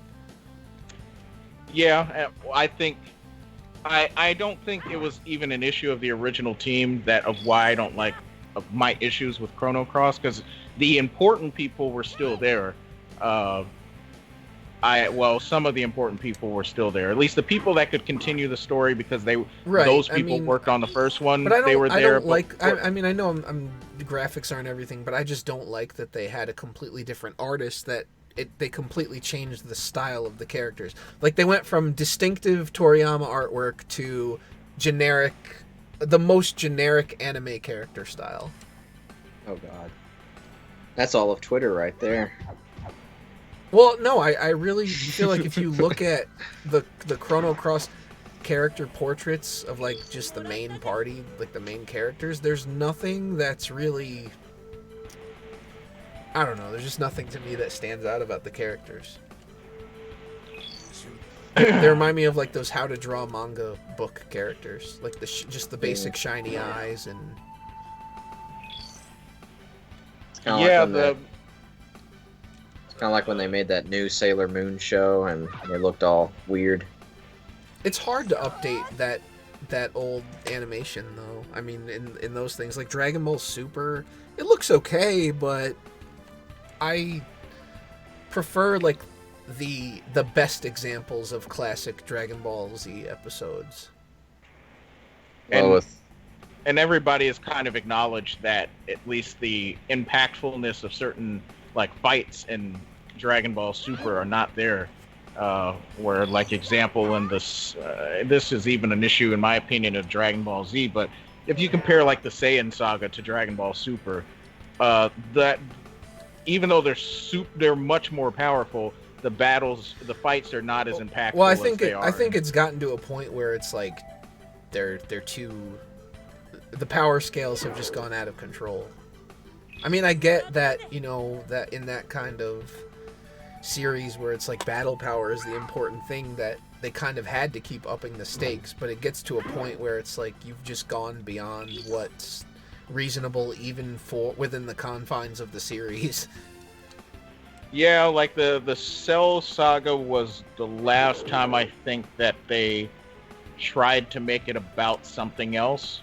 I mean, it was still about battle power, but they tried to do the thing where it was like, well, you realize that if you can control your rage as a Super Saiyan, you will be able to defeat an opponent like Cell, who, for all intents and purposes, is basically an amalgamation of all the strongest characters. And therefore, any ability that you have, he has. So you need to think about, you need to think critically about fighting, which is where I think that's where Goku's out. Really isn't. They did a Well, I mean, that's the only time he does well is when it's about fighting. When it's like, oh, well, yeah, he realized whereas Vegeta just didn't bother coming up with a solution to the Ultra Super Saiyan thing. Goku's like, yeah, this isn't going to work out, so instead let's just try to be Super Saiyan as our normal form, and then see if we can't overcome the rage and the energy expense that we get. Like, that was the only time he thought The biggest weakness is that death means nothing. Death means nothing. Yeah, that's kind of where I ended up feeling that. I kind of ended up feeling that way. It's like it doesn't have as much impact the next time around the same character dies. Like, yeah, you already did I think they tried to work around it with the Earth Dragon Balls being like, you can't bring back the same person. Yeah, but the twice, thing is, right? like, they already did the Krillin death in Dragon Ball, so to do it to him again for Z, for the Super Saiyan transformation, was just like, I mean, I know a lot of people regard that as a classic scene, but it sucks that he already had that kind of thing happen, and then... Well, Chaozu, I mean, too. I guess that was probably part of the... That was probably part of the impact, was that... I'm not sure, but I think there was the chance of him not being able to come back. Have you seen they're save stated. There was... I don't think they knew based on the Namek Dragon Balls if he could come back to life. Yeah. So there was still sort of a concern there, but again, they chose the same character, so it was... But like I said, at that point, Chaozu had already died twice. I still like GT Nobody- in nobody cared comparison to about him. Super. Yes, I'm subhuman. I mean, that's all right. But another thing that kind of bothers me about those kind of stories is just if Goku is so powerful he can basically do everything by himself. What's really the whole point of the other characters then? If they can never even begin Yeah, to reach that's that what level. bothered me too. Is like it's a world full of really like well designed characters, some cool background stories and stuff. But then at a certain point, it feels like nothing ever gets done with them. So Well, they it can't feels like a develop waste. because Goku's the star. Well, basically. right. So you get to a point where they're not really doing what they should be doing anymore, or what at least what you feel like they should be doing, and it kind of sucks Well, because then their sole purpose becomes to like show how much more impressive Goku is, because they'll be the ones that show up first to fight the bad guy and fail, and then he shows up and cleans up the mess. Well, it's like even in the Oh, DC shit, I didn't mean to do universe that. where Superman exists, I mean, still Batman and everybody else, they still have a purpose. They still have like their own set of skills that they can use to Yeah, defeat. well, that's the what I liked villain. about some of the movies and things like that, and filler episodes, is that they actually did give other characters, a chance to do stuff. Yeah, I think this might also be a difference between like Western and Eastern fandom, because I brought up the example with Dragon Quest where it was like, oh, they wanted to change the way that they did things, and fans were like, no, you can't change anything about this series. And they did the same thing with Dragon Ball Z. He was like, well, I want to end the series. I'm calling it Dragon Ball Z because this is going to be the end. Yeah, there was and- also the thing and I where they don't said wanna keep- something about Gohan supposedly picking up the torch, but then they were unhappy and he decided against it. Yeah, So- a lot of that seemed to be his editor, like, oh no, you can't change anything about the series. It has to be Goku has to be the hero every time. Like the only reason, like people joked about, oh, even the villains had multiple forms, and that became predictable. But the only reason that Cell, in the case of Cell, that he had multiple forms is because his editor looked at it and he didn't like. Yeah, he didn't first like the form. first form. I remember that. Boku no Hero. I don't think so. That's that one with like the green-haired guy and the kid that throws grapes from his head or something like that. Oh no, I haven't seen it. I'm usually like behind on the current stuff, and then like the current stuff that I do get into, I tend to be pretty selective, I guess. It doesn't. Yeah. I'm He's- not he's saying not I wouldn't a- like it, but I just don't know.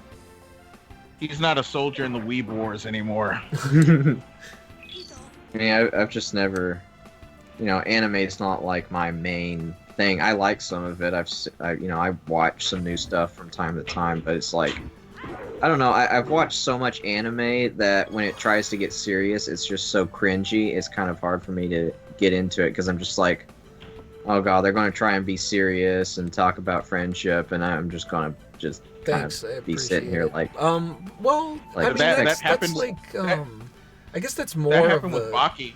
shonen type, right? I mean, Well, yeah, because I saw my wife was watching the Netflix Baki, and I felt that way, and I was like, oh, some person was getting in a fight with somebody else, and then it was like all the cliches of fights in an anime were there, where it was like, oh well, even though this guy has the advantage because he's manipulating and he's hypnotizing him, he still has the constitution to want to fight, and so that's what, even though he knows even though he's fighting nothing, he's fighting an illusion, he's not giving up because because he's not giving up, he's fighting for real. So he's gonna eventually overcome that illusion, and he's gonna be stronger. And then the guy that he beats is like, well, oh, this day has finally come where somebody has finally beat me, and I can finally be happy. And yeah, it's the like, newer one is well, on this Netflix.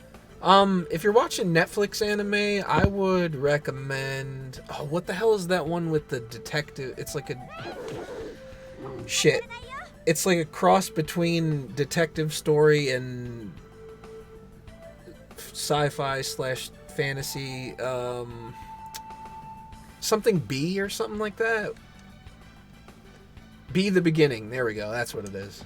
I thought that was pretty good.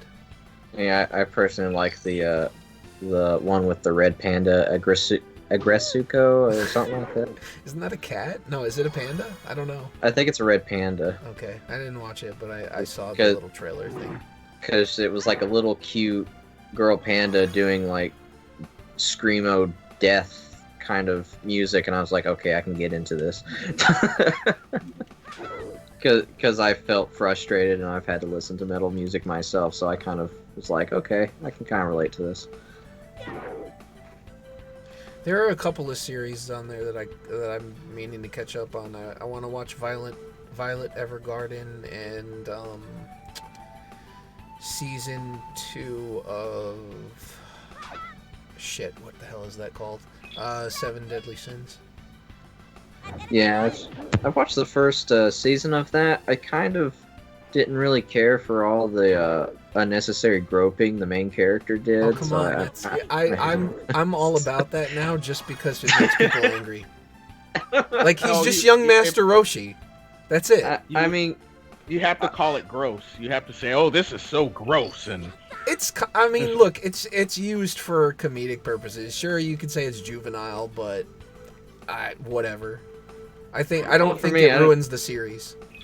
for me, I don't care if anybody else likes that kind of comedy. I guess just for me, it's just No, kind I of mean, like, look, eh. it gets like if you overdo it, it gets cringy. But I'm just like I'm used to it because that was like I grew up with Dragon Ball, and that was like Master Roshi's shtick. Yeah, I mean when he took that girl's panties and that's how he figured out. Okay, which that one was the hilarious. one. That was That kind of part funny, was funny. but that I kind of liked. that's what I thought was funny. I was like, oh my god, his pervertedness actually saved him. And it doesn't really get much worse than that. So it's not like hentai or something. She eventually consents to his groping, so I guess it's all right. Can you guys still hear me? Yep. Yeah, I can hear you.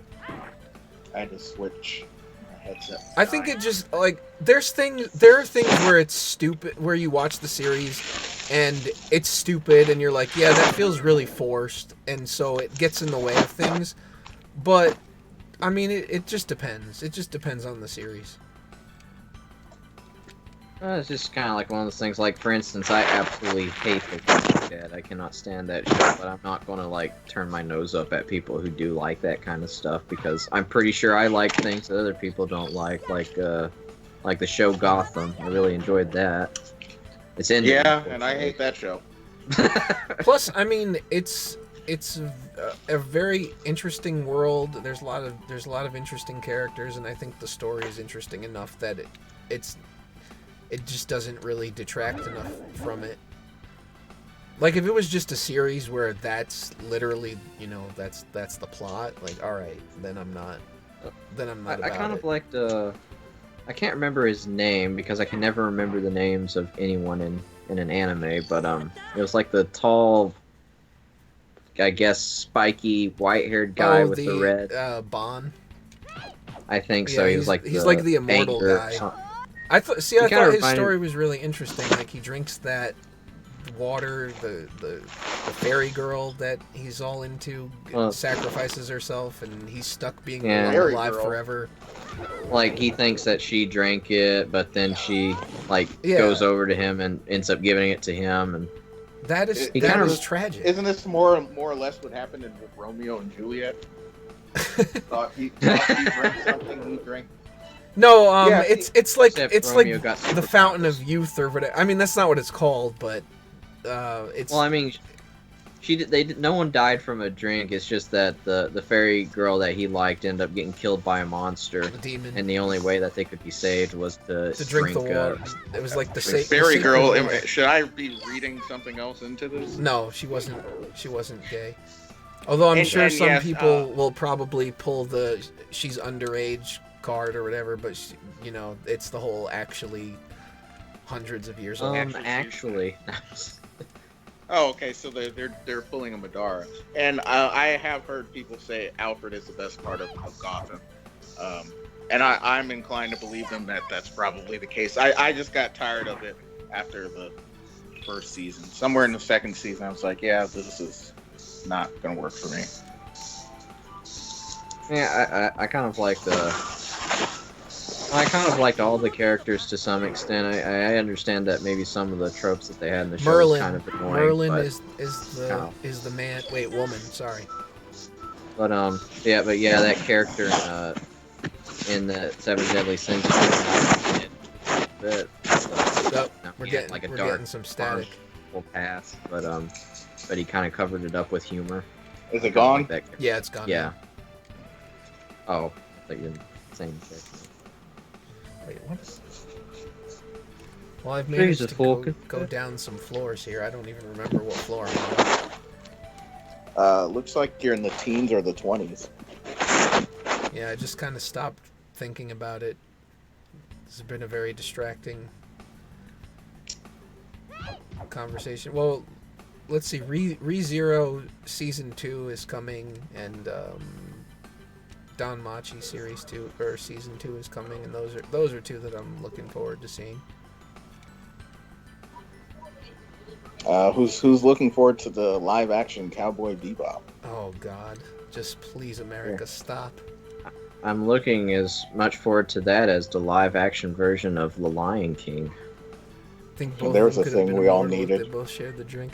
That's I wonder if that's kind of like a plot hole, or if it was just like one of those situations where you needed the full amount in order to. I'm sure that would be the justification.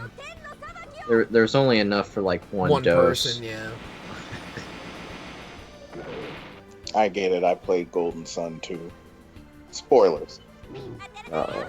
Yeah, Hollywood needs to just stay the hell away from anything. I mean, what they were doing. I heard the Your Name Hollywood adaptation is going to be cancer as well. Oh God. To me, I think. Well, I don't think. I kind of know, but to be honest, Disney's just kind of doing these remakes just so they can re-release their older movies on like 4K Blu-ray. Why don't they just put the classic ones on that format then? Well, that's what I mean. Because they can't print as much money that way. Well, they could probably get away with putting those movies in theaters again and having enough people go see them. Yeah. And call it like a remaster or something and barely do anything to it. Yeah, we all know about Square Enix and Final Fantasy VIII. Oh God. I didn't realize that, and then when I heard them saying Phytos Lusek, I was like, oh no. You know what reasoning I really hate? When they're like, it's not for you, it's for a new generation or whatever. It's like, are you... How can you use the popularity of something that would appeal to people who liked the old thing and then say it's not for them? Like, if it wasn't for them, wouldn't you just be making a new series? But no, you're piggybacking off the popularity of an old property. They're just giving the old movie new graphics. I mean, come on. As much as we trashed this particular game, or this version of the game, I have to say that at least the developers of the Final Fantasy IV DS remake acknowledge that. They're like, well, we're making it because the people who play the original would be old enough to have kids, and so they would buy it telling their kids how good the game is. And we want them to play it too so that they can enjoy it and experience something new, while we also have a new audience of customers that we can sell that to. Part I understand, and that's what I kind of feel like it is when they do something like that.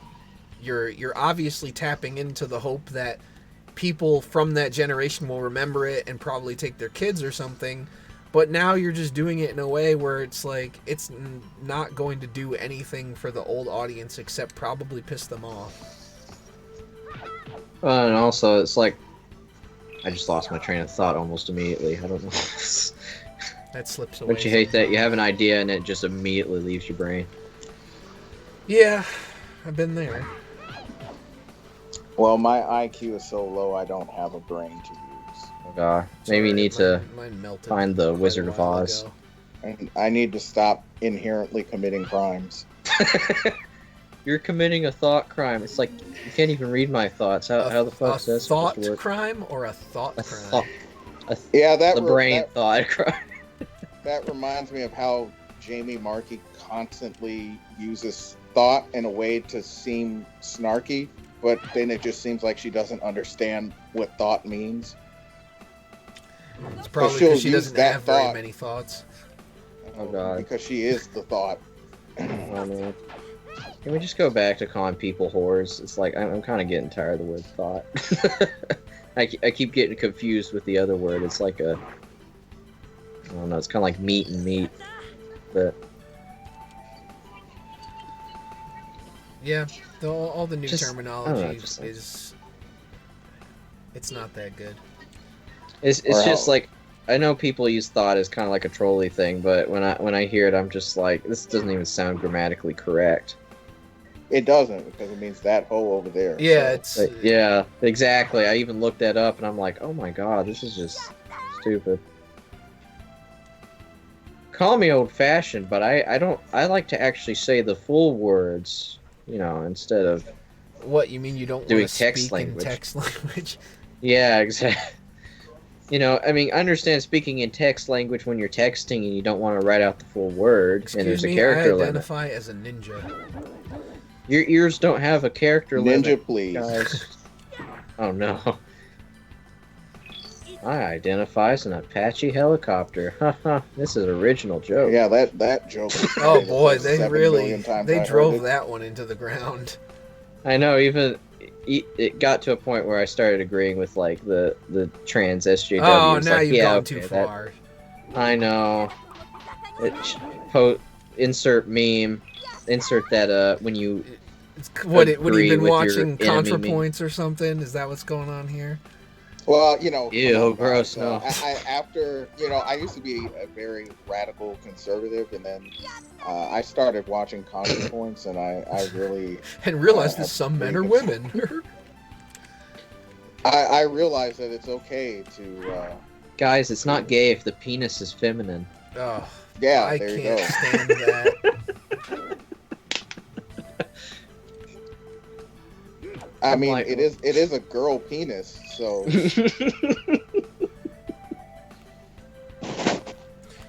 So they say.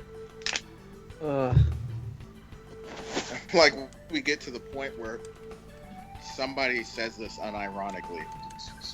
I hear in the new game. As if saying it Cyberpunk ironically 2077 wasn't bad enough.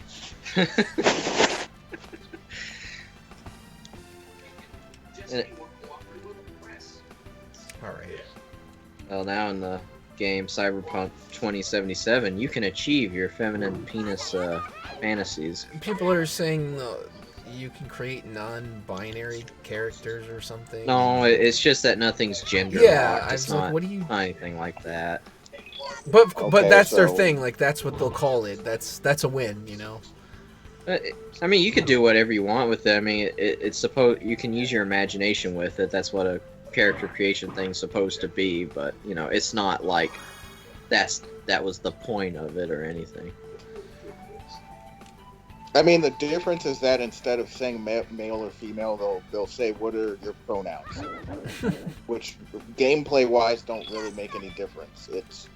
It's logically the same variable either way. It's just Right. presenting it to look good for people who will never buy the game anyway.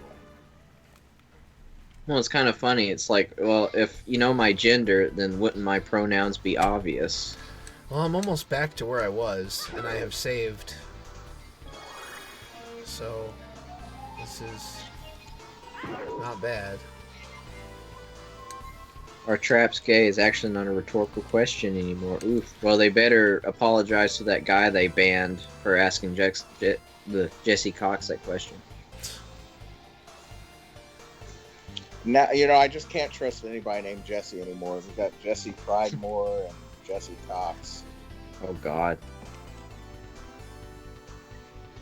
I don't know what to believe anymore. I believe that gender is not even real. It's just biological sex. Well, according to that one guy, Nicholas Matt or whatever, it's been proven that biological sex doesn't exist. No. There's nothing biological going on. Basically, a baby just magically poops out of the ground, and then you just have to take care of it. That's the way I see it. Like a dwarf, you know, they just sprout from holes from the ground. Kind of. Even the women have folklore beards. have you been? Okay, that's Final Fantasy IV. I was referring to a scene in Lord of the Rings where Gimli was just kind of joking around, saying that, you don't see many dwarf women, but it turns out dwarf women look like men, or something like that. All right then. So some people think that we just sprout from holes from the ground. I'm kind of paraphrasing, but it's kind of a funny scene. Well, if women had beards, that would be preferable. You'd rather sprout from the ground. Yeah. Sorry, what I said was very cis-sexist or whatever, some Could you stupid imagine made-up coming term. out- I haven't heard that term in forever. Not cis. Speaking of made up things, I haven't heard anybody say they're asexual in a long time. I unfortunately saw it. I see a lot of people with the name Ace, and then I wonder if that's what they mean. I just assume they're pet detectives. I think someone was trying to make the point that cis, like the word cis came from I don't know, like something from a Greek language or something like that. I mean, so to be you honest, can't I be don't- hateful towards cis people. Yeah, I because- don't care where it came from. The point is the way that it's being used is it's being Yeah. used in a way that they claim is that they would claim is othering. Yeah, othering. Like, it's just normal. It's normal. You don't need a term like that for what is considered the normal population. Of course, You're they not take offense to normal. that because not, being abnormal. Well, then you're not is special. inherently bad, I guess. Which, It's like just because you're born in a normal body doesn't mean that mentally you have to be a normal person. It's all about the thought, not that kind of thought. Oh my god, I can't get around this goofy. well, depending ass on who you language. are, it is all about that. It's all about that bass. No? Please, never again. Never again. Is Megan Trainor still a thing? Who knows? Oh, No, it's just I don't it's pay just attention T to that. Swift. T Swift. There's so many people who are like, I'm such a major fan, and I'm not talking about 14-year-old. I forgot that I was also simultaneously broadcasting to Twitch. Some of the things that, Oh, some of the things that have been spoken tonight were Oh, you mean when- unspeakable. when Like that Maxim time said the the N-bomb N-word? was dropped. That time I said faggot. That time I said tranny. Yeah, goodbye. All that's Prepare- left is saying the word cunt, and there you go. prepare to be deplatformed. That's Oh, all right. no. I don't get anything out of it anyway. Prepare to be Alex Deplatforming Jones. works, guys. Listen to Carlos Maza. Deplatforming works. I saw that actually. I Yes, did. I works. remember seeing that interview, which was strange but entertaining.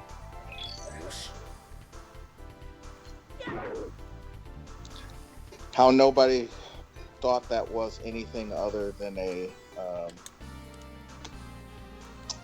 Che Guevara American op. I'll never know.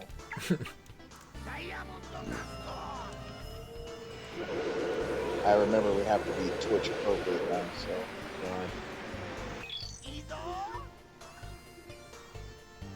Well, guys, we have to make it up to Twitch. We gotta paint our boobs. So we can't refer to penis on penis Americans as anything else. Penis on penis. I wonder what would happen if I painted my balls on stream. How would Twitch? You would get banned instantly. That's the thing.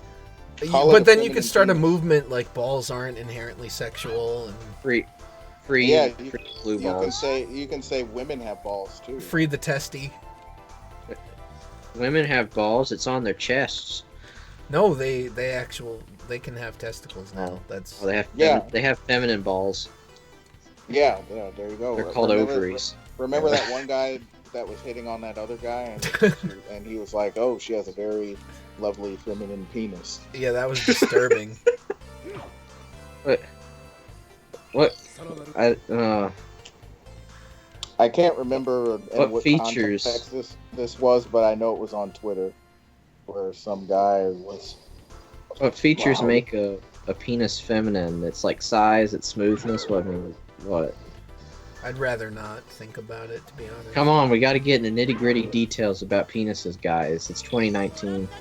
I don't know. I just remember he was thirsting pretty hard for this. I don't know what you want to call them. Trap. Yeah. Something. Uh, And almost Oh, every but- time you go to one of their accounts, it's those weird, quote unquote, lewd accounts. It's like, is this all you people do? no, Is that the this only isn't way my you main make account. money? Yeah, like I don't know how many times it's like, oh, 18 plus. Yeah. Ooh, Also, you don't know? don't fetishize me. Only I can fetishize people, as I have the power to do so with my pen. If you can't draw, you don't have an opinion.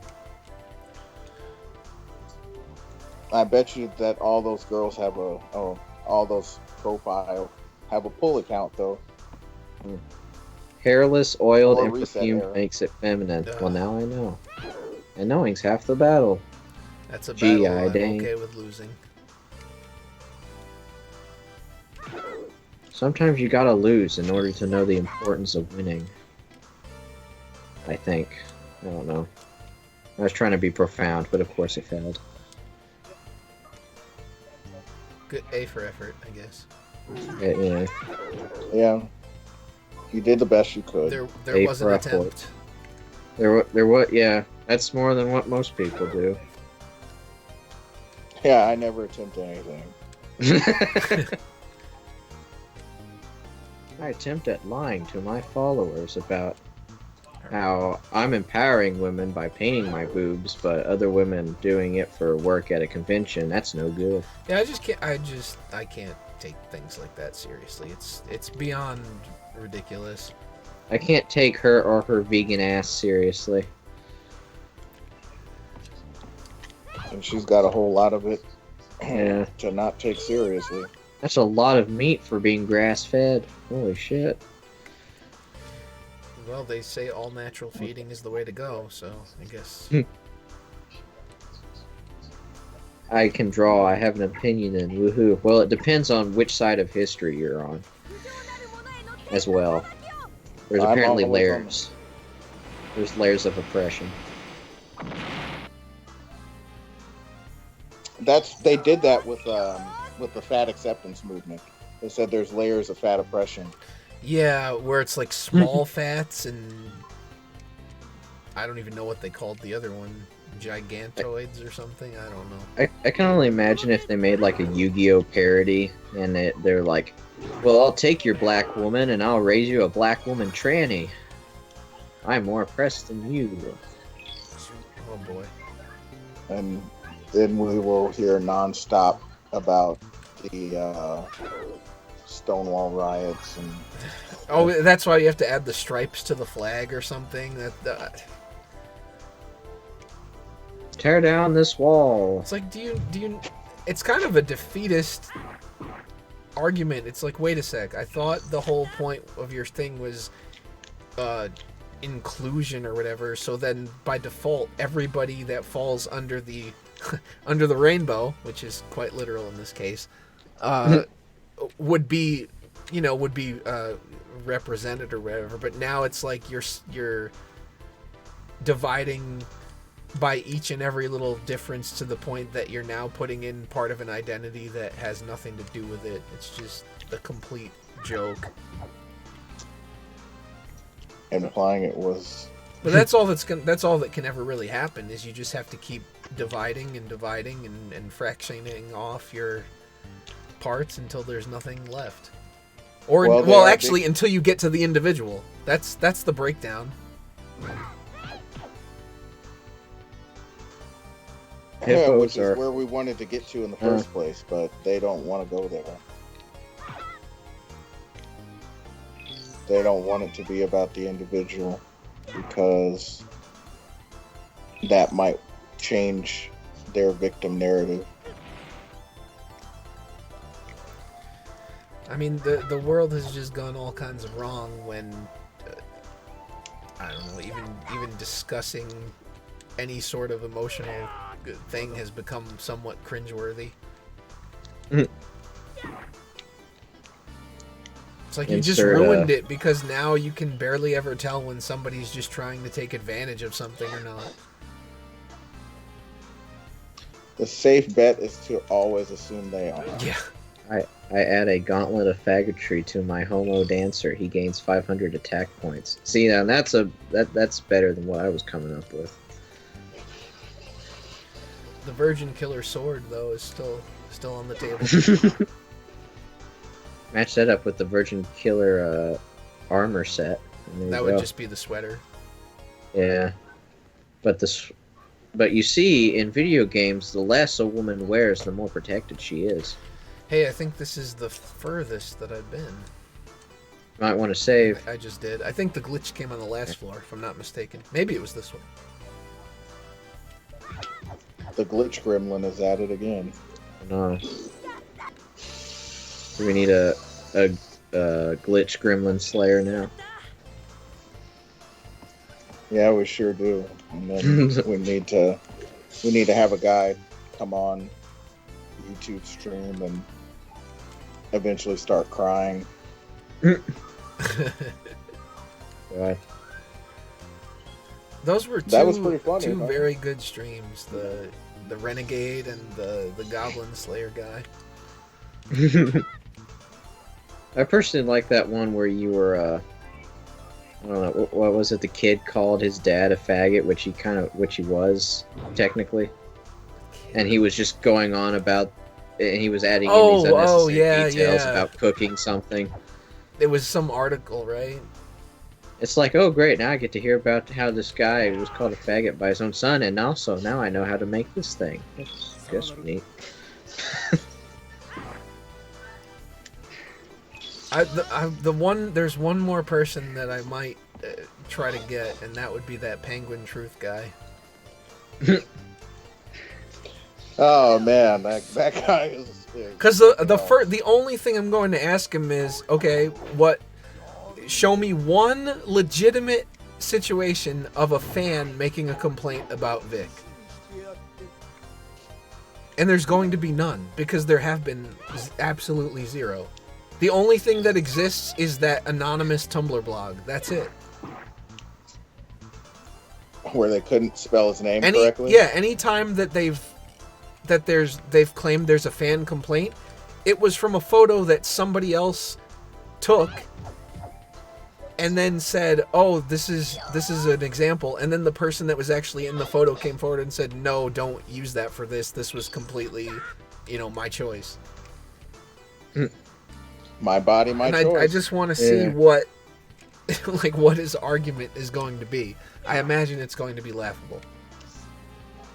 I'll have to take Sean's word for how good the second game is, I guess. In the chat. What second game? I think he's talking about for this one. This one. Oh. I'm gonna get there eventually. I don't know. It is personally my favorite game of all time, I should say. Got a life nut. As opposed to whenever Death Nut. I have a favorite game of all time, that's when they don't make a sequel to it. Well, I've noticed. Once this became my favorite game, they pretty much ruined everything. Sometimes that's for the best, though, if you have a game that's your all-time favorite and they don't make a sequel. Because, sequels can go horribly wrong. It's just kind of like a curiosity, see how, if they could have fixed some of the tweaks, made it better.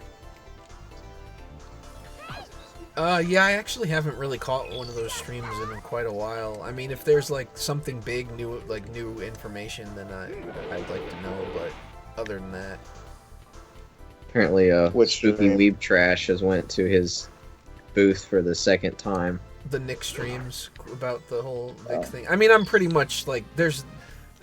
It's not just his streams. I don't really watch any Burned out from content related to all of that. them. Yeah, like I just don't. Anything I see is usually like in passing on Twitter. And Me personally, I'm naturally a very happy, well, at least I try to be happy kind of person. So you know, I don't try to overly indulge in all that stuff. no, it's not a good idea. It's really not. I deal with enough negative people in real life. Well, it's like I don't know. It's just you can get to a point where you waste way too much time talking about things that you don't like, as opposed to focusing on things you do. Oh boy, turning into one of those positive thinking people. Oh no. No, I wouldn't go I that think- far. My thought process is still pretty dark, but I think unfortunately when PewDiePie made that false positivity video of his, it kind of made people think that apparently all positivity is bad for some reason. Like you have to be skeptical of everything all the time and be like a robot when that's not really the case. that doesn't even make sense, though. I mean, It's just you're a Well, human but being, that's so. how people act, though. They're like, oh, I won't accept any negativity at all, and they act like robots when it comes to that, as though they think just thinking positively will fix everything. Like there's a formula for happiness. That's one of the and success. most infuriating things that I can think of. It's like Besides if it Philippines. was that simple, like don't you think I would have thought of that by now? Come on. it's kind of a.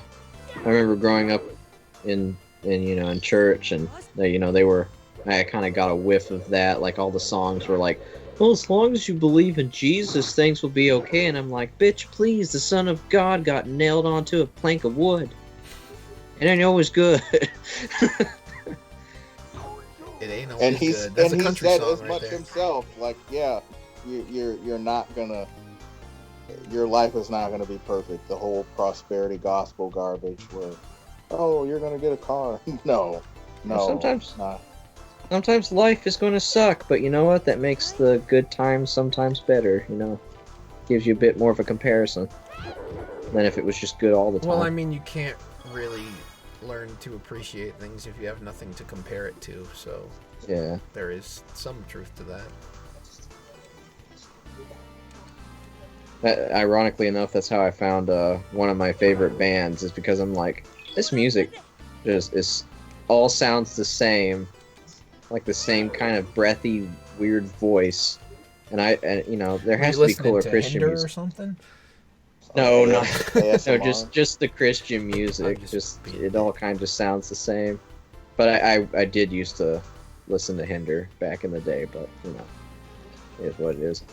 But I basically typed in heavy metal Christian rock bands and I found Red, so that's always good. And they don't sound like a Christian rock band, so that's almost even better. Hey, I look, don't get like the I'm constant. fighting negative thoughts right here. I mean, these dark clouds, those are actually just negative thoughts. Here. There you go. Wasn't there like a show with like a dark cloud of negativity? I can't remember what it This was. is like Care Bears or something. Oh, well, maybe, but I don't. I'm thinking Fern Gully, but I'm not sure if that was it either. That was a movie, though. Yeah, it was a weird movie. I don't think it was as good as people remember it to be. Spare me your environmentalist propaganda. No. Yeah, Spare me this mockery of justice. That's basically what it was. Because back in those days, environmentalism was big. Yeah, you know it's weird. And ironically, what was it? The movie Once Upon a Forest. Even though I guess they kind of had an environmentalist message in there, at the end of the movie, it showed humans taking responsibility for, the truck flipping over, which it was an accident. They couldn't help that. The glass popped a tire to a tanker, but they went and cleaned it up, and they ended up freeing the little hedgehog from the cage and just releasing it back in the forest, just showing that, yeah, things sometimes happen, but man's not just evil just because they exist.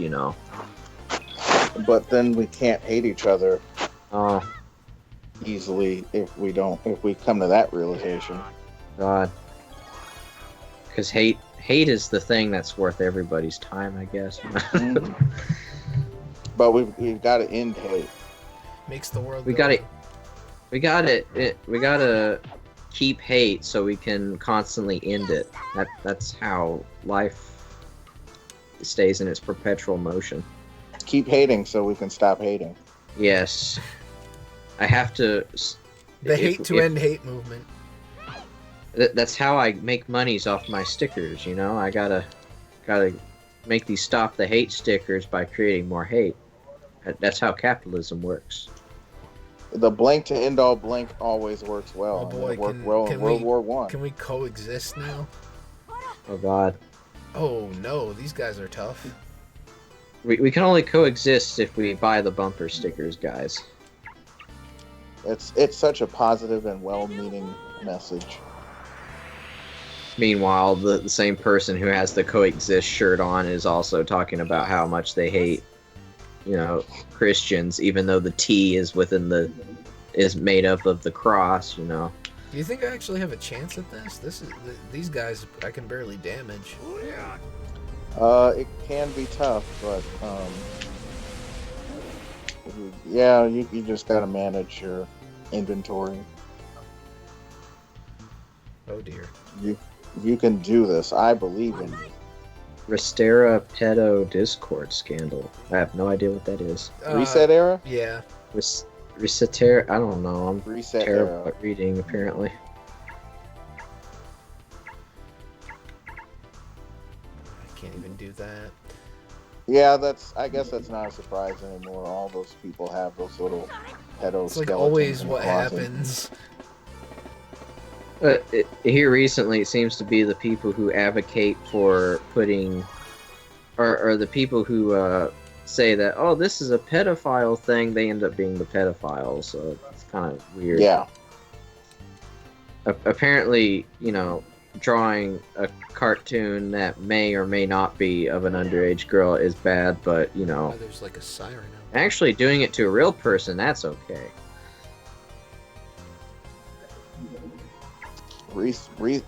People on Reset era being pedophiles? Oh, color me surprised. Well, I was going to make a joke about, colored something, but whatever.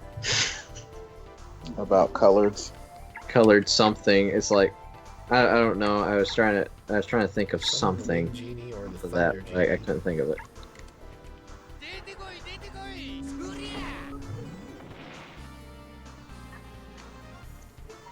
I heard it through Mr. Anti-Bully.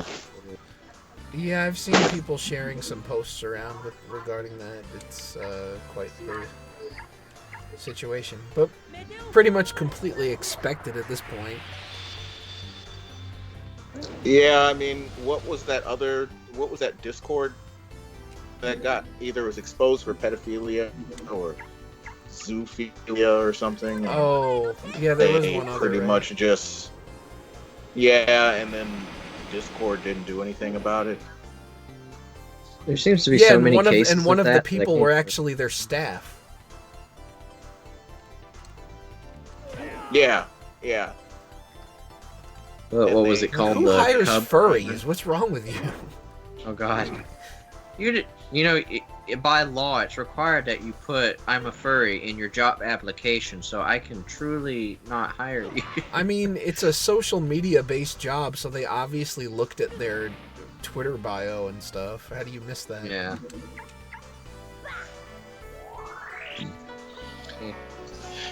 I guess that says a lot about employee background checks. Yeah.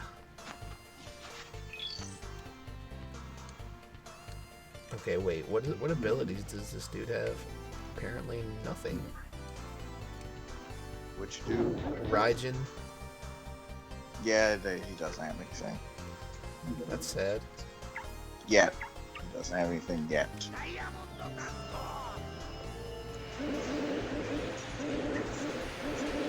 Man, these guys might be my limit right now.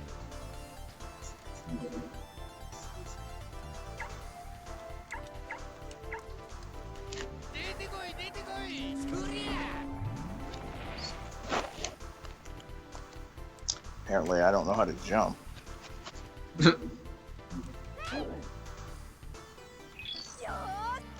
What have I been doing my whole life? But Makaton, you are a person of color. Of course you must jump. I was gonna say I thought that was white man.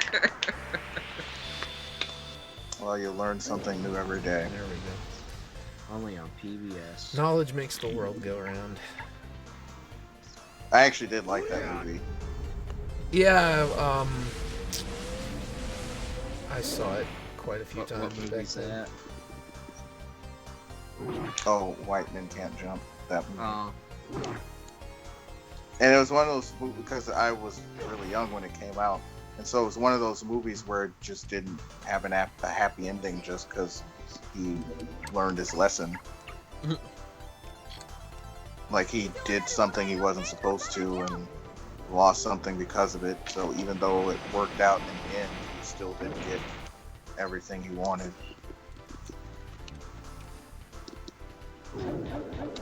All right, come on! I gotta get somebody who can heal. This is looking grim. Can't Kukuru heal? And Yeah, Alack. I just got to Poco's turn as well. you gotta get out your healing rocks and your essential oils. See, I'm using up all my magic Uh-oh. on this part though. Are you in a pyramid scheme? What? I don't know what you mean. You said I'm just trying essential oils, you gave it away. Oh no. No, please. I'm just trying to help you out, sir. I don't even know what a pyramid scheme is. Yeah, I mean, I know it's harder monsters all the way down, so if I can't even handle this right now, then I'm basically screwed at this point.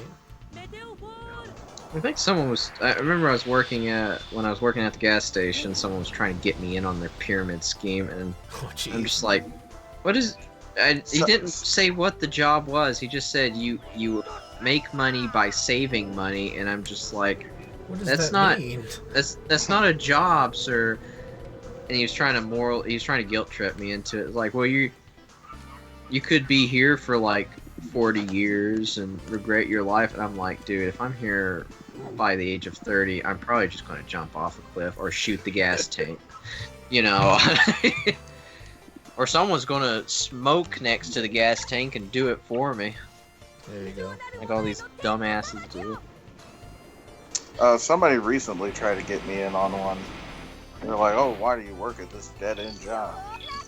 You mean the same dead-end job you work at? It's like, dude, I know who you are. We work at the same place. Of course, I don't work at the same place anymore. I eventually got a job that I like better. It's not Ah, perfect, they but killed the bastard.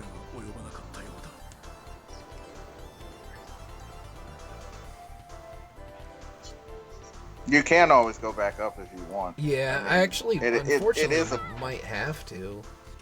It is a place for leveling up because if you want to get your characters to level 60, which is the max, then that's probably the best way to get everybody up there. you gotta Yeah. grind. I'm probably going to have to because these guys pretty much tapped me out. It looks like they didn't skip any of the days. No leg day, skipping. Yeah. You can skip on leg day, but you can't skip leg day. But yeah, the general rule of thumb with the pyramid schemes is they'll never tell you what the name of the company is until they forced some kind of commitment out of you. They apparently don't tell you what the job actually entails either. Yeah, they don't tell you that either because then you might look it up and then you'll realize it's a scam. So they tell you as little as possible because they want to suck you into the original meeting and then just based on, I guess, human psychology, they assume that you will be more likely to stick around because you're already kind of committed to the meeting. So Yeah. Stardew Valley isn't that bad. I played a little bit of it.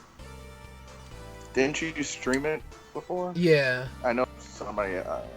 Risk Man, I think he streamed it. With Yeah. him. I think I streamed it with him. Yeah. I remember that was like the multiplayer. I think he did it for about like 20 minutes or something. And Yeah, something. Was it ours or just the one that he did solo?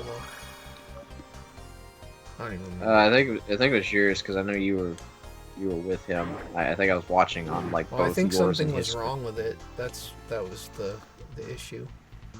There's always some kind of problem when you try to do a multiplayer stream. Should I do Stardew Valley and be a fucking emo kid? That is the only question, friends. Well, I mean, if you can play My Chemical Romance in that video game, maybe you'll be the true emo kid. After I know put that's a this cheap treasure- joke. What but about hey, what if it's Taking Back Sunday and not My Chemical Romance? oh god. I think I've only ever listened to 2 of their songs, and it was because they were on the Transformers album. But they didn't really sound like an emo band to me. Well, I all think that my they're- friends in high school were big emo. I think their music has changed from what it used to be. That's probably what happened. I mean, I don't know because for sure, but I'm fairly certain it's not the same style anymore. Maybe that's what's Which I mean, it makes confusing. sense. They were young at that time, and now it's what 15, 20 years later or something. So I imagine their style would adapt. One would hope. Yeah. Oh, Speaking of which, my friends were big Death Cab fans. I always thought that was. does I that think still all of exist? those band names are pretentious, but that one was extra pretentious. What was it called? Death Cab for Cutie. That's a dumb name. Death Cab. Yeah, that's what they would call it for short. Like, you're going to the Death Cab concert this weekend? Dude, No, no, because I have sex to have. Well then, You can keep your virgin concerts. I'm having a concert of my own, and she's going to take my microphone. Talking about using my penis, guys. In case you weren't aware of the joke. what can you? Is there a Mac version of OBS? I would be surprised if there was, but hey. Yeah, because It's I possible. use OBS. I mean, there's other programs out there. There's XSplit. I feel like there's at least one more that I've heard of. But yeah, I have like zero experience with Mac, so You don't know all the ins and outs of it. I definitely do not. Oh yeah, building my new computer, I had to transfer all my my 156 gigabytes of Dolphin Porn? games. Yeah, yes. Wait, what? Well then, all officially no, it was acquired. the Dolphin emulator games on like Legally 32. acquired, right? yeah, on like a 32 gigabyte stick and constantly be going back and forth. That's a nightmare. It is, and it's just like eventually I was like, wait, doesn't my mom have a 32 gigabyte stick? And I'm just like, I could probably use that as well. And it turns out you can use 2 gigabyte sticks What you need at the to same do time is on the get an computer. external hard drive and save yourself Yeah, that trouble. that too. I've been thinking of getting a portable. Sometimes you get really good sales. I got a 3 terabyte one for a really reasonable price once. Yeah, you sent me a link to one, and I got it at a good price when my other one just decided to go out on me. I have like 4 or 5 of them. I'm like obsessive about not losing my years and years of files. Yeah. Because I had a hard drive failure once a long time ago and lost many things, and I was like, never again. My stuff apparently just goes to both my solid state drive and my hard drive. I guess I didn't set the computer or something. I just wanted to use my solid state drive to kind of just boot up Windows, and that was it. But then everything went to it, and I'm like, oh my god, this ain't gonna last too long. Look at this guy bragging about his solid state drive. Oh my god. Well, it's not too much to brag about. It's only 500 gigabytes. Oh my. All those things can be expensive. Yeah.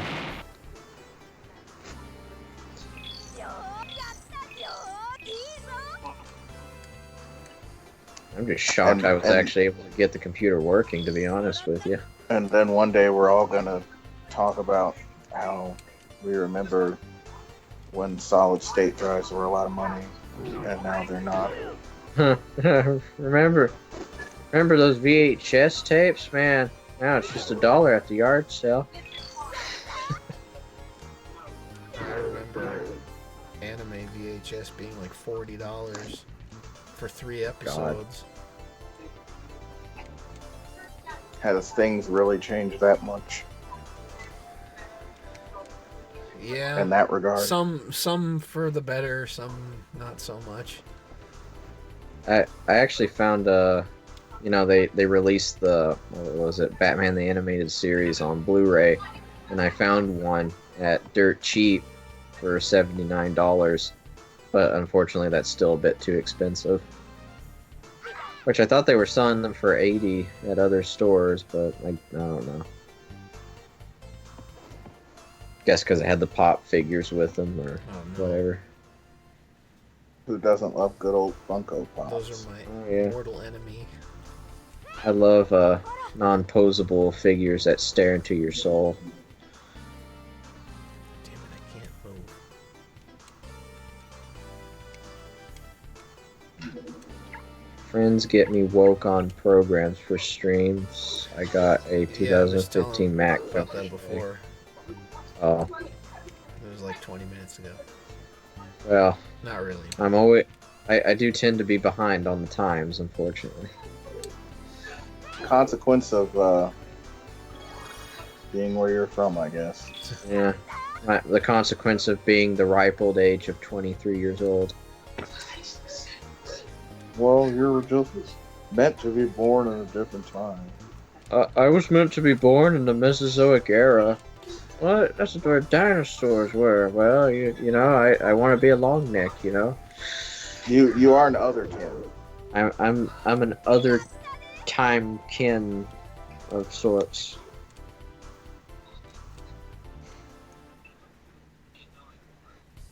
I belong in a parallel universe then. I heard a few months ago that apparently grass didn't exist until about 3 million years after the dinosaurs went extinct, and I just can't imagine a world without grass. I mean, there were probably just big weeds that were really similar to it, so... Yeah. I've never heard that, though, but... I thought it was interesting. I'm just trying to imagine what the ground actually did look like. I'm just like, was it just it really looked like dirty? the floor of this dungeon right now. Yeah.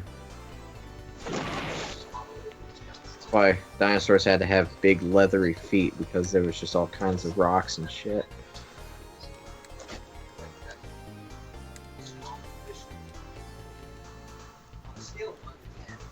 Oh yeah, that reminds me, the Funko Pops, they made a Brady Bunch Funko Pop in which it was one of the girls and her imaginary boyfriend, and well, technically it was just the girl.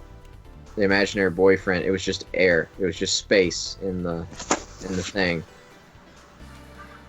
Because the imaginary boyfriend.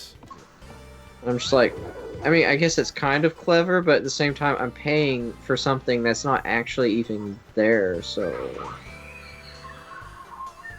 what the fuck, Funko?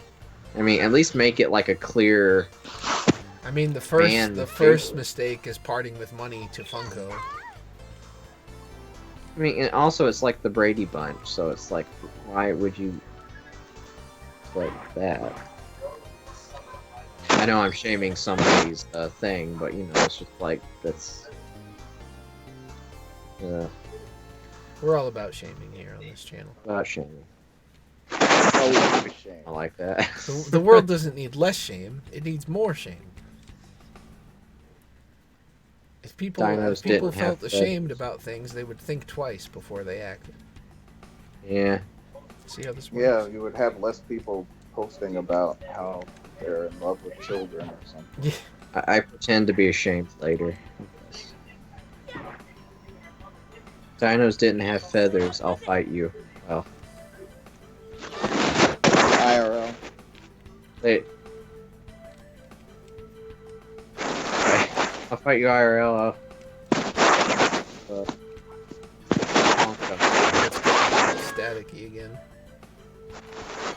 I'm getting some ASMR crumple noises. Seems. Well, I gained a few That's- levels that's- here. That's me moving around. Oh. I didn't tell you stop. No, I'm just kidding. Alright, where's this I staircase? decided to break the old switch out and got myself into a boss battle of sorts. You know. Speaking of dinos with feathers, ironically enough, I have a Transformers from Beast Wars Neo that's a feathered dinosaur. I forget what it's called. An Eratos or something. I don't know.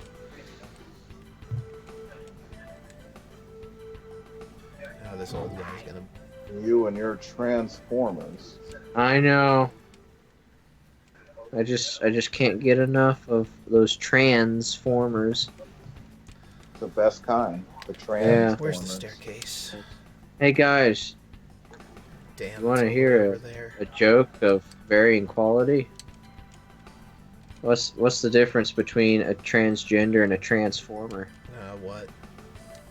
Transformers can actually turn into the things they want to turn into, Ooh, but not bad.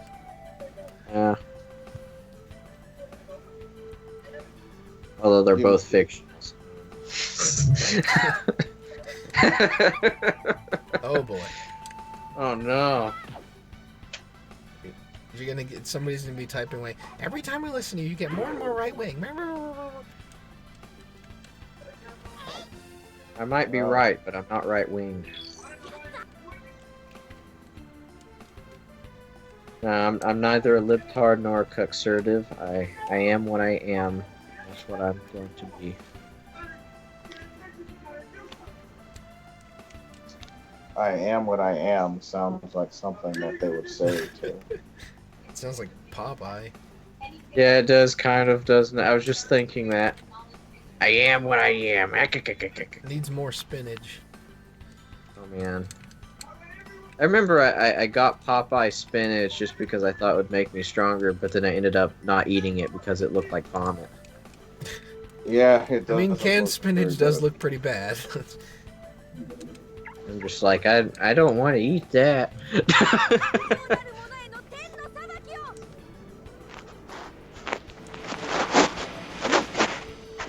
I actually didn't grow up eating spinach, so it wasn't until I was dating that I actually had it, and that was the first time I had it was Popeye spinach. I was like, man, if I had known this as a kid, I would have never wanted spinach.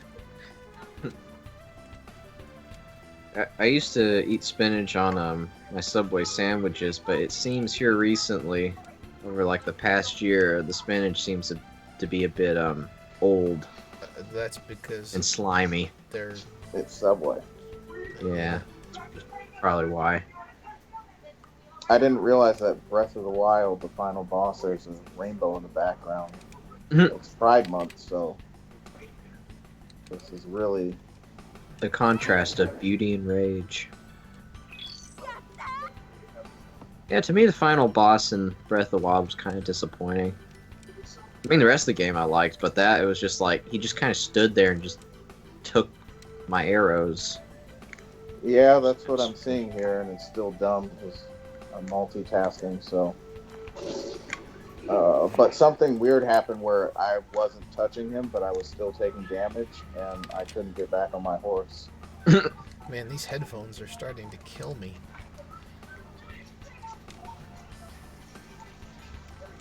I think I they don't have know like why. a 2-hour limit or something. Yeah, I hate when they kind of squeeze on my glasses a little bit. Kind of irritates me after a little while. I don't know why rape gets such a bad rep. At least 50% of the participants enjoy it. That sounds like a Republican. Oh boy.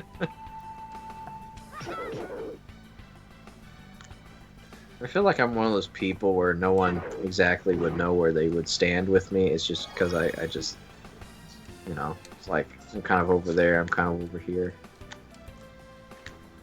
You're pansexual. I'm political sexual, I guess. I don't know. Polysexual. You Ollie. Boogie 2988. What's going on? No, that's a fence sitter. That's gargantuan sexual. Oh God. He was doing so good. He was losing so much weight, and at some point it just stopped. And now he's just chubby. I mean, Well, once he got his new teeth, he could actually start eating. oh no. Oh God. Oh no, I know that. Of course, he had to show that on Twitter. I'm like, oh my God, I don't want to see a picture of your before and after teeth. Well, you know, he probably got paid a good amount of money to. Yeah, to advertise for him, and Oh, was it an advertisement? yeah, he Or got it's him. just- He got that done for free. Oh, I'm sure it Oh, costs shit. quite a bit. Yeah, I think fence sexual. I think it was. I think he said it was for free. Yeah, I think it was an endorsement and he got it for free. Built-in preamps, built-in degeneracy. Zelda, can you tell me where up there is? The big shiny glowy thing on his head. Well, I'm aiming at it and it's not connecting. I want to get it before he starts breathing that thing out of his mouth. Oh God. And this isn't the horse that I originally had, so I managed to catch a much better horse than this. I can't remember what horse I had when I fought that boss. I think I may have had the giant black horse. It looked like Ganon's Well, that's what I horse. caught because black is beautiful. Oh yeah. But no, I did catch a black one because I remember it being very difficult to catch. Mm. And I managed to catch it. Yeah, it was like Or it's It's difficult to tame it. it was like a very huge horse. Like, dear God.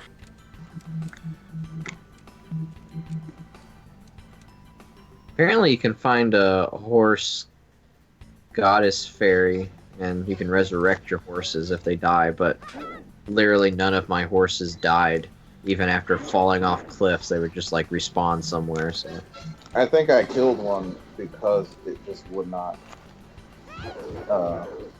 cooperate. Yeah, it wouldn't. It wouldn't get out of the way where I can save it. So I'm just like, okay, I'm gonna kill it. Boogie likes fence sitting because he shoves fence posts up his ass. I mean, if there's anywhere they Yeah, fit, but that he would be breaks nice. it.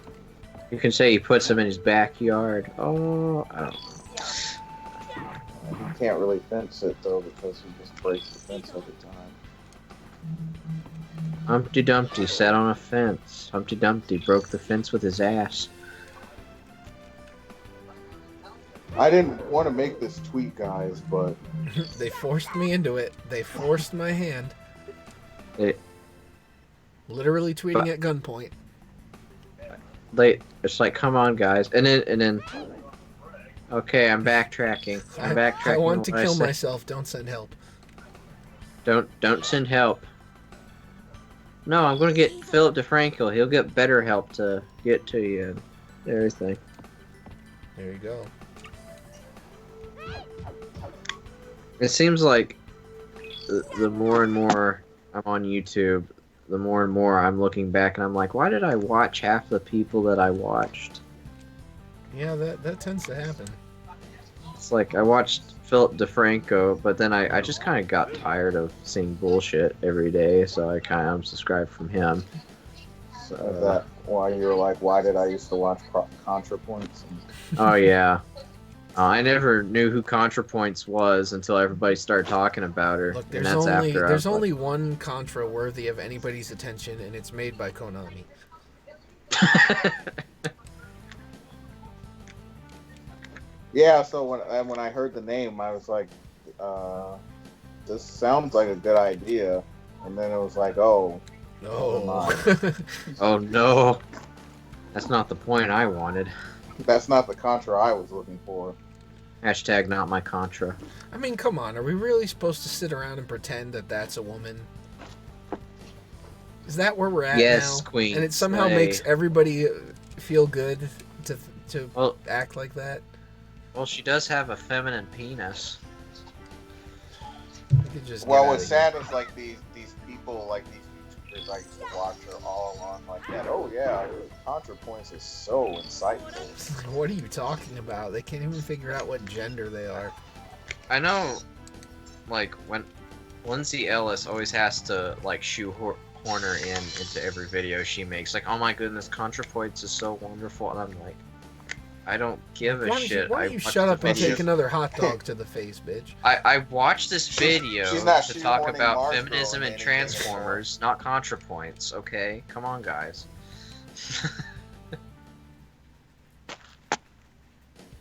ContraPoints isn't even a trap. Yeah, her Adam's apple's as big as her dick. I did totally steal that joke, but You know who people aren't talking about anymore, and I'm happy for that. But they're not. I just noticed they're not talking about her anymore. But Blair White. Yeah, I can't see anything from that idiot Shoe on Head and quite a few others, and it's been great. I thought you were about to say Theron Meyer, because I Blair White. did say that a while ago because Oh, I forget that remember person when too. Theron, I remember when Theron was the more popular one, and Blair was kind of just up and coming, and then Yeah. Boy, I did guess that reverse. But yeah, just then like Theron went the FJW route, so that changed. Like, Nobody how cared dare about you not it. respect my But- pronouns? I I won't be a like an vehicle for old your toy. hate. Just like an old toy, she was thrown into the toy box, and the other one was able to stay out of it, I guess. All it reminds me of is that one video or that one comment I think Spinal or somebody made where Theron and Lauren Southern were having a sleepover. Yeah, and he was like, "I wish I was there" or something. Yeah, Or he was jealous. I don't He even- said he was jealous. That's what he said. yeah. He did say he wish he was there though. He did say he was jealous. Man, that kid is such a dumbass. What? I don't even care if she has a dick. I'd bang her. Okay. Oh, like every comment section. Like I don't even care if she's trans. She's She- hot. Like, what are you? Yeah, talking she's a about? conservative, so that makes it even hotter. No, stop. It's just no more. That's just sickening. I know I'm pretty ill. And like, guys, she's continuously mutilating her body to try and be a woman. It's not this I'm a trans conservative thing. It's not gonna last forever. I mean, she's friends Well- with Jack LaGlynn. Come on, guys. Well, at that point, I'm out.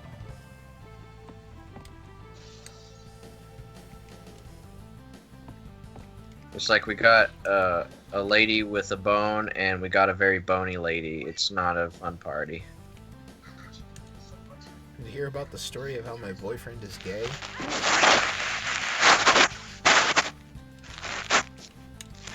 Alright, we're almost out of here. That reminds me of the I pretend to be a boy video that Blair did. Yeah, pretend. Okay. Yeah. I wonder how easy that was to pull off.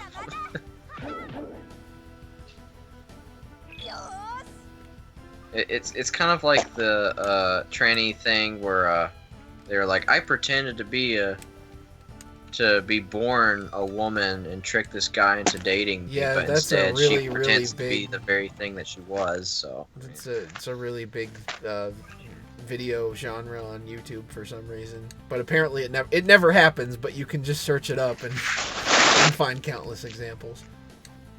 But it never happens, but it happens because it's literally killing trans people. Yeah. well, but that one dude is drowned interesting. that one person in a toilet. Ooh, what a way to go. I know, right?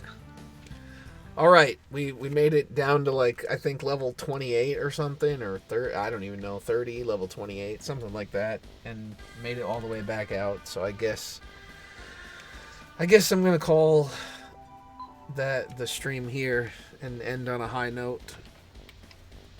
Gained like Remember 8 to levels, save. so that's pretty Yeah, good. talking about Blair White and Karen Miles. Okay, that's not the high note, but the game is a high note. Thank you everybody for coming. Next time I stream, I will post on Twitter as usual, and obviously if you're subscribed, you'll see it, the notification. Twitch. Maybe. You might not be able to go to Twitch though. Yeah, Twitch might Smash not be that there, like but button. that's all right. Don't do that though. All right, thanks guys. See you later. See ya.